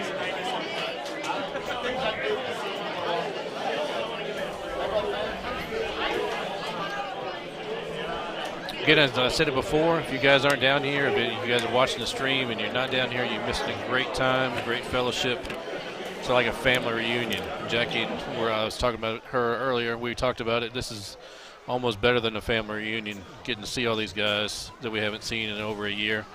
A lot of these guys were in Wisconsin and Sussex, so they're seeing each other again. But for those of us who didn't make it to Sussex, we're seeing some of the newer guys and some of the older guys. There are a lot of new players here today for this weekend, which is awesome. I really would like to see this tournament be one of the bigger ones here or on the tour. But I got a feeling, since we just had it in Nashville, that that could be overtaken. So everybody's dying to go to Nashville. So we'll see how that tournament turns out this year. And, of course, Columbia for Mr. Chris Longino and the Muses. That tournament has grown in the last 2 years, just in the 2 years they've had it. So expecting that tournament to keep growing like it is, too, with all the players and the new players we have coming on. It's awesome. Awesome to see. Rimmel, we were actually talking about you yesterday, talking about, what is it, Spankies, the handicap tournament. I'm going to try and put that on my schedule for next year to get over there with my brothers, Todd and Terry, hang out with John and a couple of the other guys from Northern Virginia and Maryland, and Bacon comes down. So that's why I was talking about that, because he's staying in the house with me. So I'm going to try and put that on the schedule. Yeah, I know, John. Priorities, I know. Plus your hand. Got to take care of that hand. Talking to Fitz about that last night. He still doesn't have a whole lot of feeling in his right hand from almost putting a hole in the card reader. But anyway, he's playing pretty well.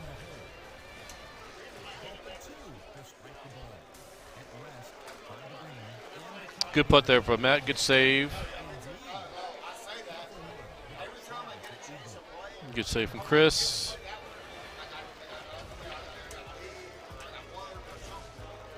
(22-21). I missed who just dropped a shot.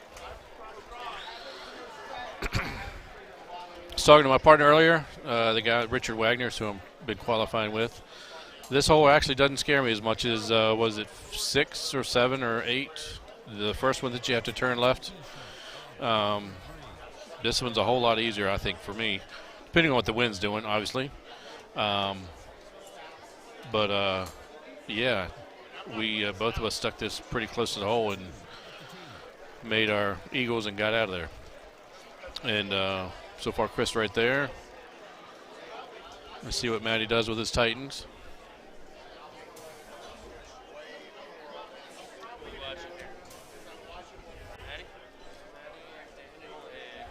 Mm-hmm.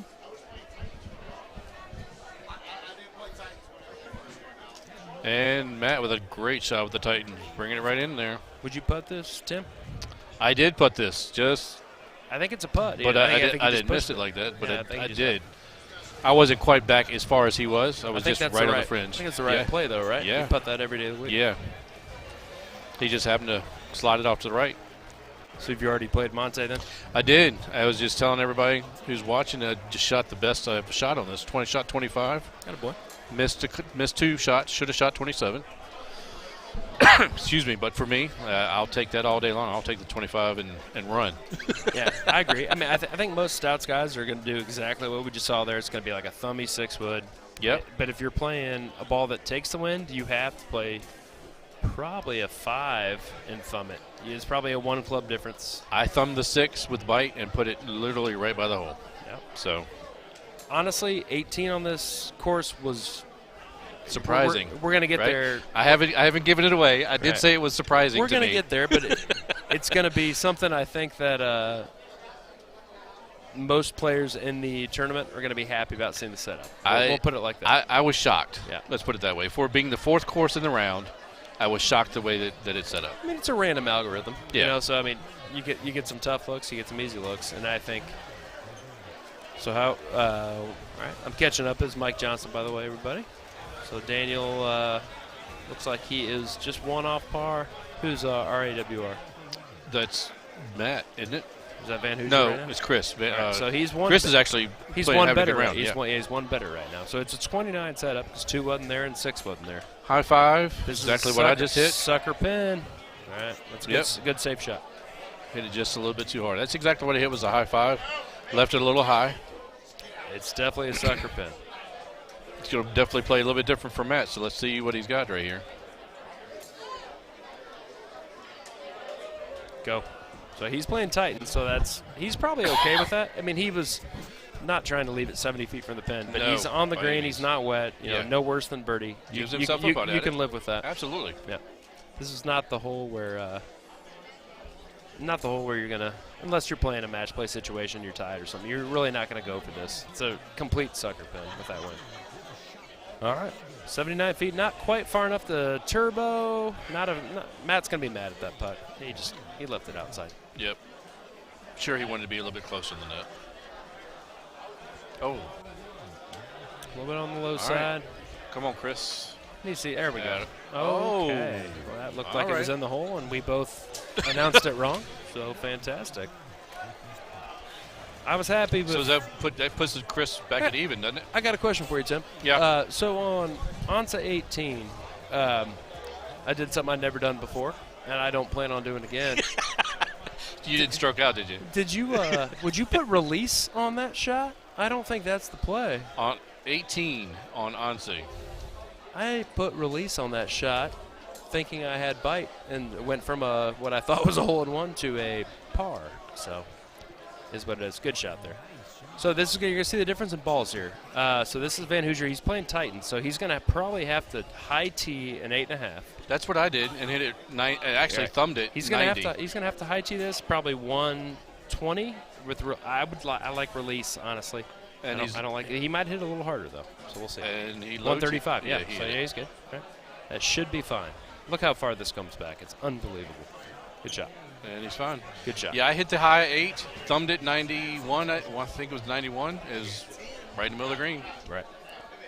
Yeah, so suffice to say the Titan players were pretty happy with this setup.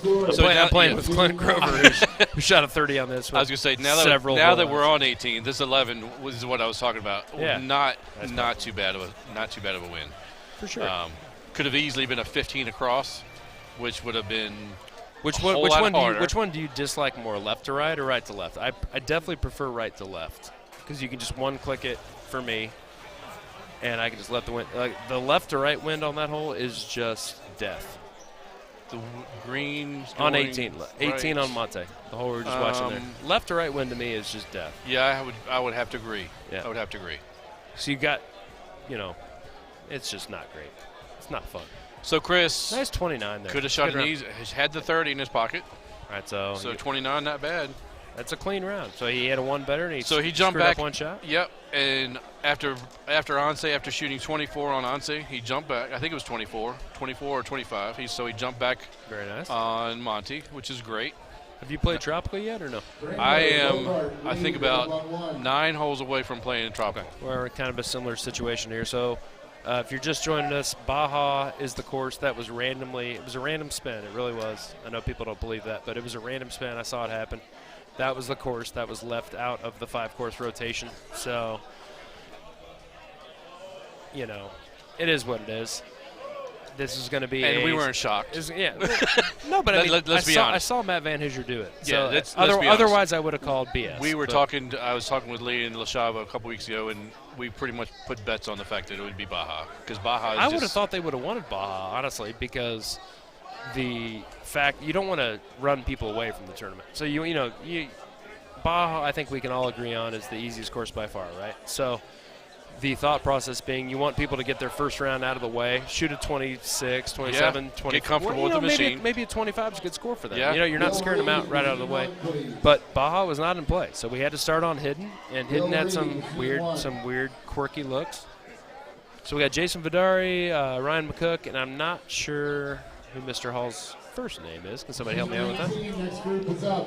So Gutty Works. Yes, there is a link. It is Charlie PEGT Tour, PEGTtour.com. But right now, I am not seeing the scores on the website. So, not sure. Stay tuned. What's up with that? Hopefully, they'll get posted. St. Cloud. But you can definitely go to.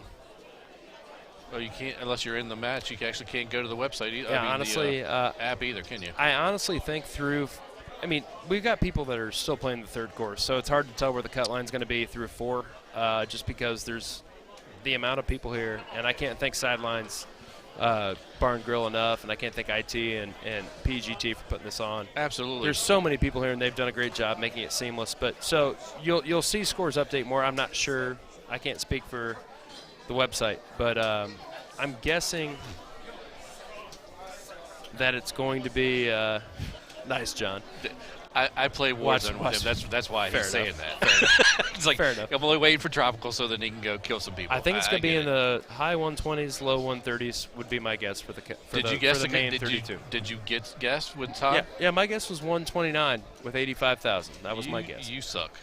But I think because I said 129. Tropical. I said 129 with 65,000. I don't know if you've noticed. But people are drinking. It's been really weird. Oh, is that what that is? Yeah. So the alcohol fact is? that Tropical, that cut line may move by 6 strokes. Honestly. I'm with John. I'm kind of waiting to see how Tropical sets up because it's either going to kill everybody or it's just going to leave everybody pretty much where they are. So all right. So we're watching Monte again here, and this is honestly this was the hole I was talking about one earlier. of the best looks oh no, you can no, this is possibly 15. ask for. No, this is not the one hole of the I best was looks you can possibly ask for, no matter what ball you play. That he's going a full anyway. Yep. And again, that's a putt. So an 11-mile-an-hour wind for me as a Titan player is like one full click right, and I still have to aim a little bit left, but maybe like 5 degrees. Yeah. Yep. And I'm good to go. So hopefully he'll putt that because we've already seen it's definitely a flat putt. green. Yeah. And that's kind of rare for Golden Tee to have a flat green on the 15th. But on the 15th, absolutely. I think they know how difficult this hole can set up with a worse wind. And that's why this green's flat. So I mean, they're giving you a little bit of a bone there. So he should absolutely putt that. Putt it. Putt it. Putt it. Putt it. Please putt it. Please. Come on, please. Oh my God. Jesus Christ. I don't think he knows. Oh, there we go. Thank God. And he knows he almost hit it. That's why you don't play with like the bong putter or whatever. Like at least he knew he had a driver coming back or something like that. I don't know. All right, good putt, good decision. Jason Vidari was freaking out a little bit there. Who is asking what is Warzone? Are you seriously? You don't know what Warzone? Call of Duty Warzone? It's been like the biggest thing for the last year. I'm guessing that's Al Zarul, Al Jazz. I don't know, unless there's somebody that Al Jazeera is that Al Jazz or no? So I think he would just be Al Jazz, but I don't know. Yeah. Yeah, Right, I mean it's like the biggest war. It's been the biggest video game out for the last year. It's like Call of Duty big. Yeah. So once again, we just saw this hole. Cookie almost put it in there. I'll ask that question for you, Chris. I know that Paige has known Steve Sobel and Russ Layton for a long time, and I think they just decided to become involved in a business venture, but I'm not trying to put words in anybody's mouth. Mm-hmm. I think that's how that came about. She became part of the Golden TC, and she's a huge part, and we all love her. So. Absolutely. Huge asset. Don't quote me on that, but I think that's how that went down. I think making sure all the money's right. I think it's just 3 people that keeping these guys that knew each other, keeping these guys sane over here. Yeah. So, as a Titan player, which is reaching nobody right now, I cannot hit a 6-wood there because it's just going to come back in the bunker. I got to hit a 5, and just can't get it there. Yeah, it's just going to be too stressful of a shot. So 3 really good shots. That's a pretty easy look. 16's an easy look. 18's a pretty easy look. 17 is not. 17's a sucker pin. So let's see what. So this is Ryan McCook that's hitting the shot right now. He's probably playing as well as just about anybody in the country. He went for quite a bit of money in the Calcutta. I won't use numbers, but I will say this, Mike. This is the first year in the 5 years I've been in Florida.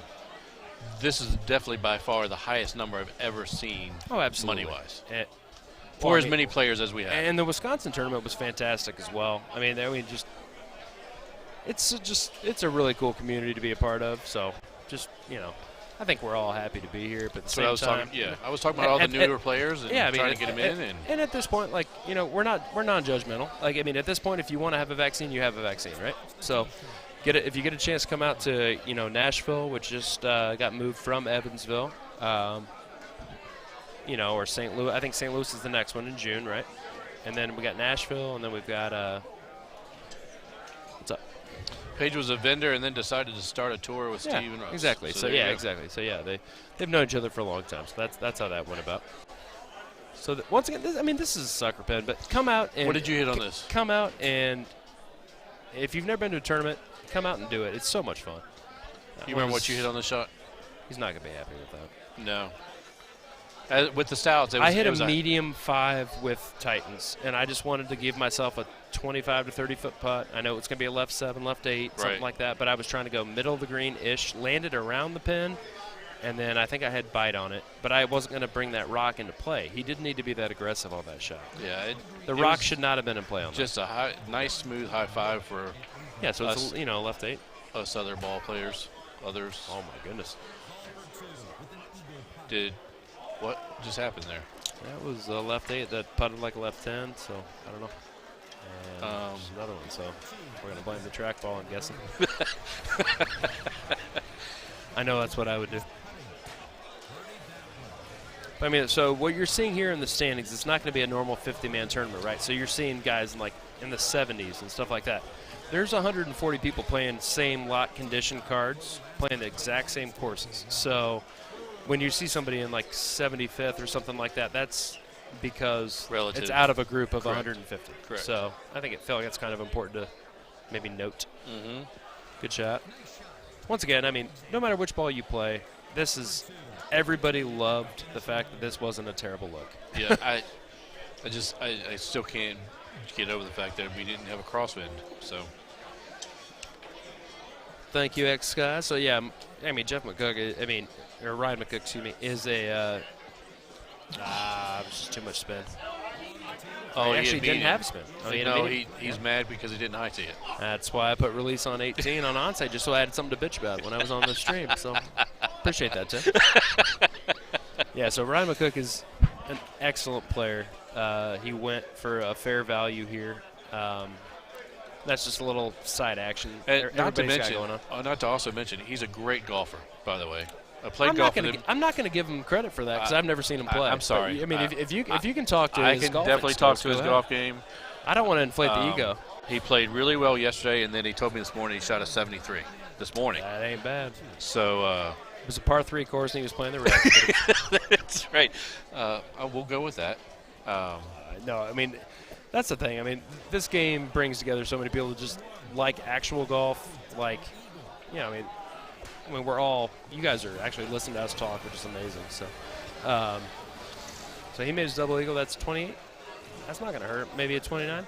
That's not going to hurt him. 29. If he shot the 29, then he missed the putt on 17, right? So it's 28. 28 is not going to hurt Ryan, so I'm guessing his scores in the first 3 rounds were plenty good. 25 he was clean on onstage, so he shot 27 on that. 28. So he got 1. So he's won. Yeah. So he was up 1. Okay. So yeah. So I mean, Ryan's not going to have to worry, I'm guessing, about missing the cut. So the 26s and 25s on that, it's kind of like when I shot the 23 on onside. It's like, all the hard work you just put in, you just kind of wasted it. All it takes is one shot. Yep. And we got tropical equipment. So whoever gets the microphone on tropical, that's going to be fun. Yeah, I hope to be able to do so. But all right, so we got Andy Haas. He's laying up on that. So 4 must be a terrible look. So we're on 4. Okay. 4 must be a terrible look if Haas didn't look it.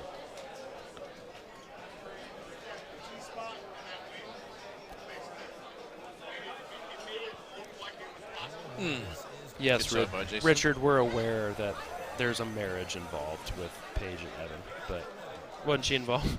That's kind of a joke. It's got to be a joke, right? You screwing with me, bro? Come on, bro. Come on, man. Has anybody gotten a flamingo hit yet? Like a direct hit on a flamingo? Anybody decapitated one? Send us a video if so. I think those flamingos are going to come into play for like shots of the year. I think there's going to be somebody's going to hit a neck. Would you chip that or would you putt that? I would have chipped that as well. Okay. Yep. I'm actually surprised that it came up as short, but so I'm a big believer in the fringe putts as long as they're not like 2/3 of the way through there. All right, so Andy Fox 6 through 4. So he didn't go for 4. So yeah, he's on par. For the shots he's going for. If you're wondering what the Golden Tee par on this, I think it would differentiate anywhere between 29 and 31, depending on how the looks are. Yeah. So. King is answering your questions. That's fair, Chris. Good to have. Miss having King here. Richard. We're talking about some of the guys that aren't here. Richard, I bought you a shot and you weren't here, so I don't know what happened. I think I drank it. Oh. You might have. All right. Well, maybe. Hopefully you get it vicariously through us. We'll have to make up for it next time we see you. So it's if you're wondering why, I'm sure it's been talked about, but it's Jason LaChavo's birthday today. He's literally the nicest guy in Golden Tee. Jackie LaChavo, his wife, is a fantastic woman. They are from the Florida area and 40 minutes away, yeah. Just blow up his Facebook feed. Send him stupid. Oh, that was not Jason. a good shot. He's not going to be happy about that. And look at Jack. Look at the disdain. Look, that the is look on, disdain. That's right. Pure the look on Jackie's disdain. face is like, did you really just do that? Really? Did you just did that? You just did that? It's kind of a tricky shot. Tansy, this is Tim Boyer and Mike Johnson on the mic right now. And Jackie LaShava with the disdainful looks in the background. Somebody's calling for shots. I have to agree. It must be that time. I mean, we both probably are real close to having to play our matches. So I think my team is on hole 16. So appreciate you guys watching and commenting and all that. So had fun. Absolutely. Definitely miss everybody who's not here again. So what's your shot here though?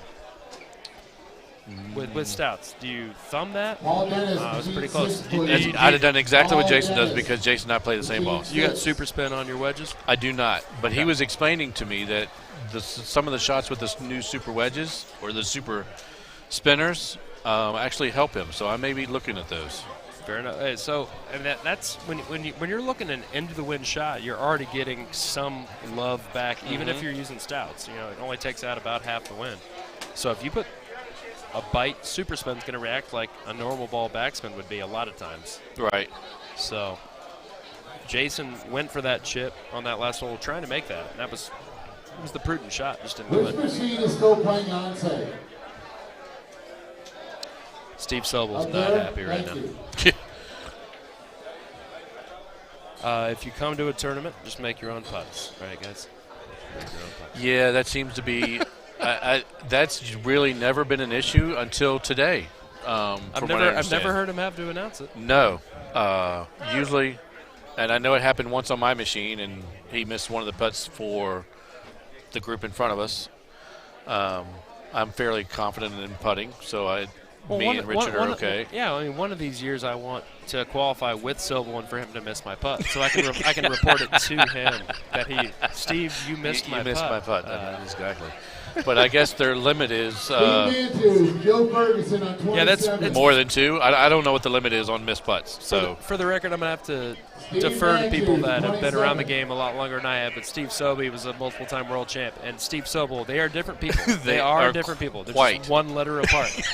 It's kind of fascinating that it worked out that way. But they're two of the most important people in the game, honestly. So but quite different. Quite different. Yeah.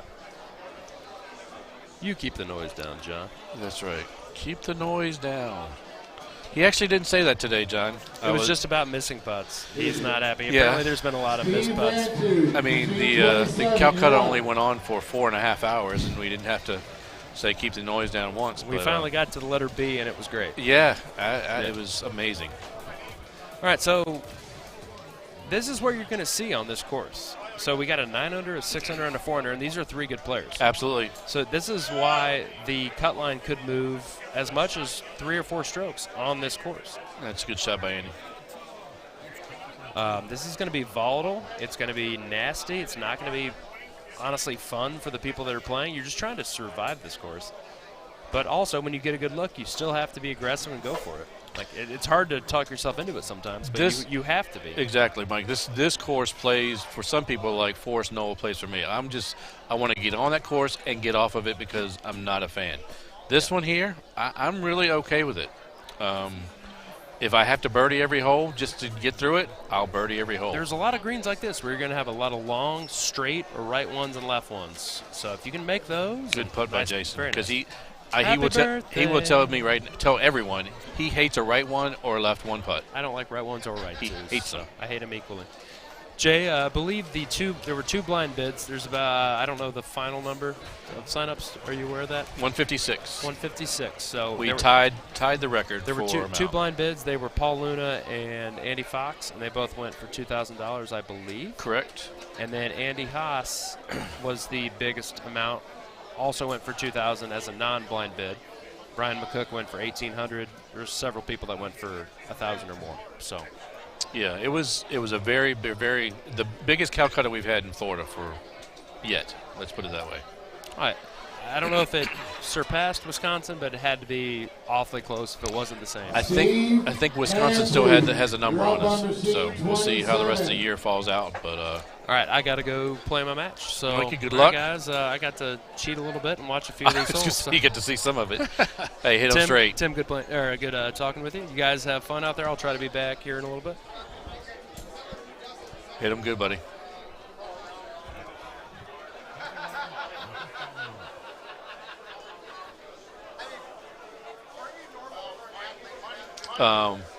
Richard, you're definitely correct. You played with both. Is definitely a distinction you can't miss. You're going to be forfeited if you don't show up. And of course, now Tooth is lost, which, as some of you guys know, is not a hard thing to do. We could lose Tooth in a group of 2, and you'd never find him. But Steve's trying to get him to his machine so he can finish up. Some of these machines will be finishing up here soon. I know my machine is, once I'm done with this next group with Tropical, our machine will be done, so Steve and Paige can start moving some other people who are running a little bit behind. Yep, McCook only went for 1,800. Believe it or not, a lot of people were shocked that the number was too high, or as high as it was, and then some people were shocked that it wasn't high enough. With as well as he's been playing, but yeah, Ryan went for right around $1,800.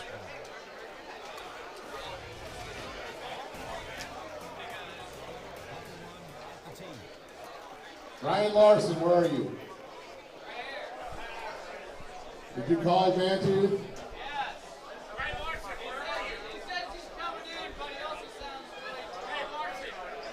So apparently, Ryan Larson called Tooth, and he's not really talking much on the phone, so I don't know that he's going to make the last match. We'll see how that goes. Brian, thanks for watching, buddy. Miss having you here. Hopefully we'll see you soon. And he's taking a good long look at this hole. This is one of the swing holes for sure that I would think is going to play for a lot of guys. Ryan.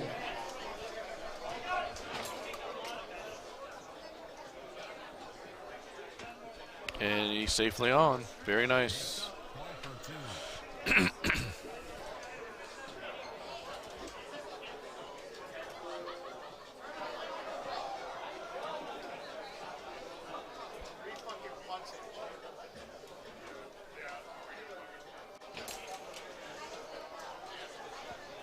Good shot by Gino. Put it right by the hole. We went with the 4 woods to the 5.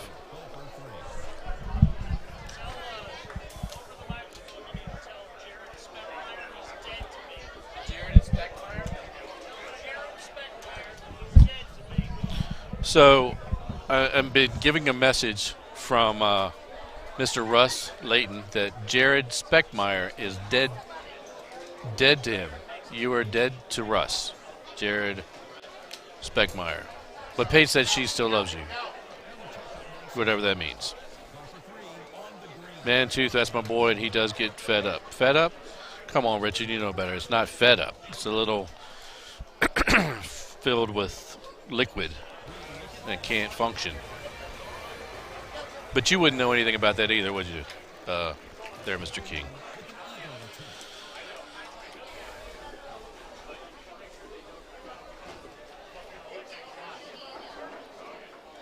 Yeah, Richard, they do.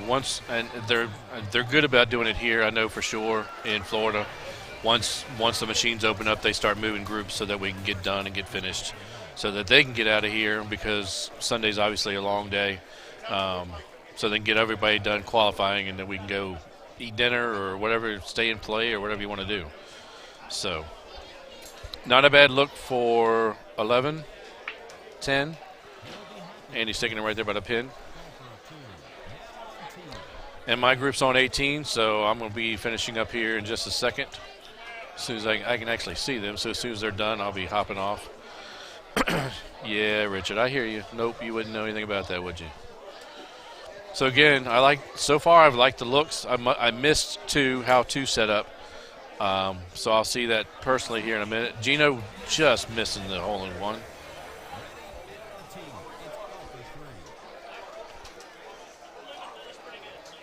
Jason always has this stoic look on his face, but believe it or not, he is by far one of the nicest guys that plays around here. Joining me back, Mr. Matt Van Hoosher. Your wife said you needed a friend. Huh? Your wife said you needed a friend over here. I do need a friend. I always need a friend over here. You're welcome. Mike Jackson just left me because he had to go play, and I'm literally. Yeah, that was the other thing you said. I have to go play. About your turn. So go do it. I'm going to go see how this course plays for me, and we'll go from there. Awesome, man. Thank you very much. Rock it. Rock it.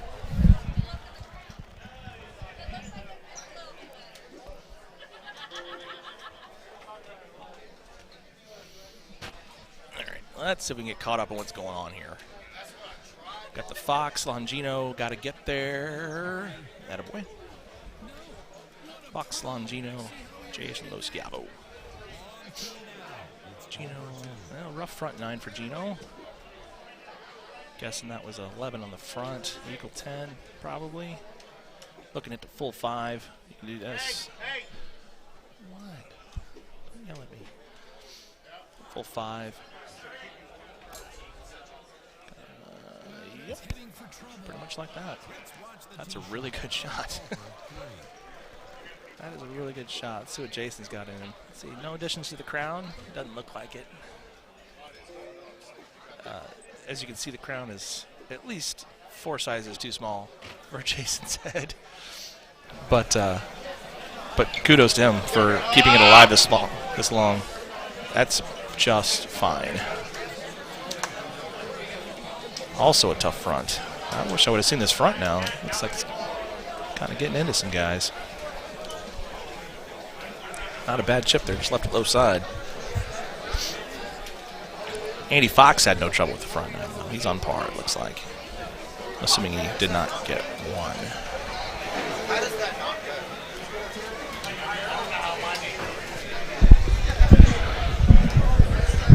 Seth Harris, I see you on the chat. I need more Seth Harris in my tournament life. So I don't know what has been going on to keep you away from these tournaments. I respect your decision, whatever that case may be, but we need you back, buddy. We need you back.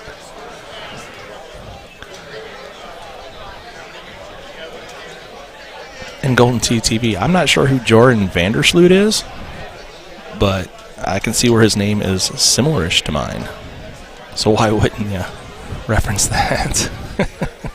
Sounds like an evil supervillain or something.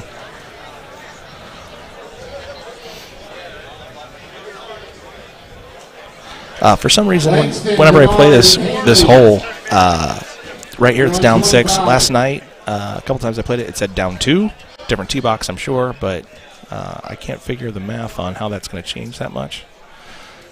So that's interesting. On this hole, you really got to pay attention to the tilt, more so than usual, because it seems like it just does whatever the heck it wants. Thank you, John. Fox didn't go for 4. Okay, must have been kind of closed up.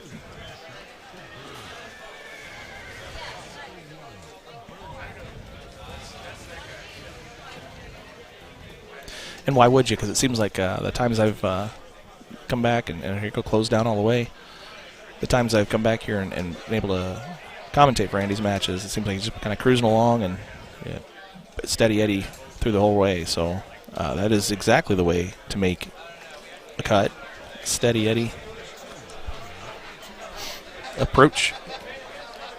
So no reason to go for shots on the last course if you're kind of qualifier assured, and no reason to drop yourself down farther than necessary.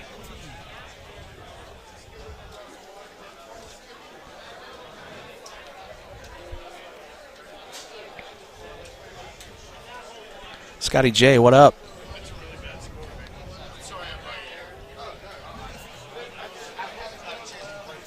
This layup spot, you really got to work on it.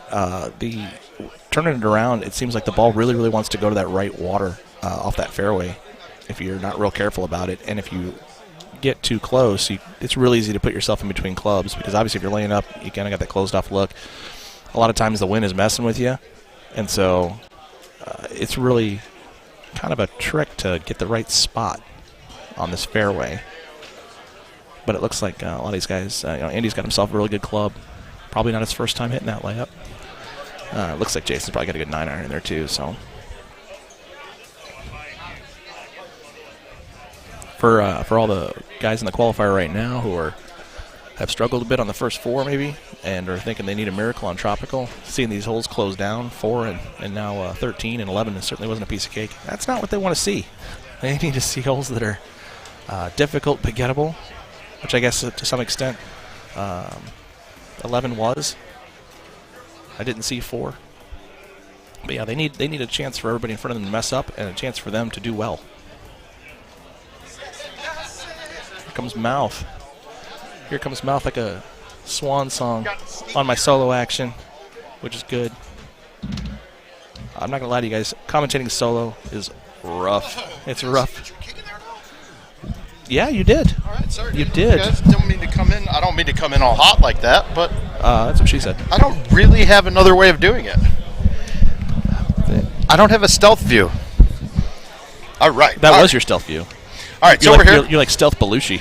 How is Tropical looking? So I've only actually watched about the last 5 holes. I'm from what I've seen, Fox I don't was- even think I'm going to shoot. I'm going to probably have to play stout. 6 is definitely not there. 1 is almost on with a straight shot. 13 was closed. Closed? Like you're way tucked back behind them trees and everything. That doesn't make it close. Well, it's not a good idea. How's that? Okay. Not a good idea. 11 wasn't cake by any means, but it was there. And word on the stream is that Fox got 1, but then laid up on 4, so it couldn't have been a great look. What's 4? The one that kind of threw the tunnel of trees there with the big hooker shot, you know? I've never thought that. I don't think you ever need to lay up on that. Well, I get it. No, he's not even close.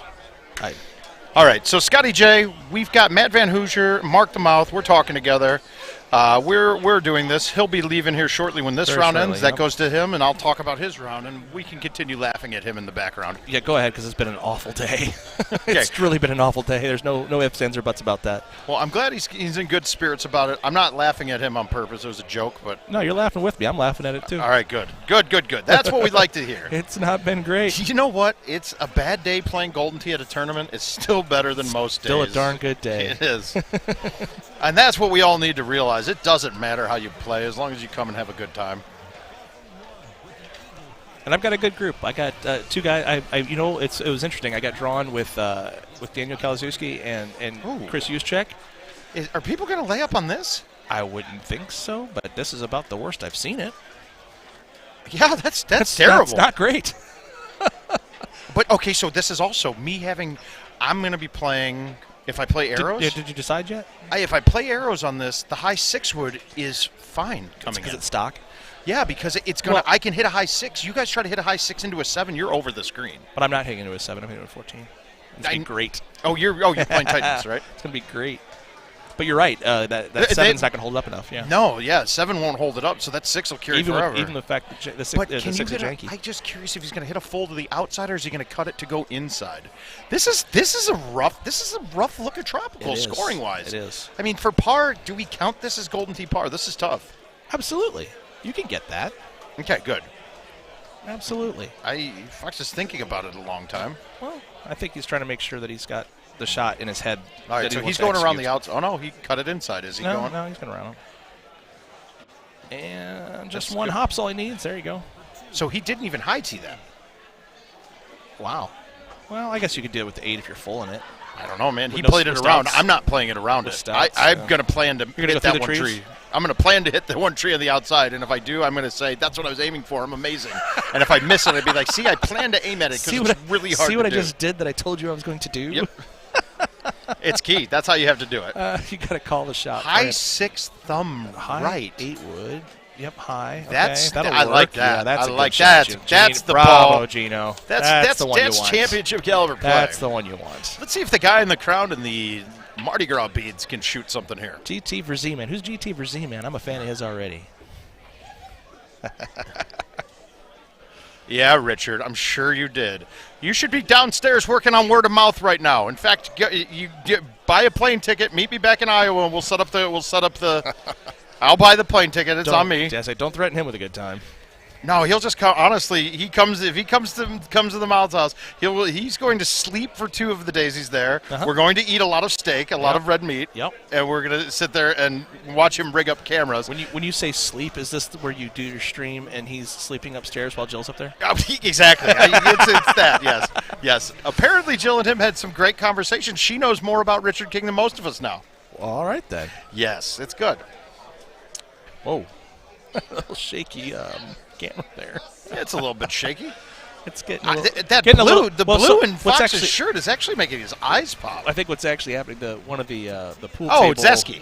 The pool table. Oh, okay, that makes more sense then. Okay, this hole's pretty easy. I couldn't go long. Dude, I might have right where that marker's at. That's where you want to be. Well, with arrows, I'm going to be 100. Oh, you're going to bomb. Yeah, I'll bomb that. But if it's blocked here, though, if I'm behind this, the arrows become really tough. Oh, sure, because you I can't have hit a to straight play shot, a cut, and now I got to try to cut, and if Cut I a stock accidentally ball. hit a straight shot, it can get rough.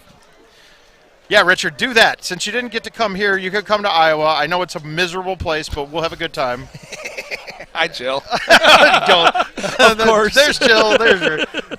And then if I checked out the IP addresses, they're probably from the same IP address. That's probably true. It could be Richard just posing as Jill. Or Richard's already at my house.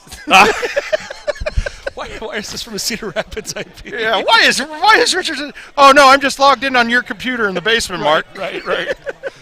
Good job by all 3 laying in the peninsula. Okay, all right. Even once you do that, right, your pin's kind of tucked over there. It's not bad. I don't want to be this far away though. With arrows and you're this far away, this is stock coming in. I have to try to murder a ball to get it there. You're gonna have to get that 9.5 in there, aren't you? Yep, and that's why I carry a 3-driver bag for.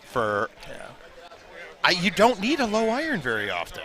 No, I you dropped really my don't. 4-iron, so I have 5-iron 9-wood. Okay. Yeah, that's a big gap, but the 4-iron, it doesn't come into play. Yeah, if it doesn't come into play, then it doesn't matter. Nope, there's not much. It's not a gap if there's no shots there. You're right. And if you can play around them, too.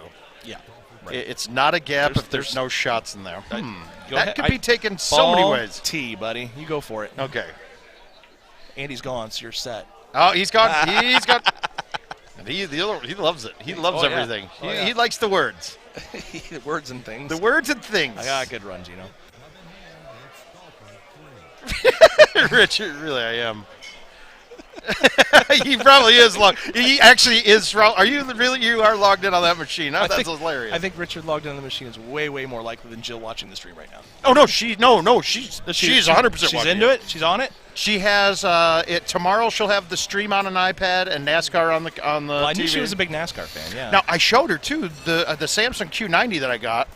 Actually, you can pull YouTube up, and I can switch it, put it up on the screen, and have picture-in-picture with whatever. Nice. Yeah, so it's kind of nice. Too bad I don't stream.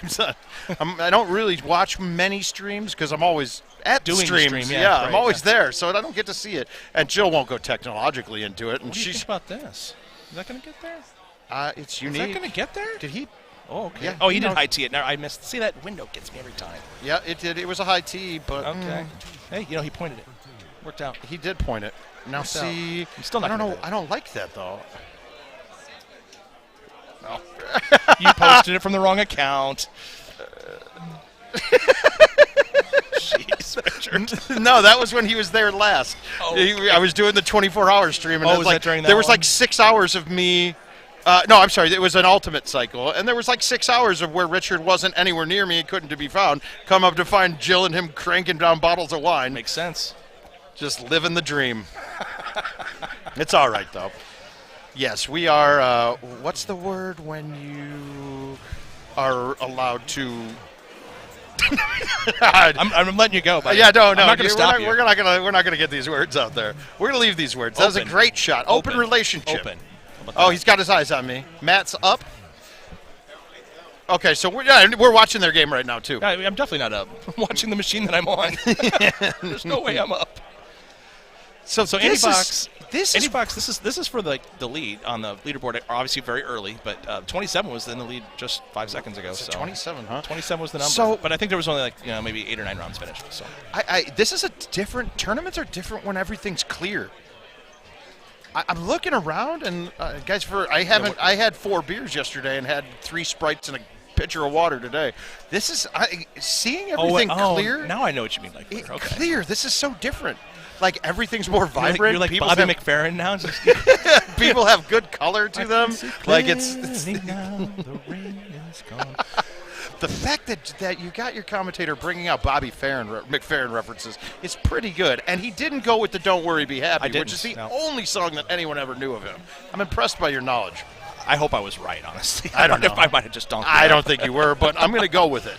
If we agree that you're right, then the world will have to say that you're right. It's like Wikipedia. If everybody agrees that we're right, then we're right. That's true. I mean, Just it's like like I imagine we're going to get a comment on the chat here real quick. That says, I no, still you're wrong. It personally- was really so and so, and that's fine. Please tell me that I'm wrong. I still personally think that Jonathan Taze owns the Minnesota Wild. Like, Oh. it says that on Wikipedia that he's the owner of the team. So that has to be true. Certainly seems like a conflict of interest. It does.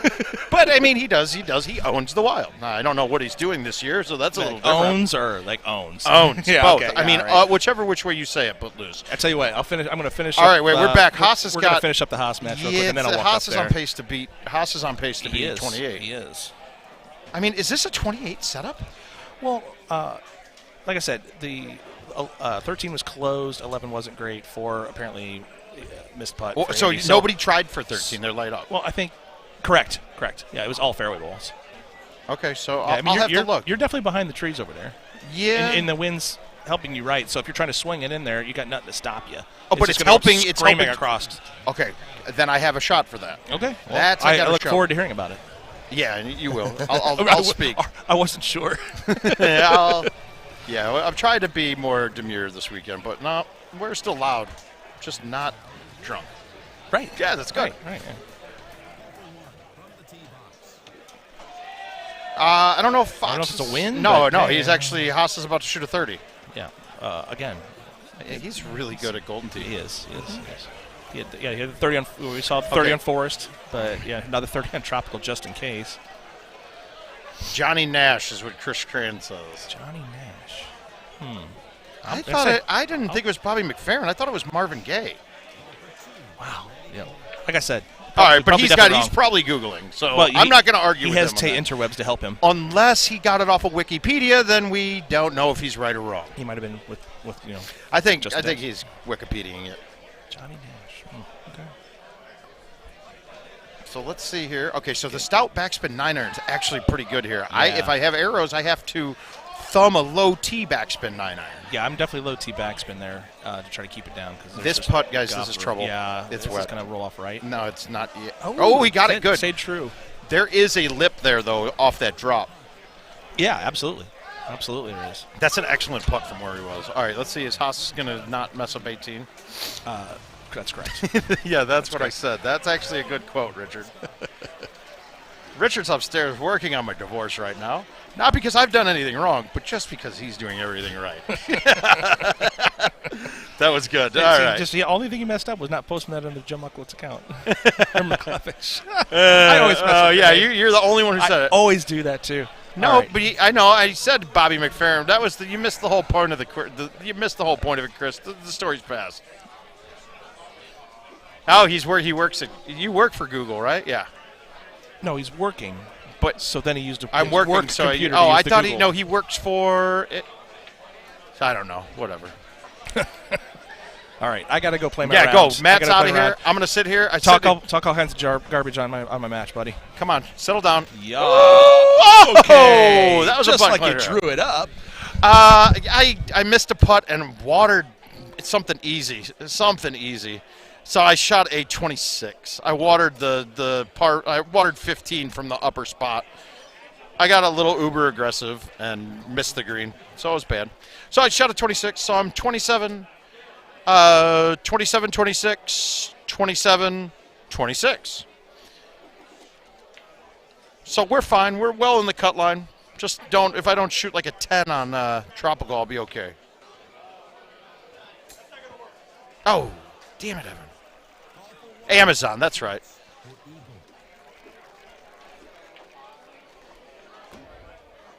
Are you still doing the Brave Bags thing, Chris Cran? Those Brave Bags things were really cool. I like what you were doing. If you want to tell the group, please do. All right, so this one's done. I think Fox looks like Haas just took the lead with the 30. He shot a pretty damn good qualifier. I don't think anybody's keeping up with him right now. I haven't quite seen the likes of your Lunas or anything like that, or the McCooks, but I feel like Andy's kind of lapping the field right now. You don't want to be the 32nd seed, it seems.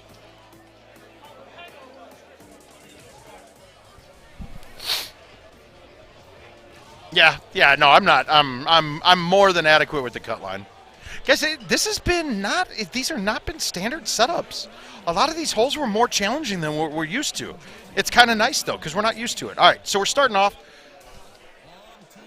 So he's straight bomb. See, you can straight 180 this shot, is what I've been told with the other clubs and balls.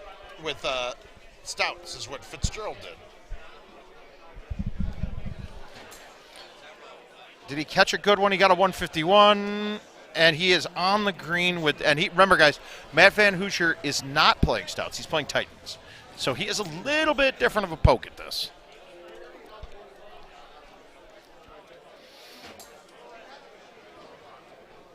Daniel went straight with Stouts and has a short chip.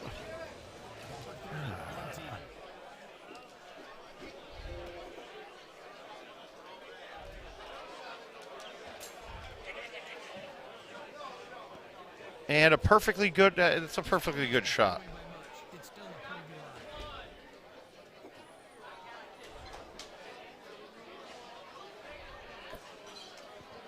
Chris almost got it.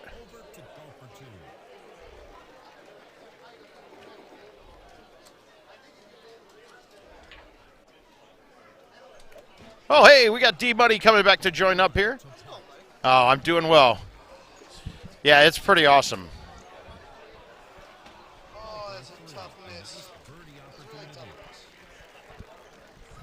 Oh, did Matt miss his putt? He did. All right. Well, I was looking away. Hey, guys. This is Des. We got Desmond Burke. We're no wine talk this time. We're just talking tropical. Okay. Unless we have some tropical wines that we want to. No, but this is okay. So we got a couple different shots here. You'll see many people do many different things. The shot today, I think, is going to be the bite 10.5. Cut it around the outside edge. For me. Yeah, the last time I hit this, I hit a high 5 with bite, and it actually skirted right through the leaves. Like there were leaves on left and right. I couldn't believe it. Matt just hit a gem. That. No, that's the shot I want to play. That is a fantastic shot. Was that low or Oh, that's awesome, dude. Well, we'll get a link out here. We'll get a link out on something for it because it's a good cause. I don't really care if anybody's going to argue with me. It's a really good cause. Helping kids in hospitals, I'm all in for. So now, okay, this is just a challenging ass hole, guys. I think it's a challenging course. Well, this is probably the hardest course they've had in a while. Now, if I'm playing my arrows, though, I'm probably going to bomb a high T6 wood right over the top. High T6? Yeah, see but that's arrows. It won't work with the other ones. See, that's exactly what I did. Yeah. See, I like that shot. Nice. Very nice. Yeah, the high T5, and so it's kind of amazing that guy went through the trees, and the other guy went totally over it. Like, lots of ways to play the hole, you know?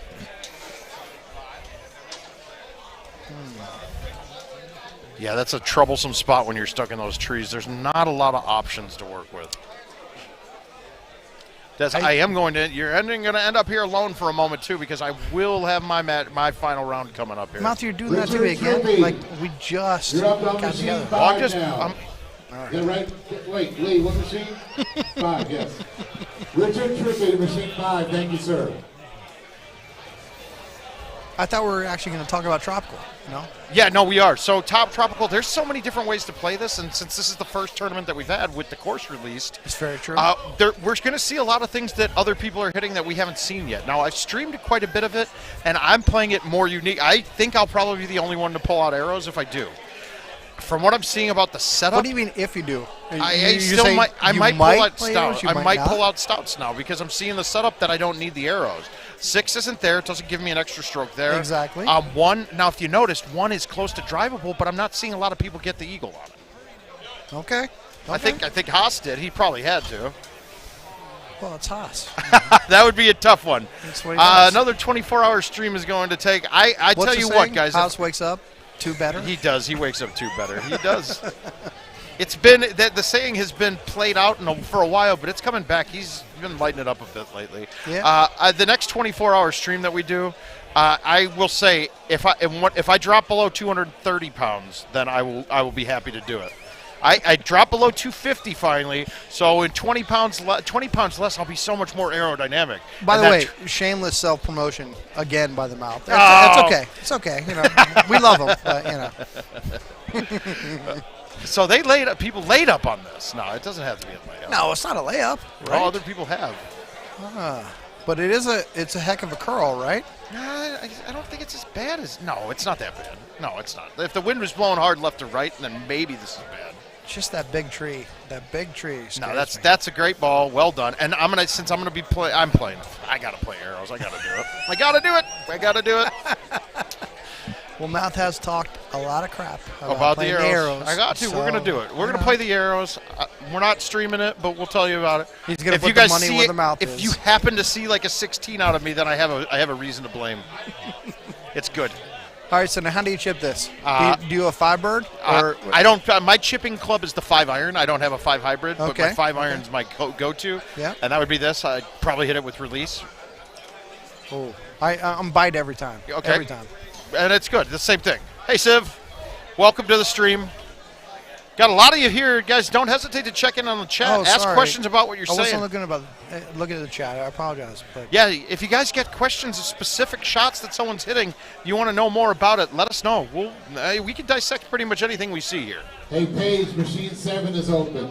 Oh, man, that was a good chip. They gave it all an effort. He just mishit it. You know, it happens. It happens. It's not the best, but what can you do? You just keep playing. No, you just have to make this one, though. And if you miss Yes. this one, this is where Yes. your round would fall apart. You're going to start getting in your own head. Exactly. I don't think any of them are going to miss this, though.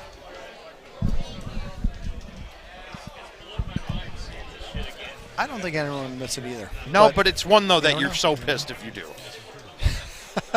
You're angry. All right, good. All right, no love lost. Everybody missed it. Everybody birdied it. No It blood. seems like a common birdie for a lot of people on this one. Well, what did they hit off the tee? Everybody hit 5 woods. Yeah, 5 woods. But the 6 won't turn enough, so you have to hit the 5. I know. I hate that 6. I do, too. I'm not a big fan of the 6. Of the 6 or the sex? Both. It's- Depends. you may have- Depend on what we're talking You about. may have misspoke there, but all right. Des? Mike Warnick, machine 7, please. Mike Warnick, the 7. What? Okay. Okay, guys, we're going to lose Well, Des. looks like I gotta go. So with groups finishing up now, we can start spreading the qualifier back in and getting to any machines that's finished. So the qualifier is going to finish pretty quick from here. All right, I'm guys. guessing we'll be done within the hour. Within an hour, not within the hour. Thank you. So it's all mouth all the time now, so just enjoy it. All right, so the rough is a problem here. You really don't want to be. You have a choice. Get up top on the fairway or get down on the bottom. Oh, you're not gonna get all mouth. You're gonna get some bacon mouth. It's good. It goes well together. Bacon goes well with the mouth, and here he is. All right, Mr. Todd Clark, the headphones are right here.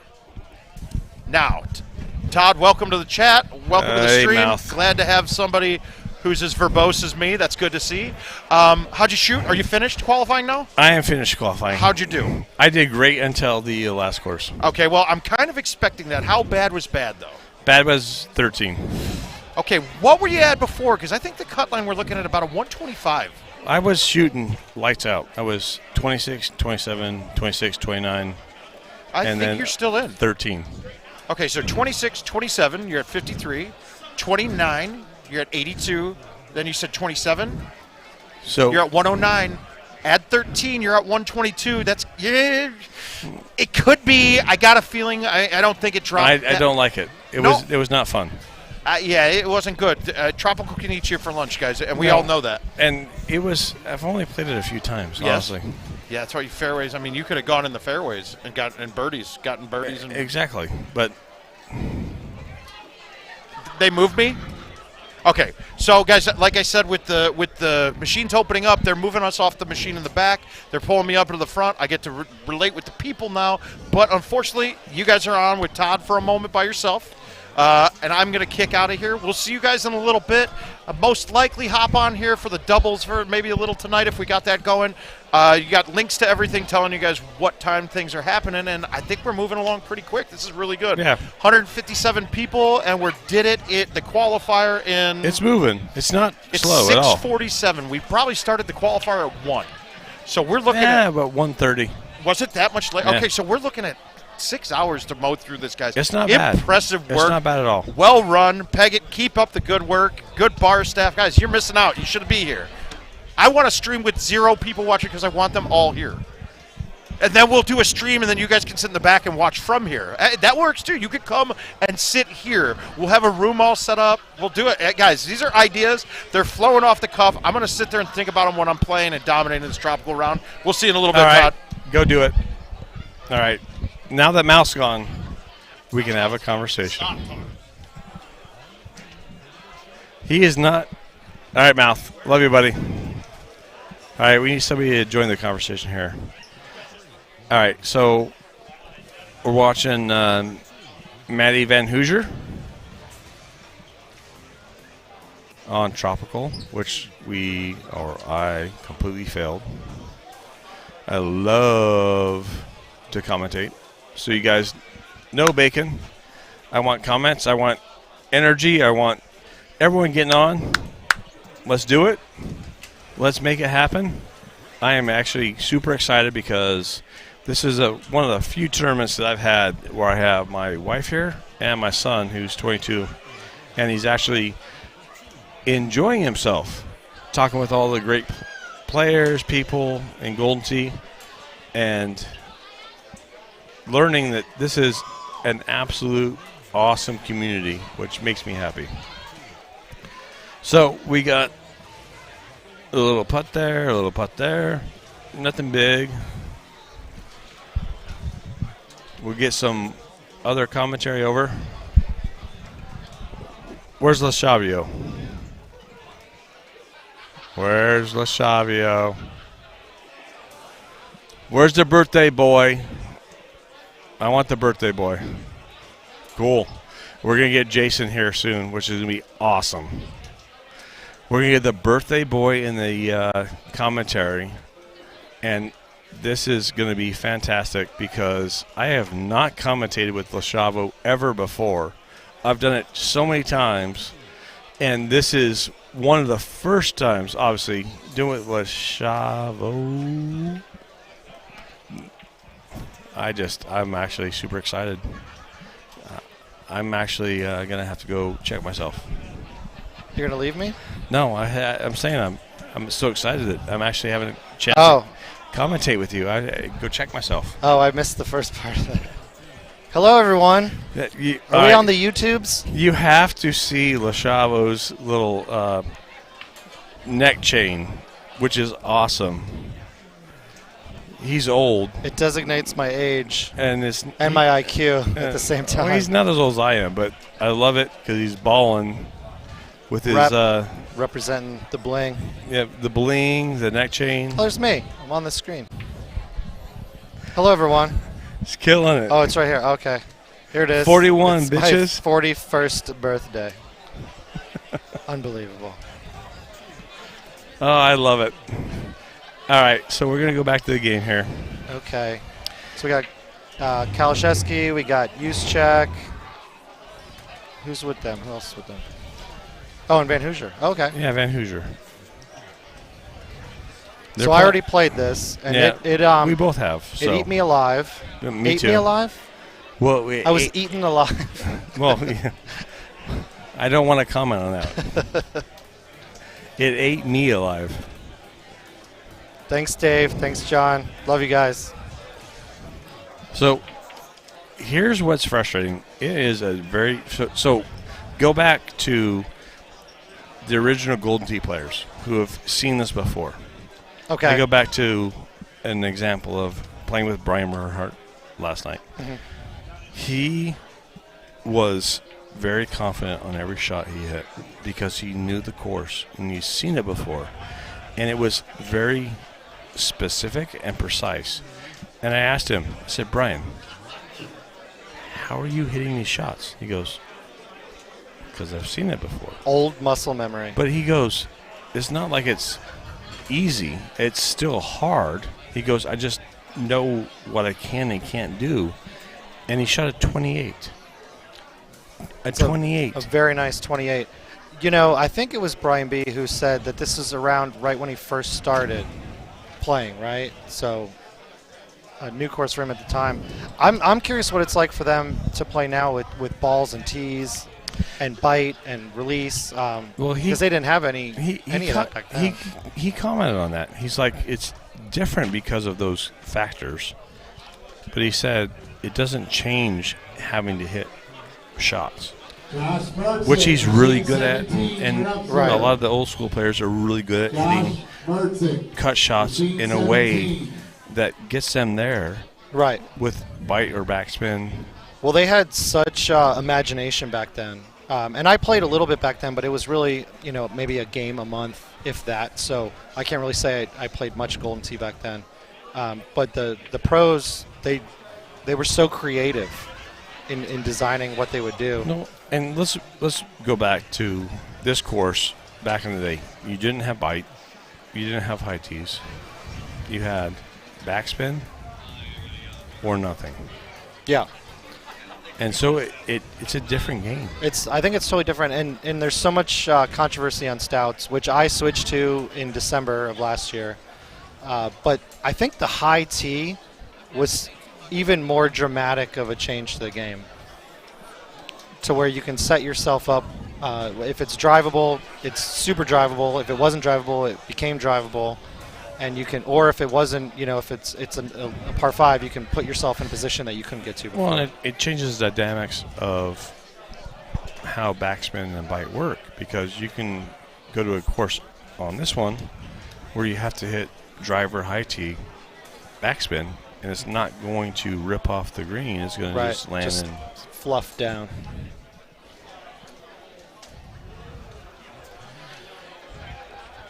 This hole I was playing with Andy Fox, and he almost nutted it. Well, I have to say, I love Matty Van Hoosier, but he shouldn't have gone for $250. He went for more than you and I. I went for 100, which is obscenely disgusting. I went for 80. I was like, I can't give you half. I'll give you a 20 spot. I'll take 20%. I love the energy. I've thought about doing a driver low tee and just skipping off the water, but it's so far downhill that I don't think it works. I saw that. Who did I see? Oh, Brewer and I were practicing, and he did the low tee skip, and it was nice. And I'm like, I'm not going to try that today, but I'm going to go home and give it a shot. He skipped off the water? No, he skipped off of the fairway right before it. Yeah, there's no way you're really skipping it because it's so far downhill. There's just no chance to do it. I'm definitely going to practice that at home, though. So right at the end of the fairway, he had a low tee backspin and skipped it off of there. It was really nice. Oh. That's a tough one. I have not been in there yet. I usually shoot out into the water when I hit something. That's not good. All right, Matty. Be smart here. If I was hitting the shot and I did, and I terrible, I would do the same shot with bite. Just not. Now I got around on this one, but it carried a little bit into the sand, and I missed my chip. But I was dry for a change on this course, so I was happy. I went in the water. I tried to make it.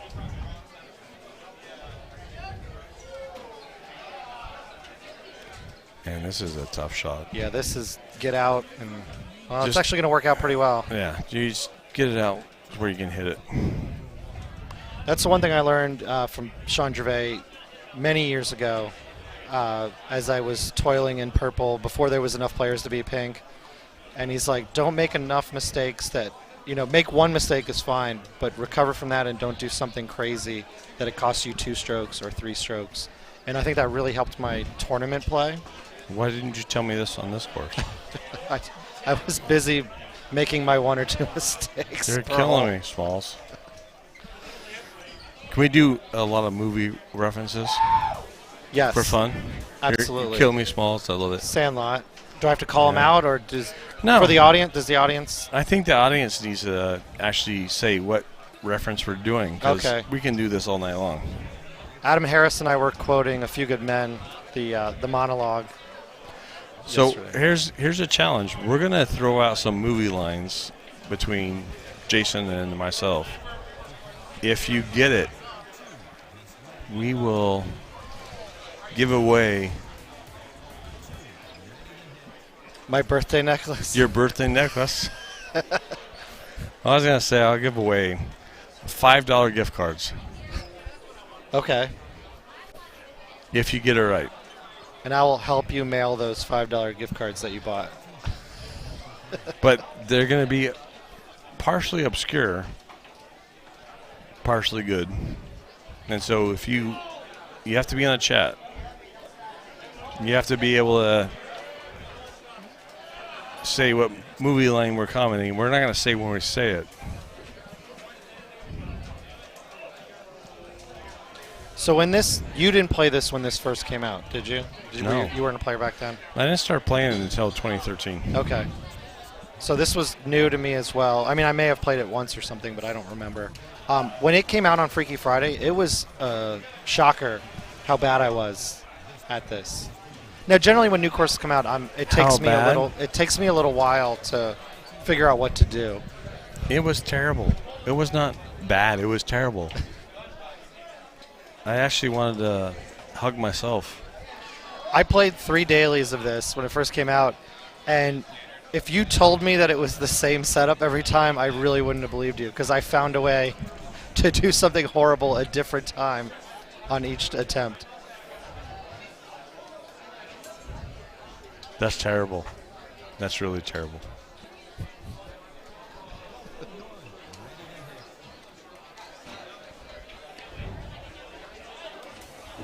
I didn't know if I was happy to see this look or not. You know, I definitely wanted to have a chance to drive it. But this is kind of a safe, kind of take your birdie and move on. Just hit it in that spot. I was kind of right there. With this look, you have to. Oh, yeah, no, I'm saying, but some of the other ones that are drivable, some of them it's a little I don't tough want for me. I don't want to comment what happened on my shot. So you did not? Oh, I laid up, but In the blue area? it trickled over, and then you know me well enough to know you go on tilt, you go on tilt. Yeah. I call it imploding. We all have a term, I think. This course put me on tilt. I was near implosion after 4. I literally walked outside after this course, took a breather, 22, laid down on the concrete, took a breather. I came back in, and my son, thankfully, who's here, he's like, come on, Pops, you got this. You can do it. I won't make the main now, but I'm going to have to rickroll the purple. It's going to be a fight in the purple. I was on fire up to that course. I started slow, worked my way up, shot clean Monty, was feeling good. I had a chance. And then this course, just haven't played enough. Just need to play it a little more. Well, listen, I'm done. I'm going to bulldoze purple. Simple as that.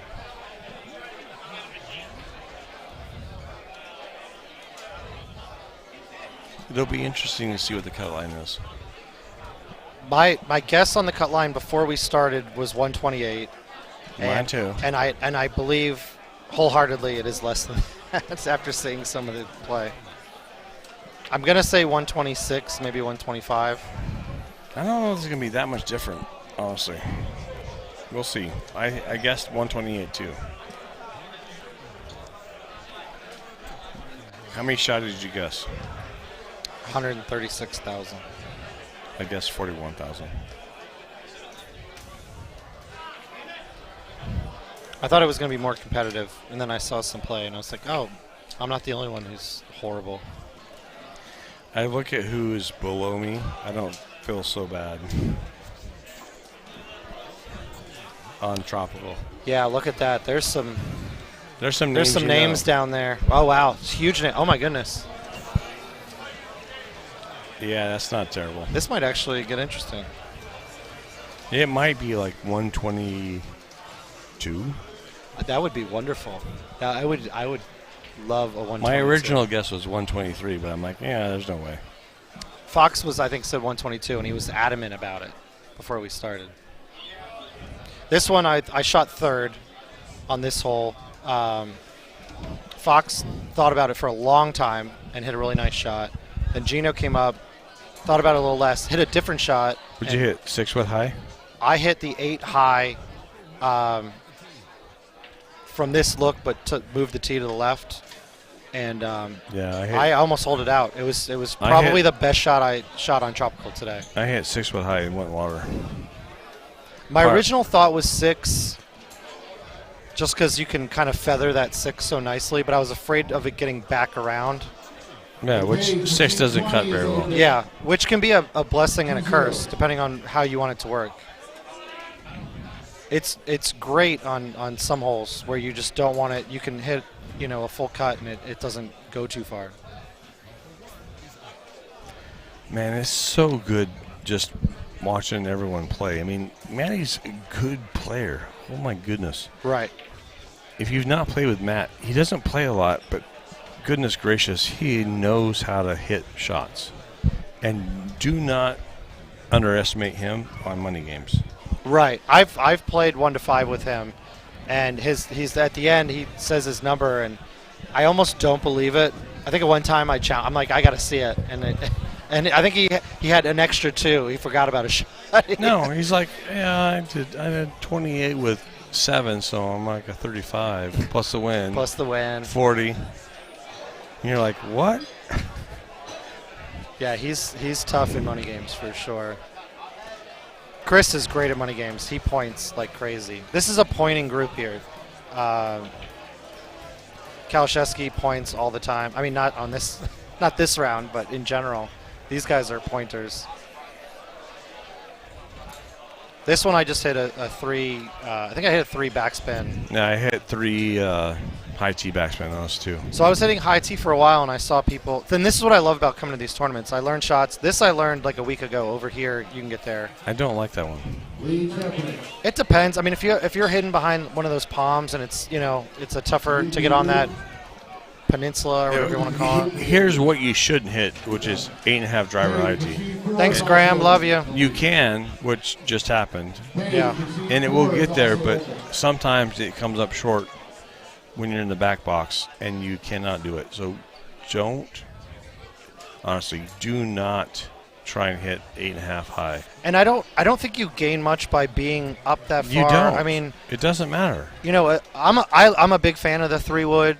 Or the 10.5. I kind of like those clubs for shots like this. So I think being back there is okay, versus having like a 6-wood or something. It doesn't give you any benefit to being that much closer than laying up in the nipple on that little island. I mean, we all know that this game is a risk reward. Yeah. And this has a higher risk than most holes. It's not hard per se, but it's a higher risk. So I like to take that risk and reduce it where I can.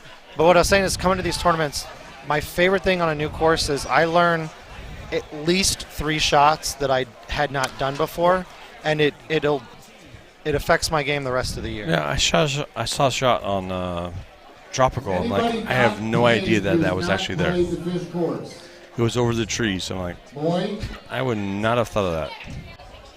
Yes. This one, Fox hit a high sand wedge with super spin, I think bite, and it just landed so perfectly. That was a good shot by Chris, too. It was.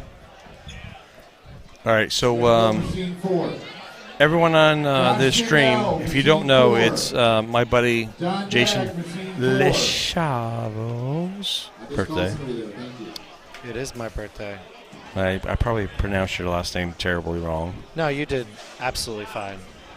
Everyone says it right because you can't say it wrong. You would not tell me otherwise, but I love you to death. I love you, sir.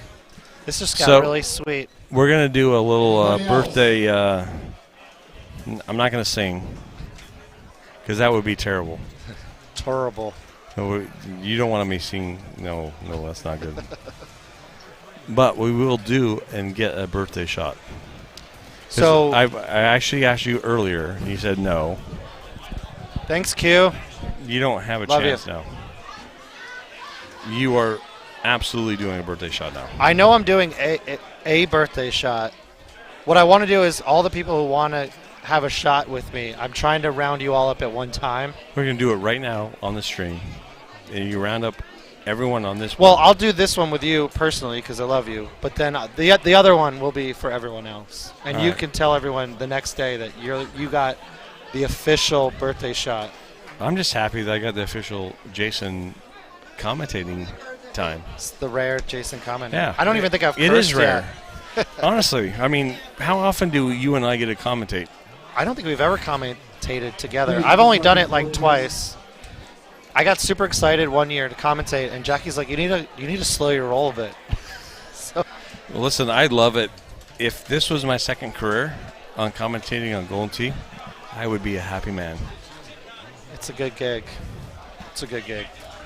I love the game, and everyone knows I love the game because my gestures. It's a comment I get all the time. It's bacon. Let's see. What do we got here for the totals? Why are you doing this move? I'm like, The shimmy? Yeah. Well, because I'm happy. The happy shimmy? Hey, Tim. We're going to get Tim Boyer to give us the La Chavo birthday gifts. So good job, Chris, with the 24. I think that's going to be a solid score.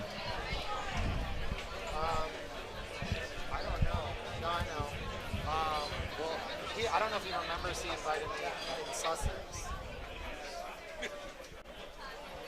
Are you going now? We're starting to take people because it's going to be about 20. Where are we going? Yeah, so we're working on dinner plans here. Hey, Tim. I got to talk to my brother here. My brother from my other mother. Give me a minute.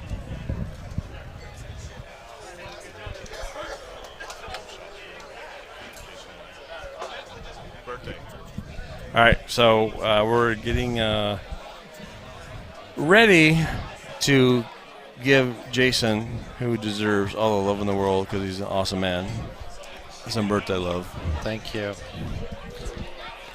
Tim Boyer was my golf partner, my outdoor golf partner on Friday. Your outdoor golf partner? And it was a blast. I had such a good time. It's my one time I play golf a year.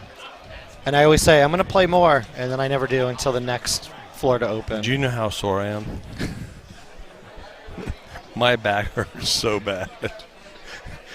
Guys, do you want my birthday thing? You can tell people how old you are. I do not want that because I'm way older than you are. But I will say, it was a great time that Lee organized. He did a great job with that. Lee? Yeah. Lee did a great job. Lee organized a great golf outing. Man, did I hurt this morning. Big time. Did you warm up at all before I did. coming to Florida? No, did you? no. See, I always go to the range once or twice because the first time I go to the range, I couldn't be more sore in my midsection. I haven't golfed in 7 months. Come see us. I did go to the range ahead of time. Not saying it was good. It was bad. Right. And then I played bad with a few good shots. I had some good shots. It took me a while. The beer lady was very slow. No offense if she's listening to the stream. But it took us till, I think, hole 6 before I got a beer. And that's partially my fault. It's partially my fault. I should have gotten some before we left. I'm with you. There was no beer lady. We got her on a hole like 13. And we're like, okay. Welcome. Yeah. She was from Boston. She was. Boston. Once I got rolling on a couple beers, it was much better. Listen, for Bacon to hit a pa. You hit a pa? I hit a pa. It was good. With how many mulligans? No mulligans on that hole. Oh, just a pa. natural. Just natural. Just a pa. Professional golf play. I had like 7 10s, but That's a different story. Tim wouldn't let me. Tim wouldn't let me take a 9 one time. So if anyone heard my score, you could add 1 to it because I did have a 9. He gave me an 8. Here it is. Here it is, ladies and gentlemen. All right. Everyone has been wondering if I'm going to do a shot today. Thank you, guys. This is the birthday. Is she watching? This is the birthday boy. Thank you. Get in here, Tim. 41st birthday, the first shot of the day, if you don't count the one from after midnight last night. No, well, you don't count that. We don't count the Coke one this morning? We don't count. Well, Coca-Cola Classic. All right, love you guys. Thank you. What is this?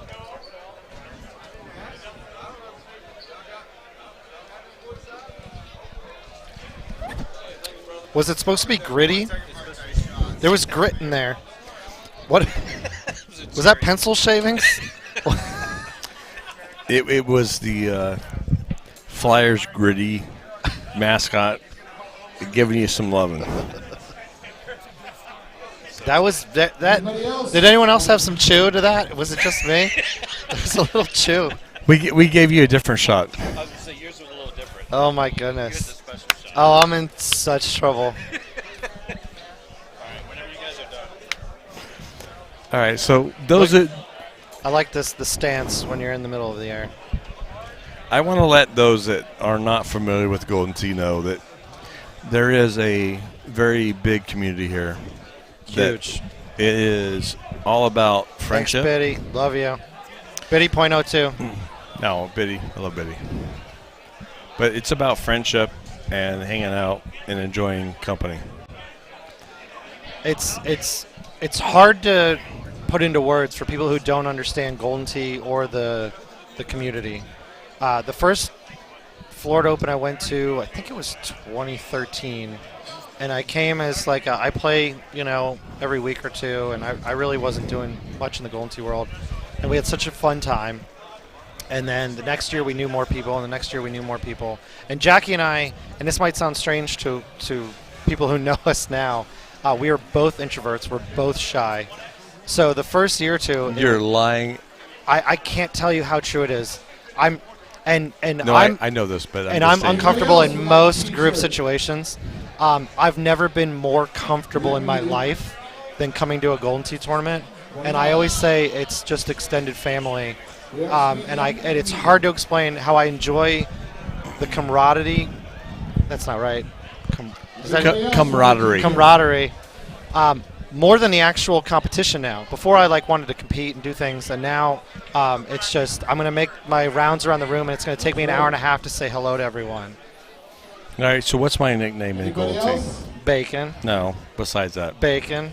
No. Come on. The mayor of Golden Tee. Oh, the mayor of Golden Tee. Well, obviously. The cue cards came up a little slow. They were writing it out real quick. Pull it up. Read the script here. No, here's... guys, listen. For those that know me, man, I'm being dead serious. I love this game. I love it to death. This is my hobby. This is the hobby that I love. I come to these tournaments only because of the people. Yeah, absolutely. It's flat out, that is the only reason. I don't come here to win. I want to be competitive. And don't get me wrong, I'm super competitive. Right. You want to do good. We all want to do good. Yeah, I want to do good. And I get mad when I don't do good. But at the end of the day,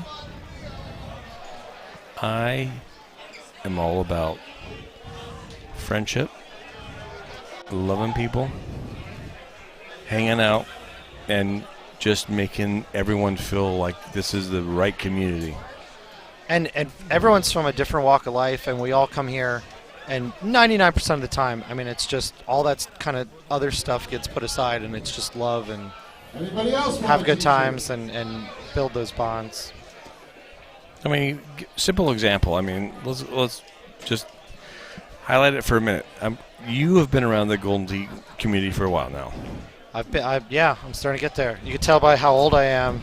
Well, I'm not going to go there. But I want you to tell me your favorite Golden Tee moment of your entire career at this point of... So this isn't even fair because we talked about all this love and all the things. Actually, I guess there's a... a community involved in it. Honestly, as much as I love all of you, when I won the second money shot to go to Worlds was literally my best Gold Team moment of all time. Well, but what that's, even that's important for you to say. But what made it even better was we were going to Steve Sobel's wedding, and we spent the rest of that night partying, you know, with a dozen of my family, Golden Tee family. Right. And So it was incredible. We waited till 3 in the morning to make sure that it officially closed, and Luna was playing music. Paige and I danced, and you know, we were jumping around. And all right. So those that don't know, Jason Lechavo is my the love. The absolute love of my life, absolute Jackie. king on the single game of money shot. I've won it 2 times out of the 1,500 games. Exactly. That have That's been my done. point, which is he has actually done it 2 times, back-to-back years of winning money shot to get into Worlds, which is crazy hard. It's so much It's luck. Crazy hard. It takes skill, but there's a bunch of luck. I mean, the difference between a quarter of a roll and you're at 2 inches or you're at 6 inches. I mean, that's the super luck. No, there's no luck when you do it. When you do 2 it times twice. in a row. I always like to say it's one There's of the no luck most anymore. amazing Golden Tee records in history. And this is stepping back, as if I hadn't done it. If someone else had done it, I would still say it. Listen, you're the king. Oh, I thought we were just talking to have fun. Yep, we're good. I just thought you enjoyed hitting 3 inches. Well, I think it was that one was 2 point. No, it was 1.7 or whatever. No, but that was amazing because we were going to see Golden Tee people that night. That was incredible. I mean, but every tournament I'm always meeting someone new, and people that or even people that I've met but never really had a chance to sit down and talk with, and then all of a sudden, I'm gonna like try to see if I can look and see if I can pick someone out where it's happened. Who have you met that you would not expect to understand or have any context to know them? Like the craziest person in Golden Tee that you're like, that was a great meet. Not the craziest. Craziest. Yeah, not the craziest isn't fair. No, it's a legitimate question. Man, you excluded. Yeah, me excluded, please. Because I'm crazy. I'm going to tell you one of my favorite people. I'll pick a name. Adam Harris, Splat. We have such a. I get so excited to see him. He has such a glow and happiness and warmth that anytime he comes to a tournament, I'm just super excited. He beat me in Worlds. He knocked me out the first year I went, and I was so okay with it because he's just such the kindest person I know. Not the kindest person I know. I'm going to say a group of kindness because there's there's 100 kindest people in the Golden Tee community. I agree with that 100%. Probably one of the things I enjoy or have enjoyed, and it's been hard this year not traveling. Yeah. It's been tough. I have been to every city pretty much in the U.S. You have. And one of the things I really enjoyed, and it made me happy, was going to a city and actually saying, hey. The Facebook post? Who's available in this city? Who's going to play Golden Tee? And most of the time, the responses were like, we're there. It's 10 minutes away. It's 15 minutes away. I loved that aspect of going to every city in the U.S. and knowing I had friends that I have never met before. Yeah. And going and having a good time and coming out of that with new friendships. It's so great. Or people who travel to your city. People travel to Orlando a lot, obviously, for there's like a mouse or something that's kind of a big deal, I've heard. and hey, I'm on iDrive. Who do you play? Who's plays around here? And then I get tagged, Lee gets tagged. Go to Winter Park, go to Spats, and people come to Spats. We have a bunch of machines. We have a bunch of people from all levels who play, and we always have a great time. And I always try. I can't do it every time, but every time someone's out of town, I try my best to show up, just to be able to meet them and have a drink and play some, learn something from them or show them something that they didn't know. And you just keep building on that. So I haven't done much where I'm going out of town and meeting people, but there's so many people who come to Orlando. Listen, it goes back to the point of. Yeah, guys, there's no one really playing. So I mean, Moy, do you really want to watch? Oh, he's not even on the stream. He's one over. No one's playing on the live stream. Hey, so there's Moy, not much to look at. Mr. Graybeard.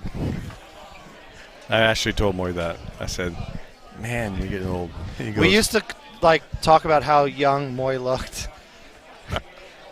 Because he's older than you think he is, and then he grew the gray beard, and you're like, oh, he's that age. No, listen, I'm that old. Stop it. No, I know you're old too. I'm just saying, he hit it Jason. for a while. I think. So we're good. just gonna keep doing it, or what?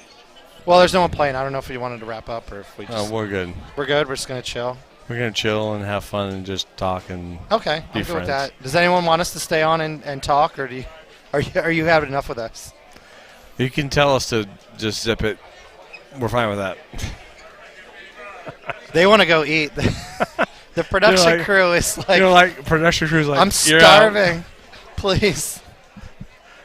You got it. They're surviving we off love of you. gummy bears. They're doing a Haribo commercial over there. They haven't kicked us off yet, so we're okay. Love you guys. Hey, Al Jazz, love you. Yeah, story time. I think King was asking if 2014 was my first tournament. I'm actually not sure what. I always forget what date it was. I know I didn't go to the one that was on the east side of Orlando because I looked up. I Googled it and I Googled the wrong date and I missed it. But I think it was the second year they were here. So is that 13 or 14? I think it was like around when it was one of your first times too, or maybe your second year. I have to listen. Because I've gone to every city in America, pretty much, traveling. Right. I have met. How many frequent flyer miles do you have? I had a lot until this last year because of COVID. But I had over 200,000. Wow. But I've met so many great people in my time. Hundreds. No, more than hundreds. Golden Tee people restore my faith in humanity. Here's what you don't understand is when I go to a city, what does Todd do? I work. Who's Todd? I don't know. What does Bacon do? Bacon. Oh, I know him. Bacon goes to a city. He goes, oh, I'm here. I have to work, and then I have to do something after hours. Right. Your day's done. You can't work 24 hours a So day. what do I do? Go to the Golden Tee app. You go to location. You start on a small mileage area. You're like, let me see what's within 5 miles. Exactly. And hopefully there's something there where a couple people have given the thumbs up. And then if not, you expand it out and you do what it takes to get to Golden Tee. And you hope when you get there, there's someone there, whether a casual player or just to hang out with. And just to. It has been the most enjoyable time of my life to go and do that and to meet people across America that love Golden Tee. It actually makes me so happy. And it frustrates me right now that I can't travel and go do that because, good Lord, I have gone to cities and states in remote areas that I have got people to play Golden Tee and enjoy it at a different level, and I miss that. I love when there's. I miss that so much. Yeah, it's been a tough year, and we try to do our part, for a long time in this COVID world, and we got our second shot, earlier this week. I was very excited. but we didn't travel much, and we're traveling people. So it was a weird year, I think, for all of us, and I'm excited that we're gonna hopefully get back to normal. It seems after seeing this, I think we're really getting back to normal. It's very exciting, but to meet people, and I love going to places. I love going to places where it's a casual player who's playing, who's never really checked in, and you kind of open their world. This Golden Tee world becomes from like a small fish tank to a giant aquarium or the ocean maybe. And some people get super intimidated and like, hey, let's, they're like, oh, are you good? And I'm like, I'm okay, because I don't know how to answer that, because I play with all of you guys, like bacon levels, where... Here's my answer. Do you like the game? I'm serious. Do you enjoy the game? But some people get intimidated, though. When you show up and you post a real score, they're like, I'm just going to sit... I'm done, and it's like I'm like, no, let's play, let's have a good time. But some people do get a little shy. Other people are like, you got to teach me everything you know. Well, here's my experience. I'm going to just be honest.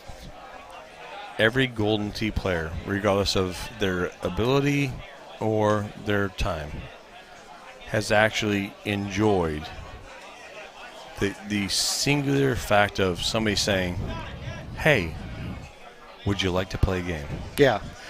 Simple comment. Can I jump in?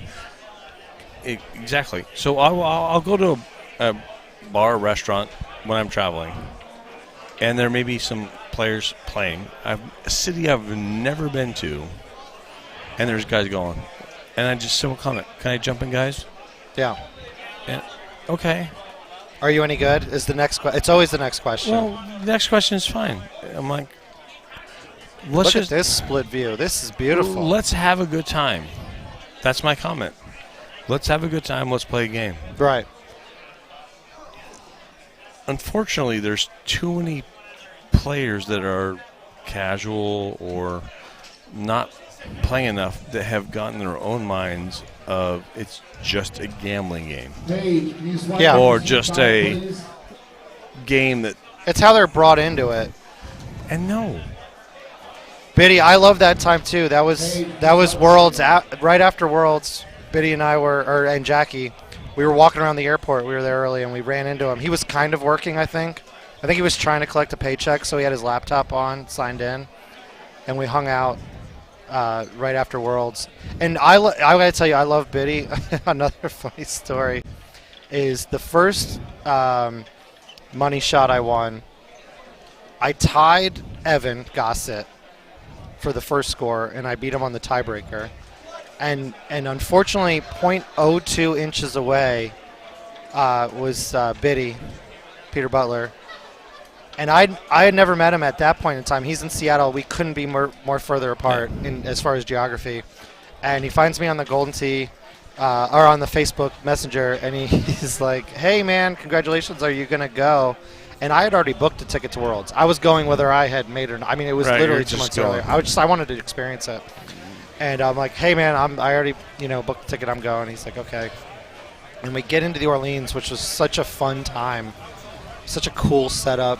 And we got to see our name on the leaderboard, on the betting. Yep. My name was misspelled. I'm not going to say who did it. We all know who did it. Kelvin Lindsay. Oh, I'm not going to say it. My name. And we're in the... It was I. He hates when I call him Kelvin, but he can't complain about it. It's just no way.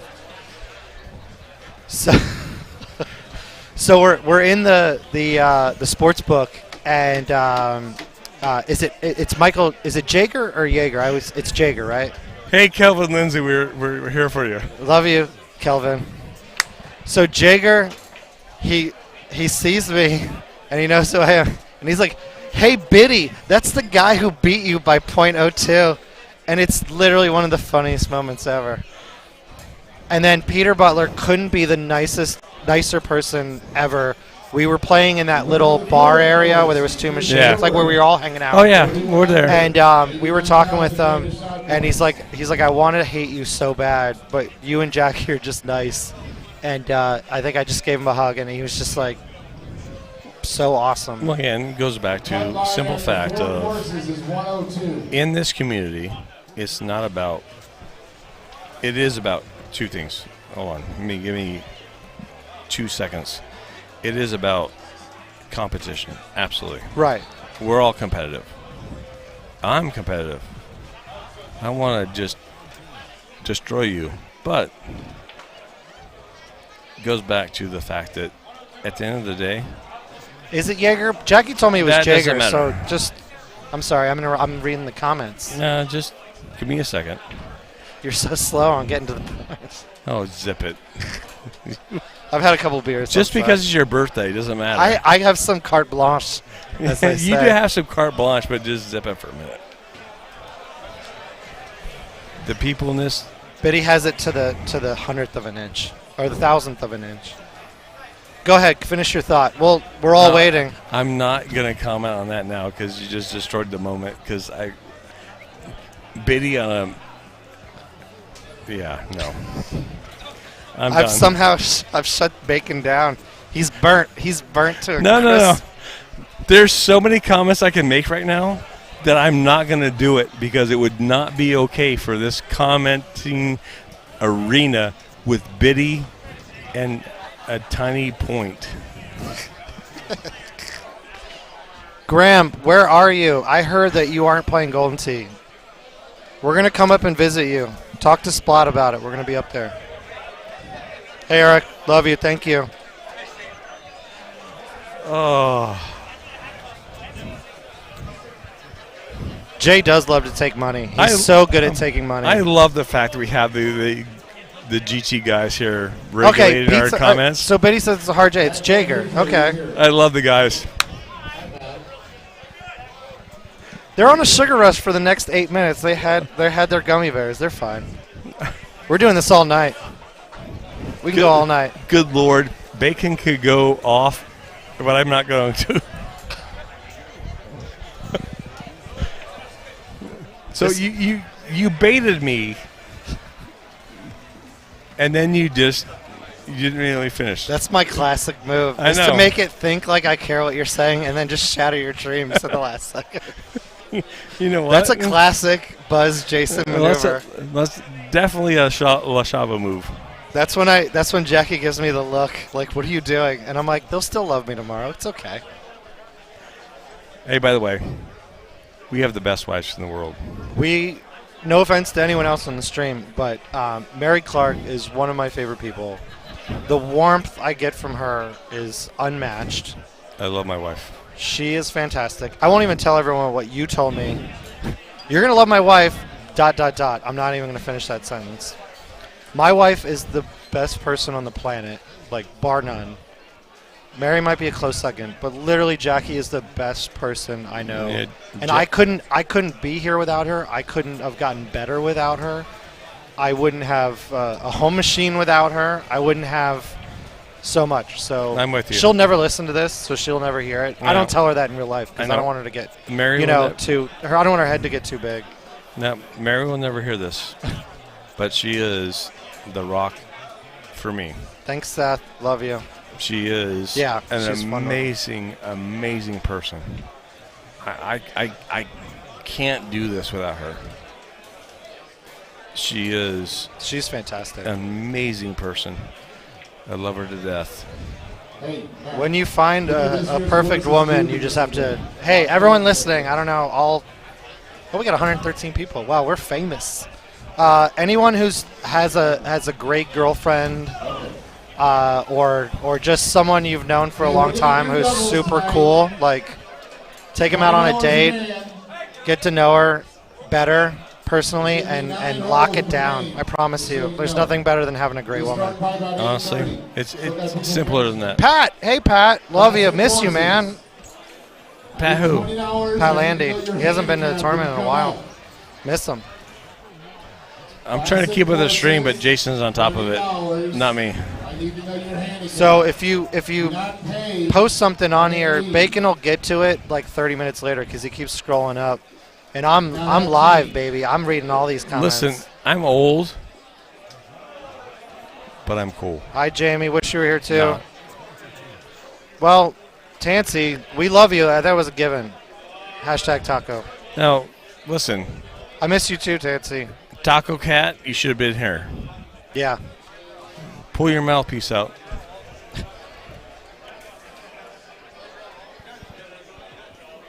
Line draw. It's A and B players. That's why I need to know what your handicap I don't know what that when you is. sign up. If you don't know your We all miss some handicap, Tansy. get My on my the app and look Tansy it up. story. I met Tansy. Oh, where was it? I can't comment on my Tansy stories. You probably have some legit Tansy stories. No, I met. I'm trying to remember the bar we were at where I met Tansy. We traveled. Hey, can we share our stories? Because we don't want to go to Tansy stories because that would not be good. No, it's just funny because Lee Chepnick's like, hey, when you see Tansy, buy him a beer. And I was like, I will do that. And I introduced him, hey, Tansy, I'm Jason. But Lee told me I had to buy a beer. And he just like brushed me. He was like, okay, cool. And he went back to his 1-5 game. And I'm like, Lee said he was really nice. And it turns out he is really nice, but he was like in the middle of a heated game. It was just funny. I'll show some Tansy stories because I've known Tansy for a long time. We have had some really fun stories. We hang out when I was out flying to Seattle every right. week. And you go there for, you go off. I was going there every week for work. And goodness gracious, the place that Tansy plays Golden Tee at is like a mecca for pro athletes. It's like ridiculous. Now, why? Because right next door to the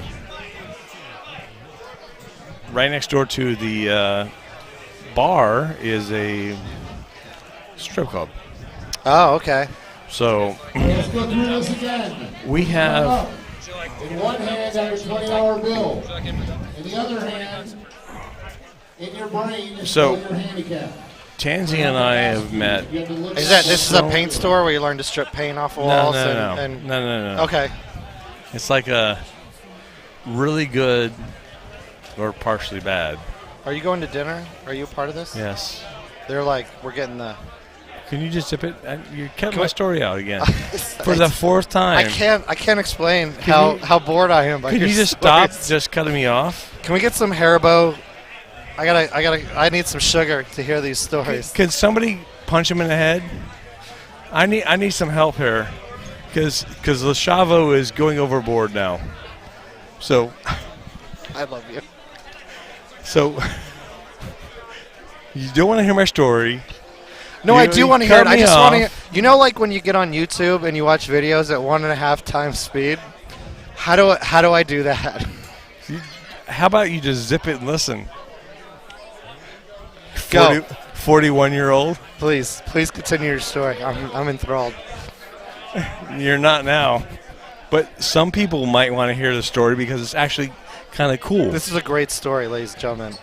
Listen, Tansy and I have met every pro athlete in Seattle at this bar. I have actually held a ring from a Hall of Fame linebacker or tackle in my hand because he got too drunk and went next door to the strip club. I have his wallet. I have his Hall of Fame ring. I have everything in my hand, and I have to text him to say, hey, you left it here. Do you want this back or not? Do you want to just buy it back from the pawn shop I'm about to go to? No, I would never do that, but we're going to ball tonight. But Tansy knows that him and I have had probably one of the best times ever hanging out in Seattle at this bar. I bet. Tansy's fun. Other than the first time I met him, he's awesome. So I can't imagine what it's like when there's sports athletes who could tell stories that are interesting instead of listening to Golden Tee stories. Oh, switch hitter, zip it. I can tell you many stories about switch hitter. I'm not going to do it because it might embarrass him. Yes, Stewie. I can tell stories. I love you. All right, so are we going to dinner? We're going to dinner. All right, so ladies and gentlemen, all 109 of you, thank you so much. But for listening to Bacon Stories. We will be we will be on the stream tomorrow. Oh, I hope so. Now, when we go to dinner and Jackie's like, did he do a... She's going to be like, don't let him back on. She thinks I barged my way in, so someone's going to have to... All right. We're out. Thank you, everyone. We love you guys. We'll see you tomorrow. Yeah, please get on YouTube, get on Facebook, get back on the stream. We're going to have some great match play. Great people here at this tournament. You're going to see some killer Golden Tee. You're going to learn shots. You're going to hear some more stories. And we'll get actually some really good content tomorrow, honestly. Better than what you guys had to watch me do. But, yeah, 11 a.m. tomorrow, maybe 10:59 if these people get here on time. And we're gonna see some great Golden Tee, and we're going to hear a lot more stories. So please come back. And I love you guys. Happy birthday to me. Don't forget it's my birthday. Happy birthday, buddy.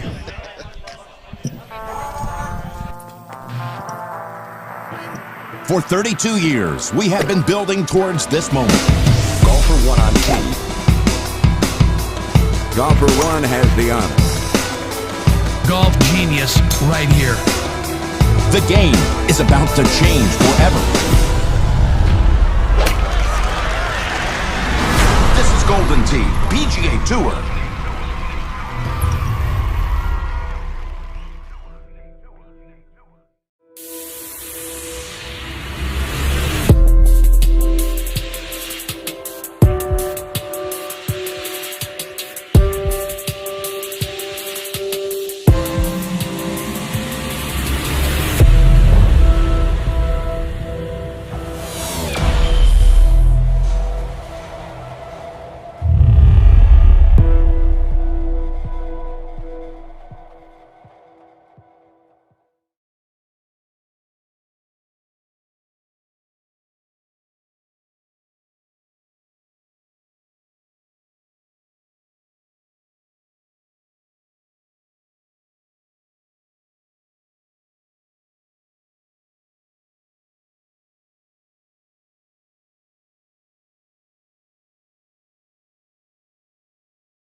As the graphic says, we will be back live 11 o'clock in the morning tomorrow. No, we are not going to stay and do doubles or money matches. Sorry. Thanks, everybody, for watching. See you tomorrow.